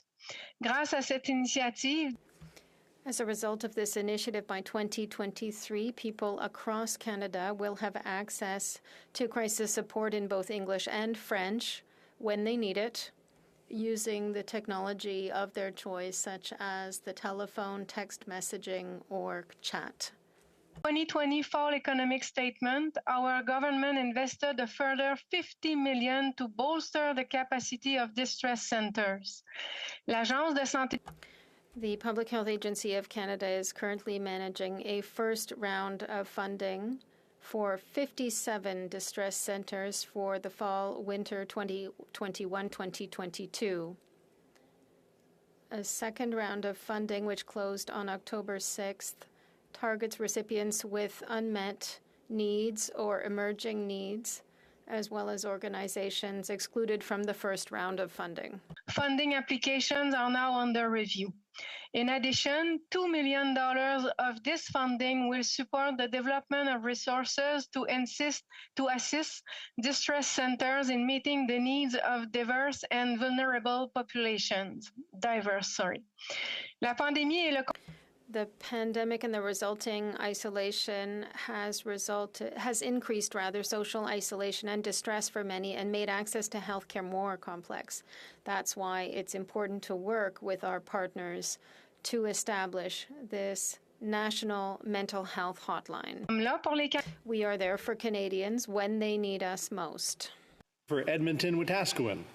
Well, thank you, Mr. Speaker, and I thank the member for the response. You know, I'm thankful that this is an issue that members of all parties can agree on. I will point out for those watching who are interested right now, if you do a Google search and kind of wade through all of the documentation on the government website, eventually you'll find that there is a 24/7 number for the Canada Suicide Prevention Service, and that number is 1-833-456-4566. So for those who need that help, that is the number, and you can hopefully not too long, you won't have to do a Google search to find that number. My question to the honourable member would be, just to close, by what date will Canada finally have an operational 3-digit 988 suicide prevention hotline? Or Parliamentary Secretary. Thank you, Mr. Speaker, and I thank again the member opposite for his question. And I will assure him that I share his concerns. Our government is committed and determined to fully funding this 3-digit mental health crisis and suicide prevention line. The consultation by the Canadian Radio, Television and Telecommunication Commission will help identify barriers and, should any be identified, determine how best to address them. We look forward to the outcome of this proceeding. The CRTC process will also inform our understanding of the resources necessary to implement a 3-digit number. Entre-temps, in the meantime, the Canadian Suicide Prevention Service will continue to provide people across Canada with direct and immediate suicide prevention support from trained telephone counselors in both French and in English 24 hours a day, 7 days a week. Thank you.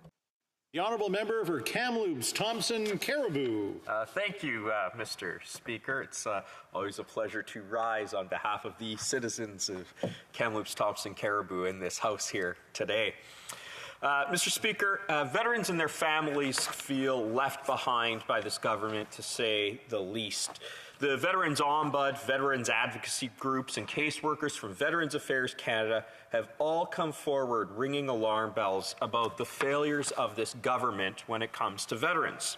And what has the government's response been on this point? Largely silence. Mr. Speaker, allow me to paint the picture of Veterans Affairs Canada and the reality of its situation today. Currently, a backlog of tens of thousands of veterans waiting for their claims to be processed and adjudicated by the department. Some waiting as long as 2 years, Mr. Speaker, for therapeutics or assisted living devices. I would ask that the government imagine waiting 2 years for necessities of life, things like a wheelchair, hearing aids, or compensation for injuries sustained while serving our country.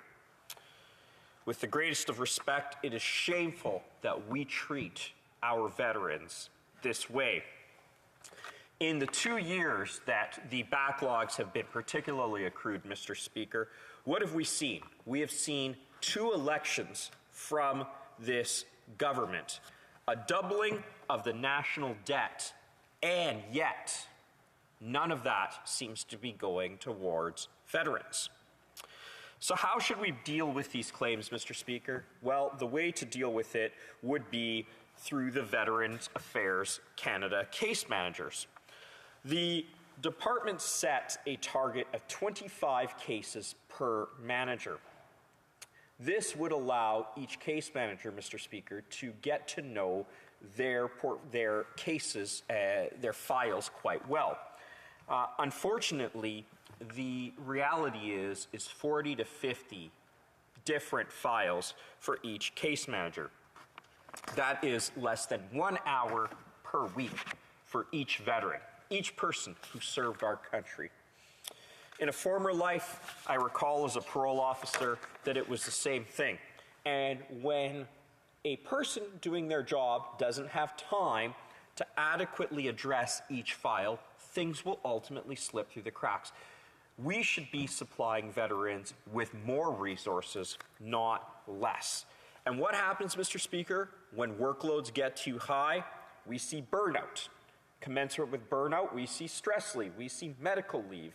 And then work gets shifted onto peers, and when work gets shifted onto peers, we see more of the same, and a vicious circle just keeps on perpetuating itself. 74% of caseworkers say their workload has negatively affected their health. 32% have had to take time off work, 18% sought professional help, and 25% have considered leaving the department altogether. The government plans to cut 300 caseworkers in March 2022, and those are some of the people, if not all, who have been hired in order to alleviate the current backlog. Apparently, according to the government, Mr. Speaker, veterans are asking for more than we can give straight from the Prime Minister. My question to the government is this: the budget never balanced itself. Will the backlog of veterans also eliminate or clear itself in this government's eyes? The Honourable Parliamentary Secretary to the Minister of Veterans Affairs and Associate Minister of National Defence. Merci, Monsieur le Président. Thank you, Mr. Speaker. The member for Kamloops, Thompson, and Caribou for his question. I appreciate, of course, the opportunity to respond. And I want to say that it's once again an honor to be Parliamentary Secretary for Veteran Affairs. My riding, of course, the Saguenay-Preston-Chesapeake has one of the highest per capita population of veterans in Canada, and it's an honor to represent them.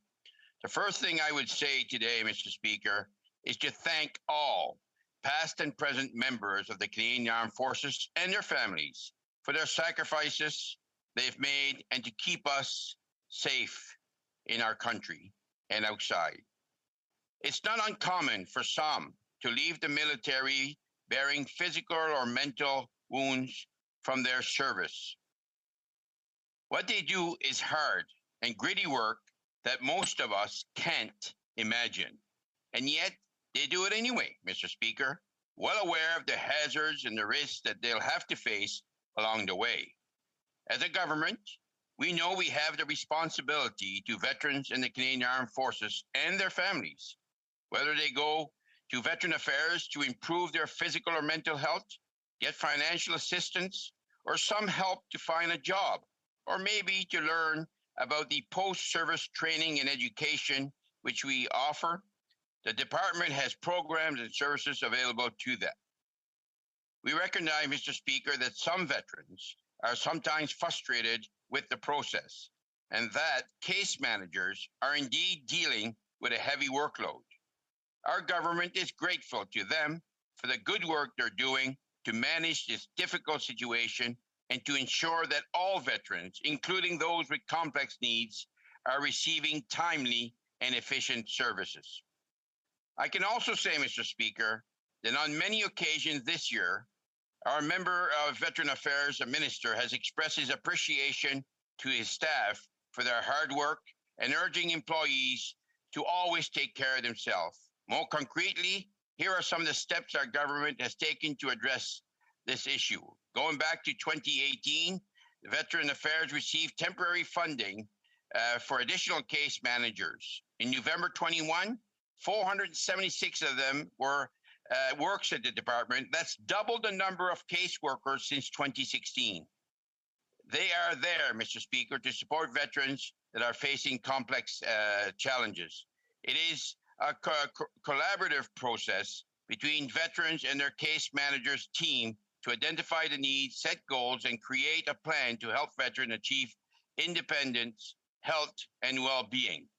VAC case management efforts aim to ensure that all veterans receive the support they need when they need it. And as recent as last month, our minister has committed to hiring even more staff as we've indicated, I should say, in our platform. We've also implemented several initiatives to improve management practices, like implementing guided supports, which sees veterans service agents work to support veterans with various challenges.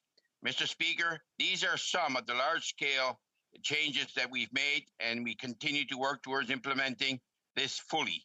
But the fact that we are making these investments for veterans services shows that we are placing a high priority in ensuring that veterans and their families receive the supports that they need. Thank you. Member for Kamloops, Thompson, Caribou. Thank you, Mr. Speaker, and I commend and congratulate the Honourable Parliamentary Secretary on his appointment. Now, I had some remarks prepared, but I wanted to address some of the Parliamentary Secretary's comments. He said, people have been hired. Mr. Speaker, the information in my office is that many of the people who have been hired will not be retained past March of 2022. Could the honourable member, or pardon me, could the honourable parliamentary secretary please answer these questions? How many will be retained after March of 2022?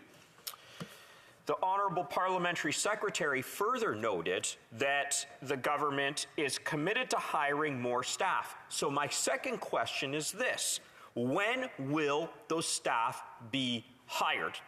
And third, what are the case numbers today, and what will the case numbers be in March 2022? These are three tangible questions. If the Parliamentary Secretary could please answer those, I would be obliged. Thank you, Mr. Speaker. Parliamentary Secretary. Thank you, Mr. Speaker. Canada's veterans have all made enormous sacrifices for which we are very grateful. We recognize our responsibilities to them, and in particular to those who come to Veteran Affairs Canada with complex post-career cases that require close attention. We recently invested nearly $200 million to improve services to veterans and ensure we make decisions in a more timely manner. That investment is paying off as we're already seeing major decreases in the backlog of claims. We will continue to do everything we can to make sure that our veterans and their families are assessed quickly and efficiently as possible. Thank you, Mr. Speaker. The motion to adjourn the House is now deemed to have been adopted. Accordingly, this House stands adjourned until tomorrow at 10 a.m. pursuant to Standing Order 24-1.